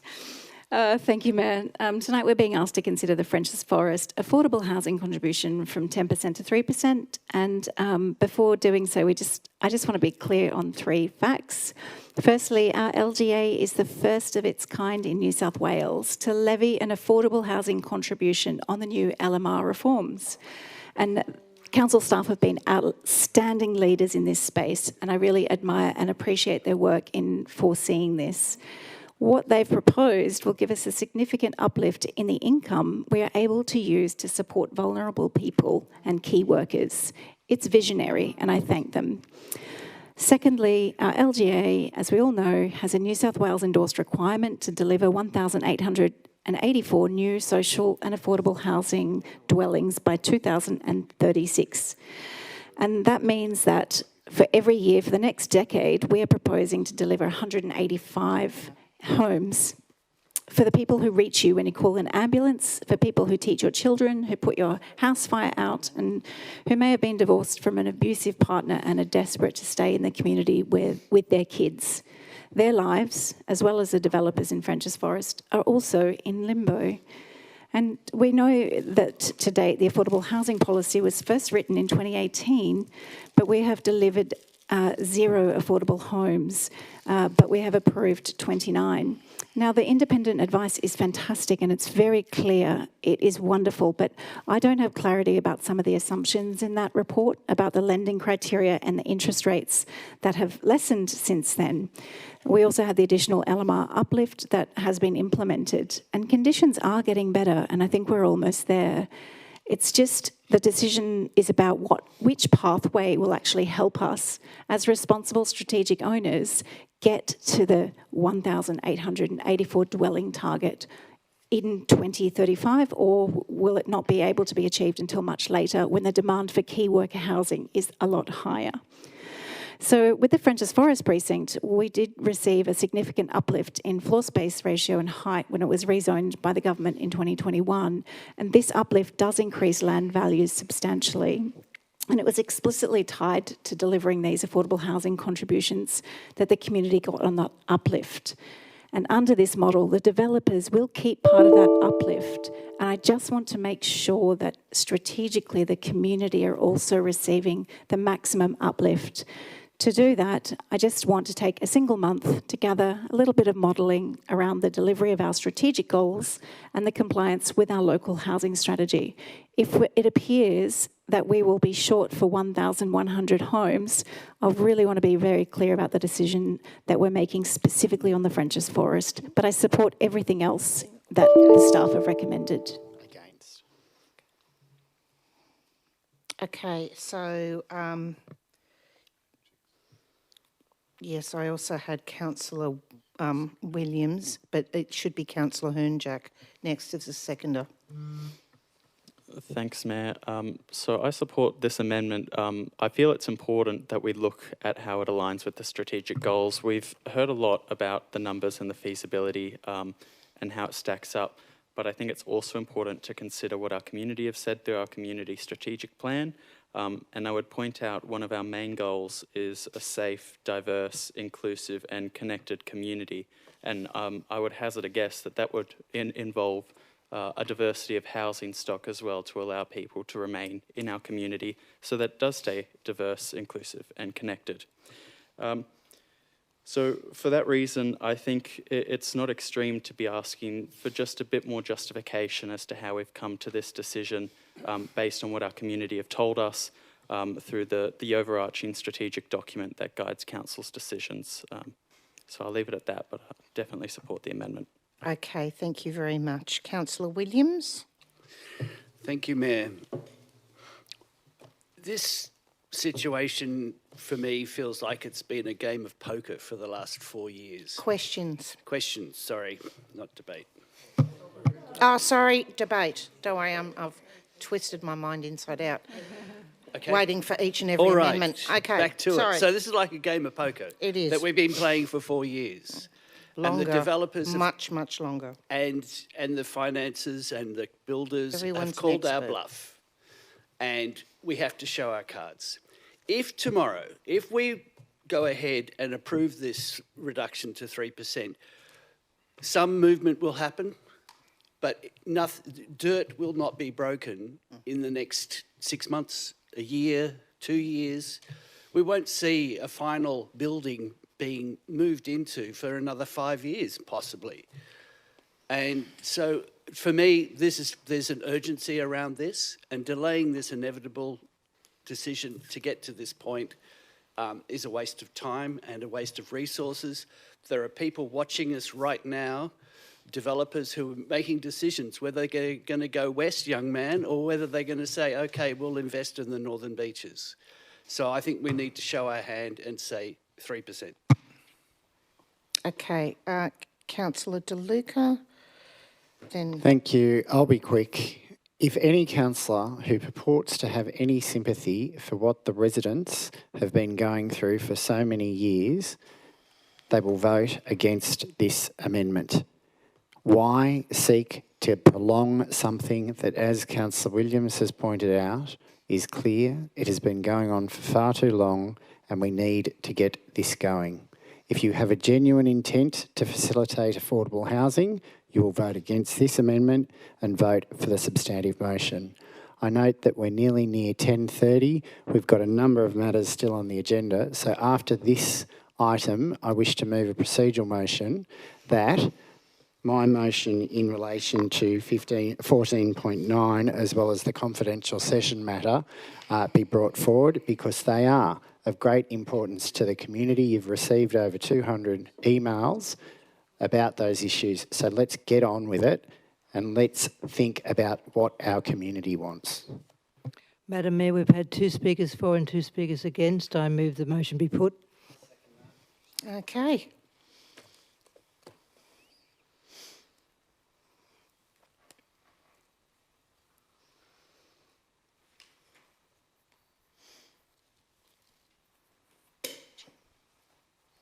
Right, so we're voting on whether the motion, the amendment be put. All those in favour? Pretty well unanimous.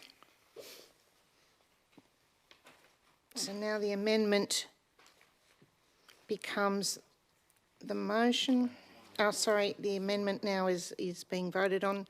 I just got sidetracked thinking there's still another amendment coming, isn't there? Oh.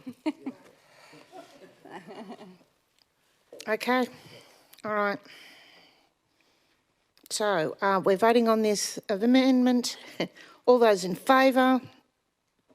Councillor Hernjack, Hackman, Beaujard, Glanville, Harvey and Causey. Those against?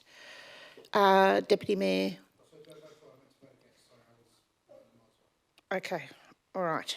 So Deputy Mayor Bingham, Williams, if you can put your hands up, Councillor Grattan, Councillor Giltnan, Councillor De Luca, Councillor Singh, Councillor Dillon and myself. Declare that lost. New amendment. Thanks. It should be with governance. Who's willing to second? Councillor Hernjack or Councillor Harvey? Let's put your name on something. Here we go.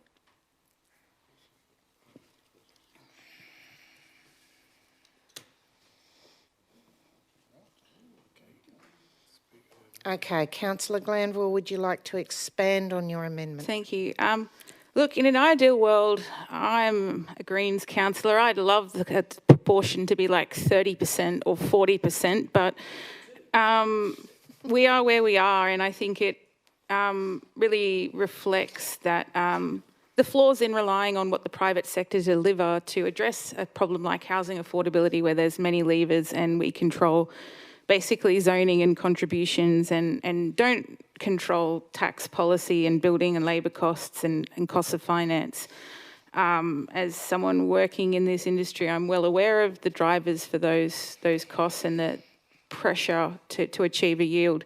While I've been a councillor, we've applied 5% in other places. We're proposing to apply that in Brookvale, and in the Darley Street rezoning, it's been 5%. And I think that an ultimate reduction to 5% would be a better compromise that is reflective of what we've done with these sort of spot rezoning type proposals in the past. And I think reflects the different stakeholders we have in the community. We have stakeholders in the community who own property or wish to develop it, who would probably like 0, and we have other parts of the community who would like it to be 10, 20, 40, 100% affordable, because most people my age have already moved to the Central Coast. This place is not affordable, and sometimes I genuinely ask myself, if I wasn't a councillor, would I still be living here? Because it's really unaffordable in this area, even for someone who works in professional services. My suggestion of a temporary 3% reduction would achieve attempt to achieve a compromise. So for DAs lodged within 12 months from the proposal being gazetted, they could only pay a 3%. This would have a few benefits. 1, it would create certainty for the landowners and developers. 2, it will encourage perhaps owners and developers who've been dawdling to stop doing that and to really concentrate on the task of getting in DAs. One of the challenges here has been that DAs have been slow to come in, and this would create a really strong incentive for those DAs to come in within 12 months from gazettal. I should say that's from the planning proposal being adopted and entering into force. That's not from the date of this resolution, so there would be sufficient time for properties to be exchanged and for development applications to be lodged within that 12-month period. I'm not thrilled by this proposal. As I said, I'd rather it was much higher, but in trying to reach a compromise between all of the different groups within our community that make our community, that they're all in different places financially, trying to find a compromise that's consistent with how we've treated other rezonings, and also trying to do what we can for housing affordability. Councillor De Luca. Oh, sorry, Councillor Harvey. There are 2 wolves inside of me. One that desires a lot of affordable housing, and one that desires affordable housing now. And that's what I sort of see this whole issue is boiling down to. How much can we get, or how fast can we get it? I am greatly disappointed that we're not going to retain the 10% in Frenchs Forest.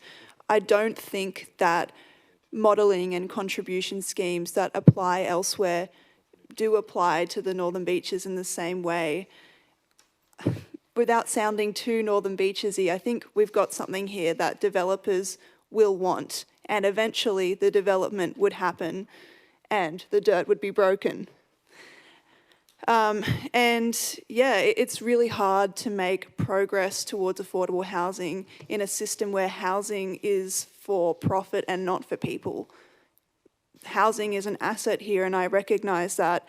And I'm just, I am sorely disappointed about the 10%. But hey, this Councillor Glanville special I think is a fantastic compromise and an example of Greens not letting perfect be the enemy of the good.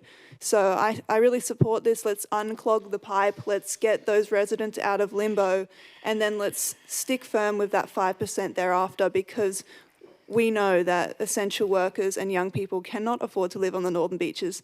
Just like Councillor Glanville, I am also bound to here, but most of my friends have moved to Melbourne or to the inner west. Yeah, it's going to become a pretty boring place if we can't get more affordable housing up soon, and I think we all know that we can't rely on the state government to do that for us. So I'm glad that we are all on the same page about how important this is, and I hope that this reform to the contribution scheme allows us to start to make some forward progress in this area. Thank you. Okay, Councillor De Luca. Thank you. I speak against the amendment because I do think it will cause problems. It takes a lot of effort to have to put in a DA by that time. You'll also see our staff and indeed New South Wales planning staff overwhelmed, which could cause further delays and unnecessary costs in the Land and Environment Court should an application be deemed refusal or otherwise a planning proposal, and therefore I think we just have to go with the staff advice, which has been comprehensively researched, and I commend the original motion and ask that we progress the original motion. Okay, Councillor Williams, you were next. I was wondering whether Councillor Glanville would accept an amendment to your amendment where instead of 12 months, taking it through to 2029 and then have it reviewed by the next council.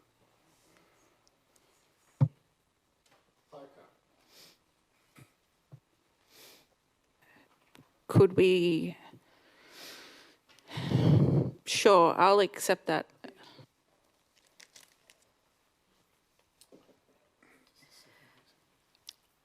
Okay, Councillor Glanville. Sorry, Councillor Harvey. Do you accept that? I don't like it. I really don't like it. So that's a no? No, but I'll defer to Councillor Glanville on this. And just the wording, so it's actually taking out and then 5% thereafter. It's actually review by the then council.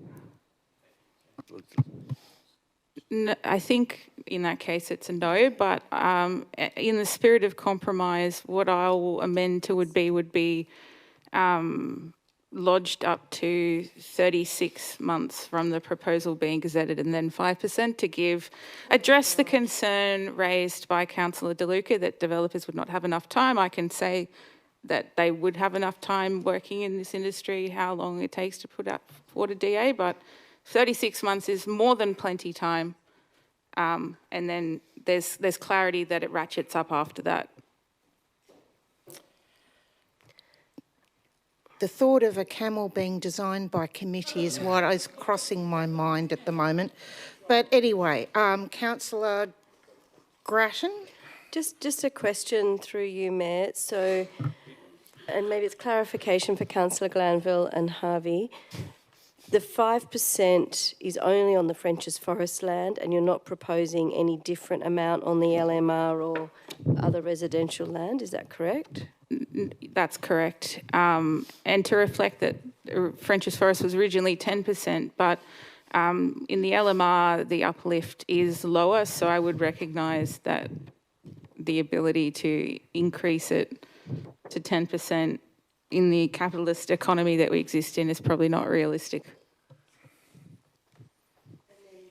Follow-up question through you, Mayor, is how might that play out? What are the implications of having differing rates for French's Forest and the rest of the LGA? There's some synergy having it all the same number.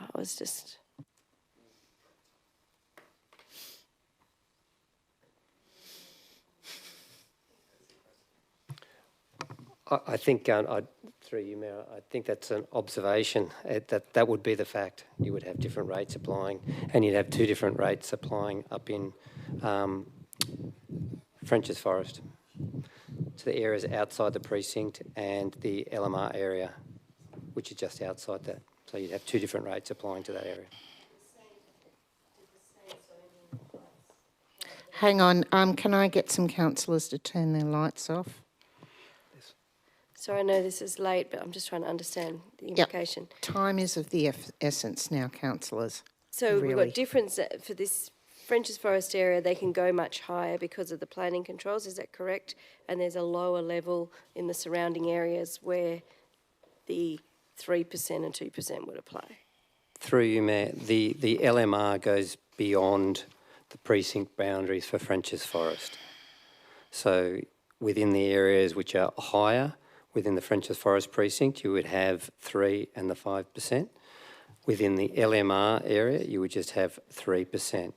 They have slightly lower rates. I think Councillor Grattan's question was about the relative uplift between the LMR and the French's Forest area, if I understood it.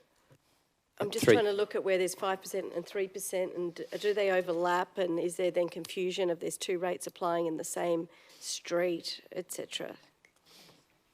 Through you, Mayor, the answer to the question is yes, you will have two different heights and permissible developments, one within French's Forest, and then the LMR, which goes slightly beyond the boundaries of the French's Forest precinct, and they're slightly lower densities, and they would have a different rate.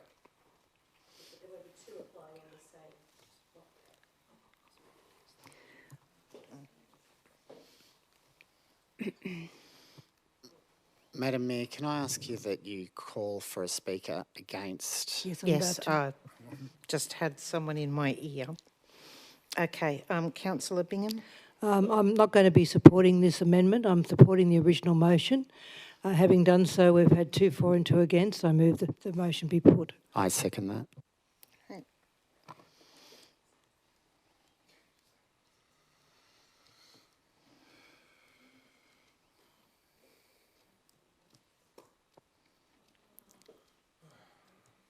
Okay, all those in favour of the motion being put now?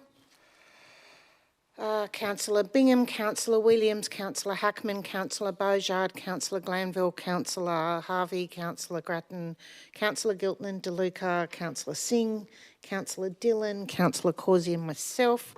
1 against, Councillor Hernjack. Declare that carried. Oh, sorry, lost. Sorry, the motion be put is carried. Right, now we're up to the amendment. I know you're all trying to be helpful. Camel still coming to mind here. Okay. All right, so now we're voting on this amendment, the third amendment now. That's right, third time's the charm. All right, all those in favour? Councillor Williams, Councillor Hernjack, Councillor Hackman, Councillor Glanville, Councillor Harvey, Councillor Grattan, Councillor Causey. Those against, Councillor Bingham, Councillor Beaujard, Councillor Giltnan, Councillor DeLuca, Councillor Singh, Councillor Dillon and myself.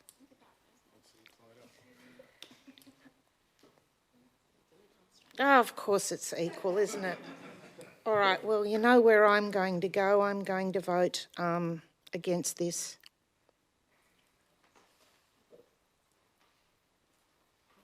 I'm sorry, but around this table there's probably only 2 councillors who were actually here when all of this was going on. And I know that you all mean well. If I waive my right of reply, can we just put the motion? Oh, wouldn't that be great? All right. Okay, we're putting this to the vote as a substantive motion. All those in favour?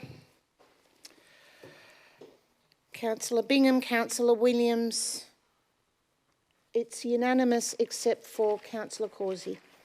Madam Mayor, as indicated earlier, I move a procedural motion that items 14.9, 17.2 confidential, 17.3 confidential, and then notice of motion 14.1 be brought forward due to the public interest, urgency and time imperative of those matters. Okay, the first thing we will be doing, Councillor De Luca, is confidential first, then come out and certainly go straight to Narrabeen. Okay. I'm happy to amend my procedural motion then. Is that what Okay, you're please. asking me to Yes, do? yes. Okay, I'll move that way. Thank you. Seconded, Bob. Seconded. Councillor Gilton seconding it. Okay, seconded by Councillor Giltman. And since we have two in confidential that were pulled out, we'll wait until the doors are closed. We've got 17. Do we need to vote on that procedurally, sorry? Sorry? Do we procedurally need to just vote on that? Yes. All those in favour of going into confidential? And 14.9 after that, and hopefully we can just keep on moving. Councillor Bingham, hang on. Hands up. Those, yep. Councillor Bingham, Councillor Williams, Councillor Glanville, Councillor Harvey, Councillor Giltman, Councillor De Luca, Councillor Singh, Councillor Hackman and myself. Those against, Councillor Hernjack, Beaujard, Grattan. You voted for it. Yep.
and we go through what was just voted on. Mayor, I'd actually like to move a procedural motion once we're back in. Okay, so 17.2, North Narrabeen Surf Life Saving Works Stage 1 and 2.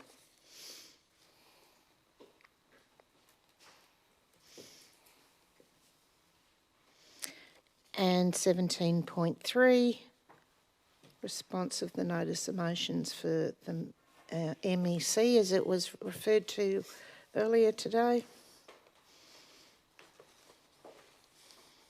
And we've also had 17.1 go through, which was an offer to manage Crown land in Ingleside.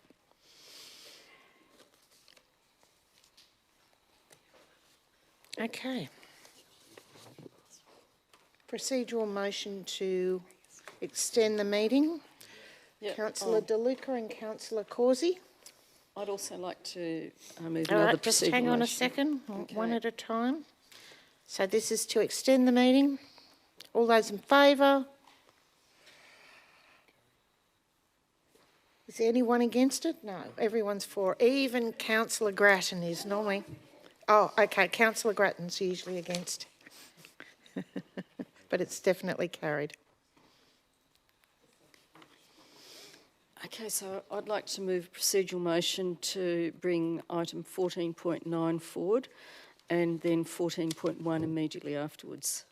That was, I think, my original one. That's kind of the rhythm of what Yes. we're going in, which means hopefully we can get through those two done because we're in open now. Okay, thank you. Right, okay. So 14.9.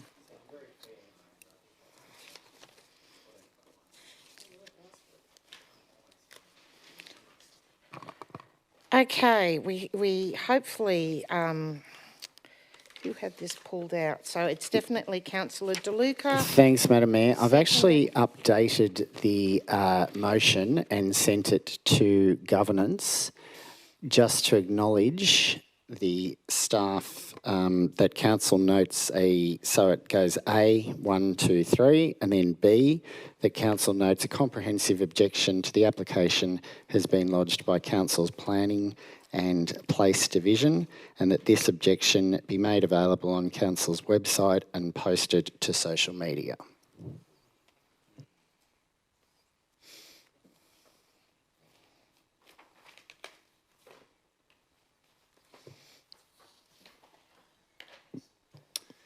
So in speaking to the motion, Questions, Madam Mayor, first before we speak? Is that possible? Yes, as seconder, I've got Councillor Singh with his hand up going, he wants to second.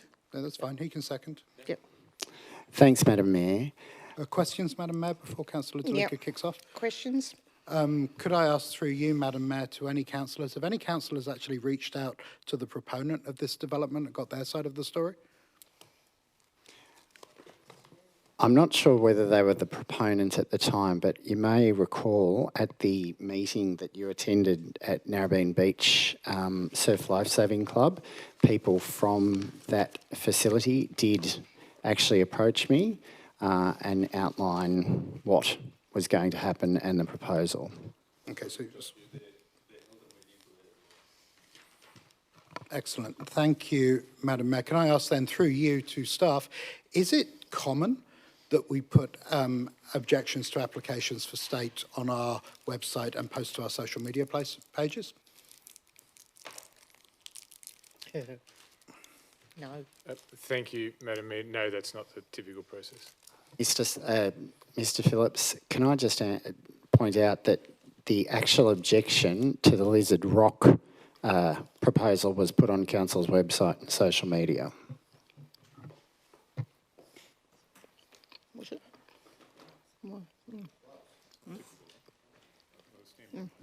Not typical. No. If I could just raise a point of order. A question was asked by Councillor Beaujard through you to the CEO. A response was provided from the CEO to Councillor Beaujard. The Code of Meeting Practice is very clear that we aren't to allow any argument or discussion around a response to a question. So I would encourage Councillor De Luca to allow the Code of Meeting Practice to be followed properly.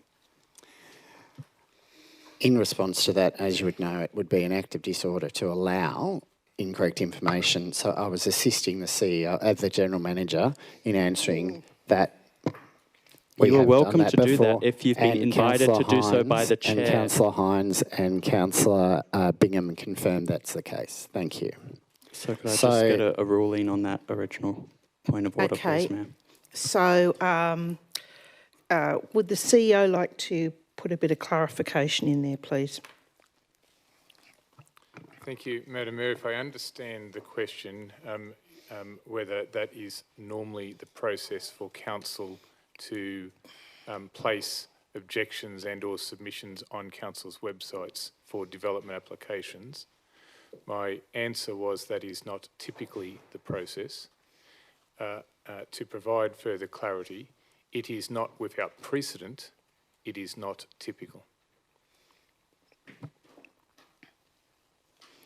Okay, councillors, let's just keep, this is such a important nom, it's important that we actually discuss and move on, please.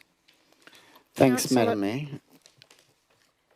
Okay, any other questions? We've had questions, no questions. All right, as the mover, Councillor De Luca. Council laws have received an overwhelming submission of emails, telephone calls, and even I received 2 posted letters supporting this motion, which was requested of me by the community group who organised last weekend's, or was it the weekend before, rally at Narrabeen. Those of us that attended would have seen the numerous amount of people that are concerned about this issue. The member for Pittwater, Jackie Scrooby, has also written councillors asking that this motion be passed and supported by councillors. It is imperative that we do all possible for our community to advocate for our community for a public hearing, but also to reopen the submission time, because as was stated, the actual portal was down 3 days. There were also numerous irregularities with the portal in that if you pressed the direct link, and this was reported by numerous members of the community, if you press the direct link, instead of being taken straight to the development application or the proposal, you had to go through a very long list of all state significant development applications or proposals across the state. Furthermore, there's been reports that also when people had entered their actual objection on the portal, that it timed out and it had to be done again, and then it had time out. So a lot of people who aren't necessarily computer au fait were prevented.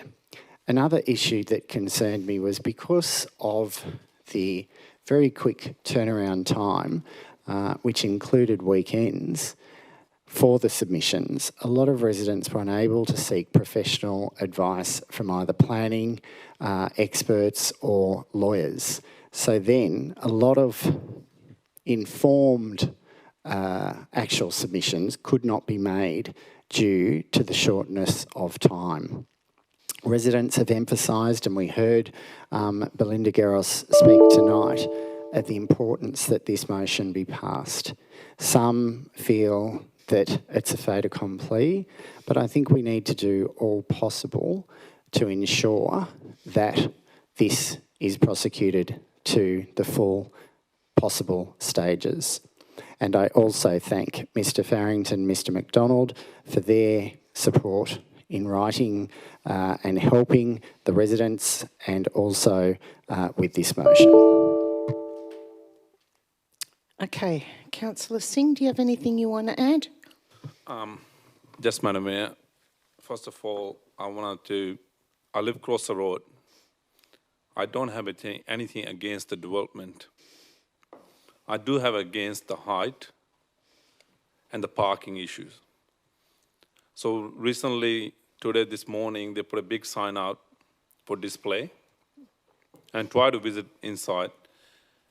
And they have a display for the selling, what's it called, exhibition house. They were showing it. So basically, my big concern, how are we going to affordable the parking? We know already struggling with in Narrabeen parking, and everybody parked in North Narrabeen Surf Club, a very hard struggle with it. If we have 196 units, where are we going to park them? So I will be supporting the motion of Mr. De Luca. Thank you very much, ma'am. Okay, I'd just like to add something on here as well. I think this is going to be the first of many that we're going to see, because there's going to be absolute confusion, I mean, between what a low, medium rise planned area is and the town centres, what is a state significant development, because council has no jurisdiction over this, and what's a housing development authority property as well, which is another clanger coming down the road to us, of which is another way of bypassing council's protocols and putting buildings in. So what I do find really challenging is knowing we've got 9 town centres that we've been trying to work out plans for, and that there's 2 other opportunities for development to be put anywhere on the northern beaches that is basically bypassing any of the designs, controls or anything from council. And I do think that we're going to see a bit of a tsunami of those coming. I do think the community, quite rightly, is really confused, which is even more confusing, I think, for some of our state and federal MPs, because in reality, we can write great angry letters, we can try and demand everything that we can, but this is a bipartisan agreement between both sides of our major political parties. Make no mistake, this is all about housing. This isn't about great planning. This is about putting in as many houses as possible. And I'm really, I know that we are not alone. I've certainly met with a lot of other of our northern mayors who are all as equally outraged about the fact that these can turn up anywhere, and that we have no opportunity other than writing a great report. Thank you to the planning department, but we know they don't have to listen to any of that if they don't really want to. So it is up to our community, quite rightly, to show how outraged they can actually be, because I don't think they're going to listen to a whole heap of councils. Who knows? I'm sure it's coming up at the local government conference quite strongly, but you know, it'll have gone and passed by then. This is coming down the road at us. Anyway, Councillor Glanville. Yeah, sorry, I had an addition that governance should have. Yep. If we can have a look at it and see if the mover and seconder want it.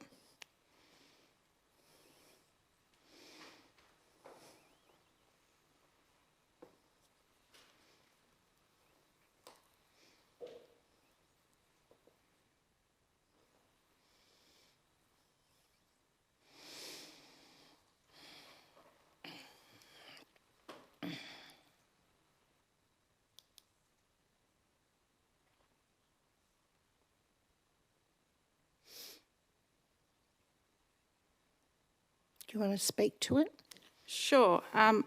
Look, I appreciate very much that the Narrabeen community is concerned about this development. On the other hand, I see it as a symptom of a broader problem within the state government, where the state government is proliferating state-led approval pathways to facilitate housing in a process that is, A, completely unplanned because there's very little strategic planning behind what is happening.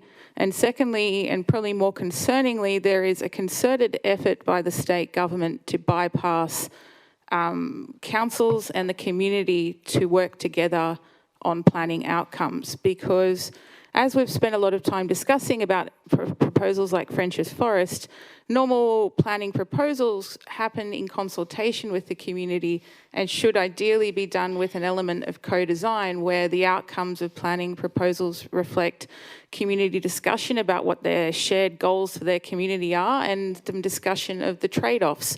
The state government and the SSD process that this is going in through is one of many new pathways being created, and I think the purpose of this addition is to talk about that strategic aspect, that this is one of many proposals that has happened and will continue to happen, and we should be on the front foot about fighting the entirety of the stupidity of the state government's processes, although I very much appreciate that individual projects will be of huge concern to individual residents because we all love and care about the particular neighbourhood that we live in and are concerned about the changes there. But this, these raft of changes will affect everyone in the Northern Beaches in a totally unplanned way. Councillor De Luca, do you want to I'm just accept that? wondering, as you're aware, there's currently 2 proposed in Mona Vale and 1 proposed in Cromer. If we're going to be specific on naming certain sites, are you happy that they be included, or? Which proposals are those? I'm aware of the Mona Vale, is that the Darley Street one you're referring to? And then there's the Roche site in Cromer. I'm happy to include those two, although it's, I'm less familiar with the Cromer one, but I'll take you on your word on that one that it's a. Hang on, I'm just looking back at Mr. Farrington. Yes, include? Yes. I'm happy to include that as long as we have the Mona Vale and Cromer ones as well. Are there any others, Mr. Farrington, that you think should be included? No, but through you, Mayor, they are a couple that you can include, and you could have reference to those and any others that come through. But there is the Cromer one, there's the one at Mona Vale and this one. Thank you.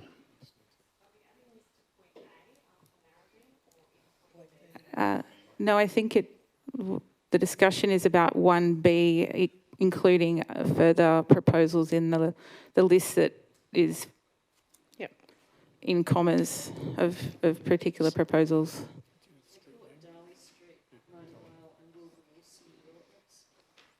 The Ingleside isn't a state, though. Significant. It's a DA. Yep. It's not a state. Yeah, and this is exactly why I spoke earlier about the confusion. There's going to be things popping up everywhere.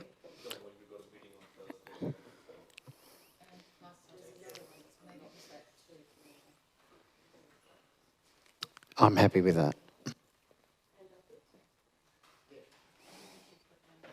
Yeah, and others? Great.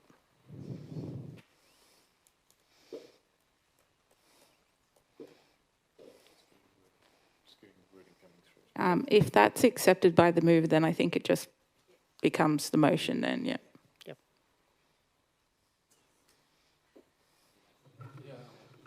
The seconder is also happy.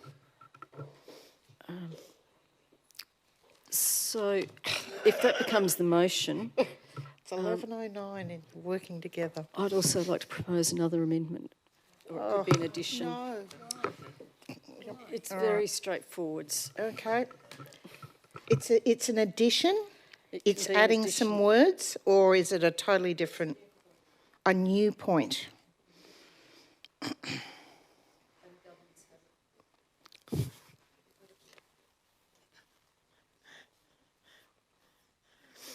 Affordable housing 2.0.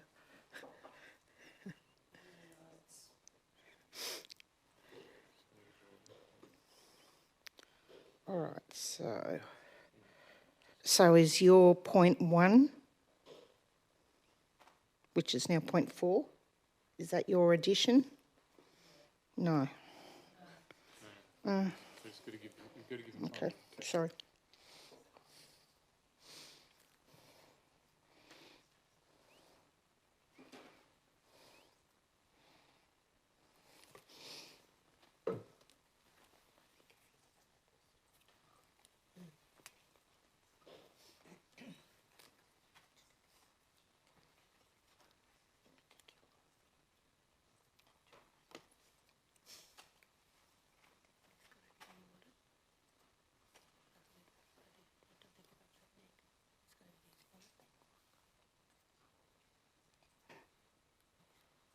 If that's allowed by staff, I'm happy to include that. Yes, I remember seeing this.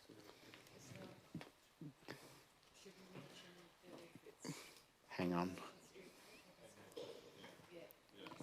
So I just think more specificity requests that if 156 Ocean Street, Narrabeen, Yes. I think they've got their hands Yeah. full just with the other stuff. Hang on.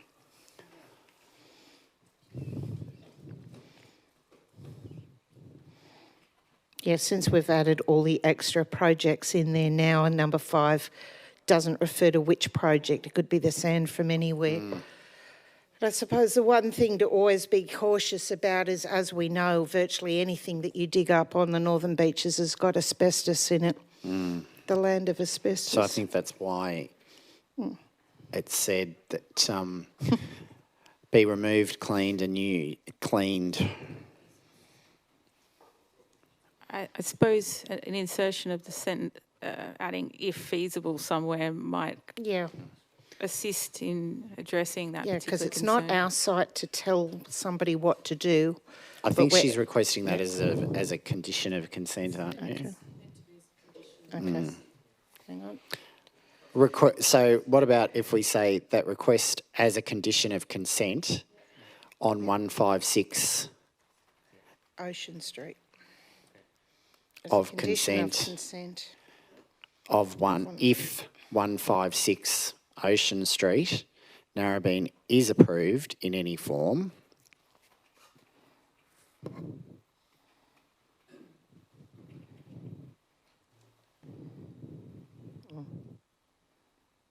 Yep. A question on that. Wait. Okay. Stop. Stop.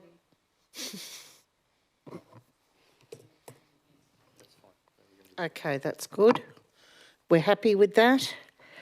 And we've now got a question. Through you, Mayor, to the staff, is anybody aware of a sand cleaning methodology that's efficient in being able to get sand to the quality you need to put on a beach? Well, I heard a yes faintly on one end of the chambers, and I may have not overheard. It's not our problem. Okay, all right. No more questions. Can we put this to the vote? Everyone's happy. Everyone's agreeing. Okay. All right. Yes. The amendment is now the substantive motion, because the mover and the seconders have accepted all the different additions. So we're just voting on it right now. All those in favour? Declare that carried and unanimous. Hooray. Now we go back to 14.1.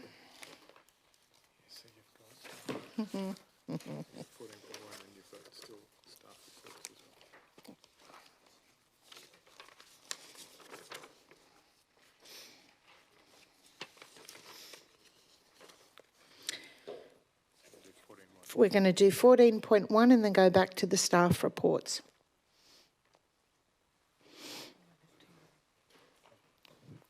We can only dream. I just got told we won't have time. We can just dream. Okay, so we need a seconder. It's submitted as a joint motion. Oh, is it? Yep. One mover and one seconder. There you go, Councillor Ernjack. Yes, can I just... Yes, just all find right. a- So, Councillor Causey, have you got an Yes, updated I've sent version? an update to staff.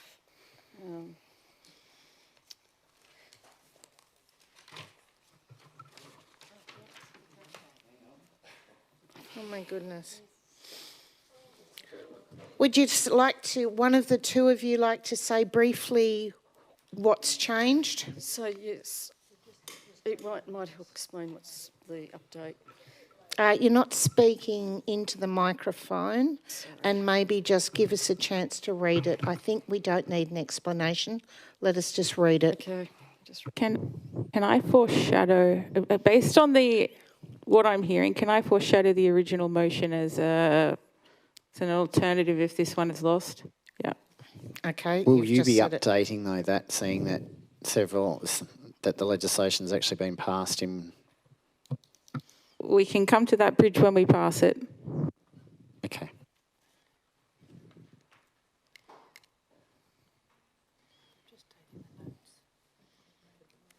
Oh.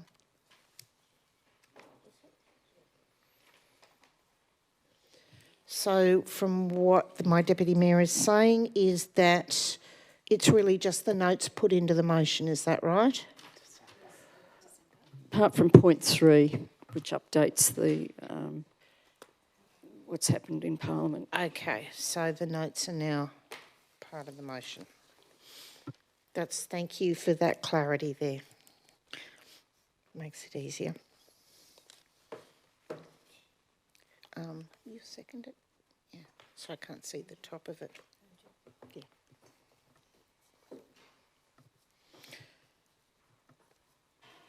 Okay, any questions of the staff from anybody?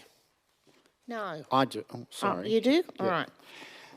So just in relation, could the staff please outline where we're up to in both the Legislative Assembly as well as the Legislative Council in relation to the original bill, which I understand has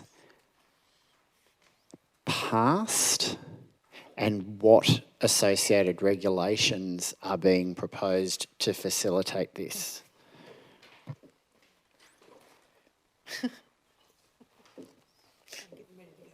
I know.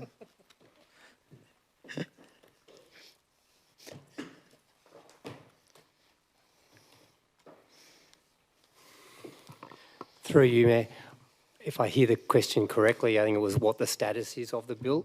And my understanding is it's passed both houses, so it's just waiting now assent by the Governor. So that is the final step in the making of the process. So just in relation to the second part of the question, what regulations is the Minister proposing to facilitate the actual legislation?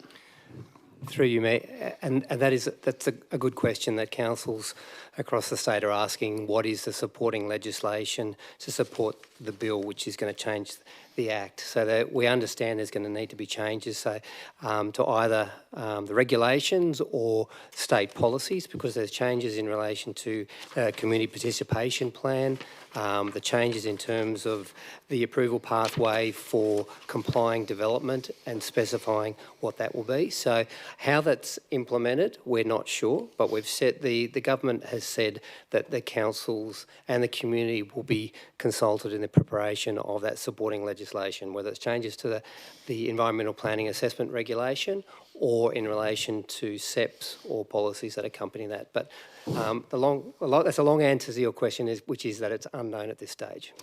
In relation to regulations, is it not a fact that the Minister does not have to take a regulation to Parliament? I'd have to take that on notice. It was a in Dorothy relation to Dixer. the process. You don't. They don't. Yeah.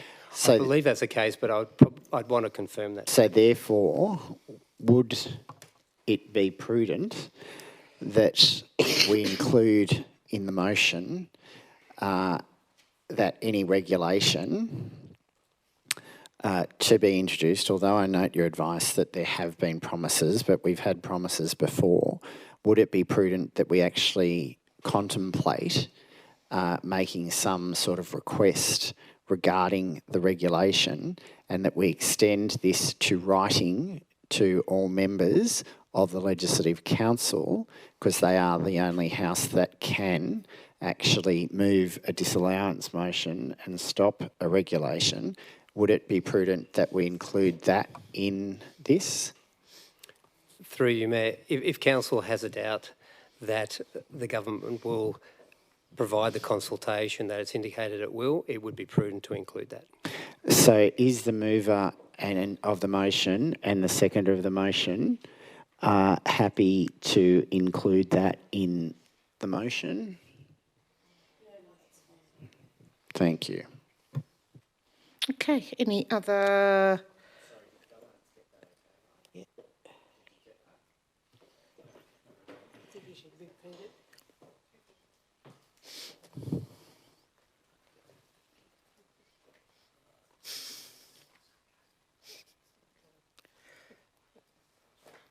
You know, you could always just stand over there, but I think you're more effective sitting up here. Yeah. Yeah. No.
Just means now that there's no more speaking time.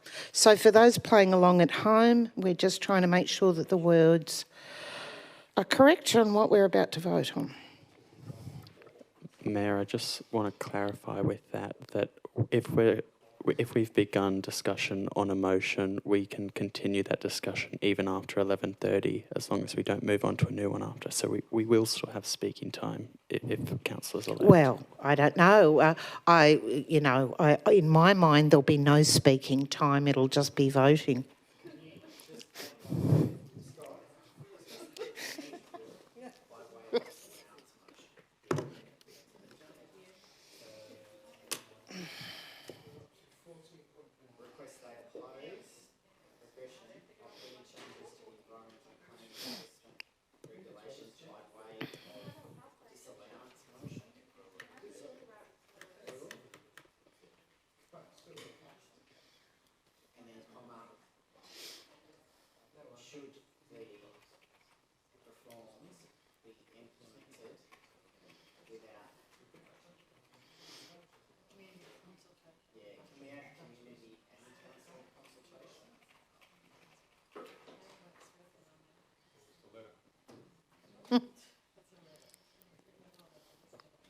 It's good, it's another angry letter. We're good at angry letters.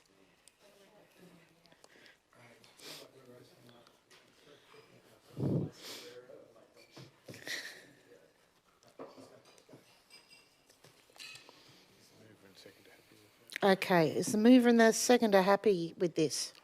I can't even remember who the mover and the seconder was now. Yeah. That's right. Councillor Causey and Hernjack? We're fine with this as long as we'll be able to speak to it.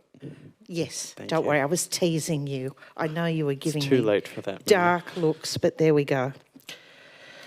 All right, so we're still on this and no more questions. We've finessed everything as long as our mover and our seconder can actually say something, maybe explain it in clear, simple language, since it's towards the end of the night and none of us can think straight. Okay, so it's my turn? Yes, Councillor Causey. Okay.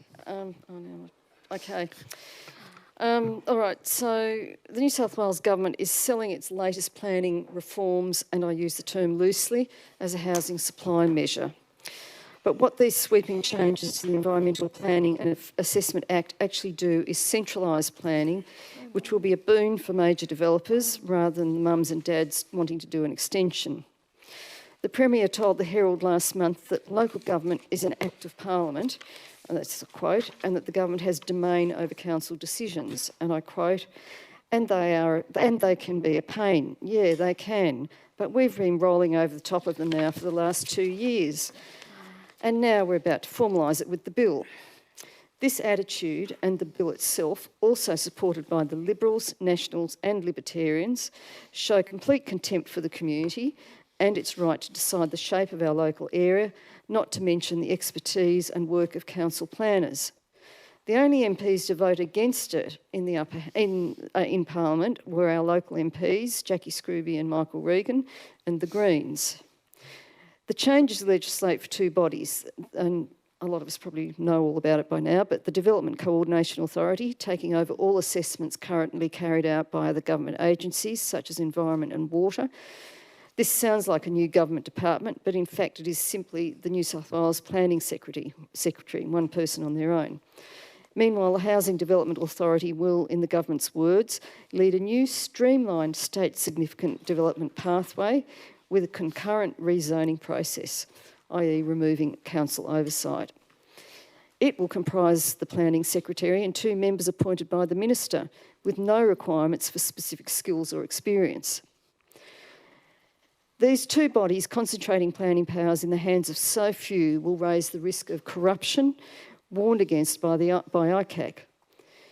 The bill also introduces a new development pathway known as targeted assessment developments to be determined by the Minister alone.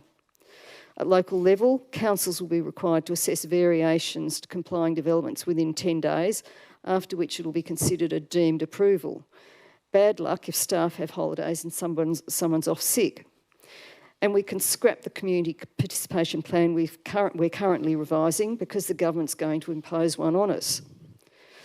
Ms Scrooby saved the objects or aims of the Act relating to environmental protection and human health, while Wakehurst MP Michael Regan ensured the provision relating to bushfire land mapping will be retained. However, the changes still limit the independence of the Rural Fire Service, and no aspect of the bill was tested with public consultation. There's still more to come, with a number of SEPs and the community participation plan to be finalised. Perhaps the government will be able to salvage some of its reputation by consulting on these. I encourage councillors to join the fight against these changes by supporting this motion. Okay, as the seconder, Councillor Hernjack. Thanks, Mayor. My biggest concern with this bill is the concentration of planning power. All a government has to do is declare a project, a targeted assessment development, and the planning minister and their secretary can effectively choose which criteria apply to that proposal. The bill creates a pathway that lets the minister and his senior officials select the issues that will be considered when a targeted development is assessed, before going back to that same minister for approval. Suddenly, it starts to become clear why Labor, the Liberals and the Libertarians were so keen to push this through Parliament together with as little scrutiny as possible. Imagine a coal mine, a housing estate, a wind farm or a transmission line that the government really wants to push ahead. The minister could declare it a targeted development, narrow the scope of assessment, exclude matters that would otherwise be central to public scrutiny, such as environmental impacts, community impacts or bushfire and flood risk. That's not just a procedural tweak. It removes meaningful avenues for communities to shape outcomes and it concentrates decision-making in a small office. Centralising these functions in the Planning Minister and their Secretary as the key consent authority for major projects increases the risk of conflicts of interest and corruption by reducing the independent checks that assessments currently provide. The government has said that this is about speed and reducing red tape. The evidence and the expert commentary show these reforms are instead likely to generate complexity and legal battles with large numbers of targeted cases proceeding on different and inconsistent criteria, producing more court challenges and delay, not less. This bill was announced just days after the Sydney Morning Herald revealed a former Labor Premier and registered lobbyist whose client book includes a long list of property developers, enjoyed frequent access to the highest levels of the Minns government since elected in 2023. The revelations were contained in hundreds of pages of documents obtained by the Herald through Freedom of Information requests, which raised questions about how the Minns government manages the line between his position as an influential Labor leader, elder statesman and close personal ties with senior government figures. Chris Minns has held 41 meetings with developers or developer organisations since coming to office in 2023 as they seek his ear on changes to the planning laws that will speed up housing construction. But Minns has held no meetings with environment or community groups concerned about development, and only 3 meetings with groups representing social and affordable housing. There have been occasional meetings with councils, mainly those controlled by Labor.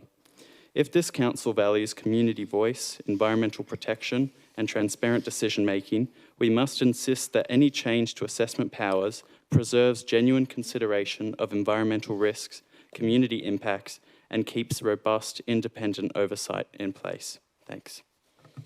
Okay, thank you. Councillor Glanville? There's a great many things I could say about this bill, but I think my colleagues have covered most of it.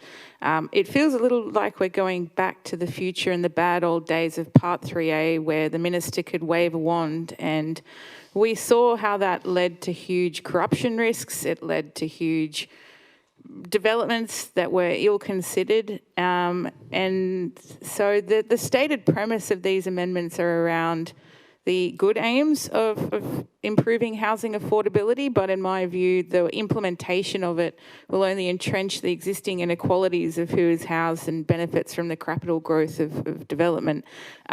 It is a bill that is ill-considered, anti-democratic, and reflects policy capture by the state government by vested interests and lobbyists. This isn't what good planning looks like. A better way of going about these sorts of reforms would have been the conventional way that a major bill is put through overhaul of white papers and in public inquiries and broad consultation from across the local government sector, property sector, housing experts, planning lawyers, environmental groups, not just one sector being the property development sector. It will impact other forms of development. Chris Minns has said in closed-door meetings how this will assist the coal industry with its projects. So this is a really unfortunate bill. It goes against good democratic process and will potentially result in across the state and in our community development, which is short-sighted, and council will be holding the baby on responding to that development where we have we're reacting to increases in traffic rather than the conventional rezoning processes where we plan ahead for those things and development happens in an orderly fashion. So I commend this motion, and I hope as a chamber we can develop more ways of fighting back against this overreach by the state government. Thank you. Councillor De Luca, you had your light on, and then Councillor Bourgeat. Thanks, Madam Mayor. Chris Minns, as we all know, made the statement that he wants development in the right place and that this legislation, as alluded to, is to seek an increase in housing as well as jobs. However, we on the Northern Beaches, I think, have to focus on the very plain fact that the Northern Beaches is completely devoid of infrastructure to cope with existing development, let alone what we are going to face with the development onslaught of the low to mid housing supposed, as they call it, purported reforms. We have seen the state government under Premier Minns, who I do have respect for and like, remove our funding for so many road infrastructure works. We've seen Mr Minns and his government remove the funding for the tunnel. And indeed, in a later motion, I've pointed out that for the Forest Precinct to continue, two of the requirements is the east-west rapid transport link and the actual tunnel. So I don't think we're alone, but I think sometimes just considering how legislation can impact on our own local community and why having motions like we're moving tonight is so important, because unfortunately our community, like many, are apathetic. And until you see it in your backyard, people don't object. Now, we placed, as a council and several councillors on their social media and everything else, the proposals of the state government some time ago. There was very little response, and that concerns me. We are seeing, and properly so, the outcome now, and I think anything we can do to ensure that a sound planning system is implemented, but on sound planning principles with infrastructure and social services particularly to cope, is essential. And if we're looking at the Northern Beaches, that is simply not the case. And this legislation will do nothing except facilitate overdevelopment on the Northern Beaches and indeed across the state, and also block our community from proper consultation. Thank you. Councillor Beaujard, and then hopefully we can go to the original mover and put a vote in somewhere. I will try and be brief, although I think there may be some things we're missing as a council. First of all, it's correct. We are instantiated by an act of the state government. All councils are basically created under their auspices. It's also a fact that we have to work with the Minister for Planning and the rest of the government, whichever of the government of the day is. I have some concerns that while we write more and more angry letters and say no more and more to the state government, while we are including the representation of some of the members of the community's large. There's 260,000 people on the Northern Beaches with different views across all areas of what's going on. I worry that we're going to lose our relationship with state government and we'll end up in a worse position. If we want transport, if we want the East-West link, if we want a tunnel, if one day we want heavy rail, we have to work with state government, because last time I looked, and the financials are on the floor down there, those financials do not give us the ability to build those things ourselves. I am concerned that motions such as this, now it's been changed, I think it was a little better earlier, and motions such as 14.9 have run the risk of making us the difficult child of councils, meaning we get less infrastructure and facilities, not more. So I'm not in support of the motion. Thank you. Okay, with that, I'm going to put it to the vote. I'm just processing what I just heard. Considering I get to see what other councils put through, I think we're very measured. But anyway, let's put this to the vote. Can I just have a very brief right of reply, please? Look, I would just say that if these so-called reforms are so overbearing, basically, and centralising control within the state government effectively, it's undermining all our planning that we've done basically here on the Northern Beaches over as long as I've been on council. And I think we have to stand up and say something, and we have to, our community's appalled by it, I'm appalled by it, and I don't think we can just sit back and be bullied. That's really what it comes down to. Okay, with that, we're going to put it to the vote. All those in favour? Declare that carried, unanimous. Oh, except Nick. Sorry, except Councillor Beaujard. Okay. All right. Okay, so councillors, in accordance with clause 14.9b of the Code of Meeting Practice, I hereby adjourn the meeting to 6 p.m. Tuesday the 25th of November 2025 at the DY Civic Centre to deal with items 12.3, 12.4, 13.1 and 14.2 to 14.8. 10 items. Next Tuesday, 6 p.m. Be there or be square. Thank you very much, and the meeting is now finished at 11:40 p.m.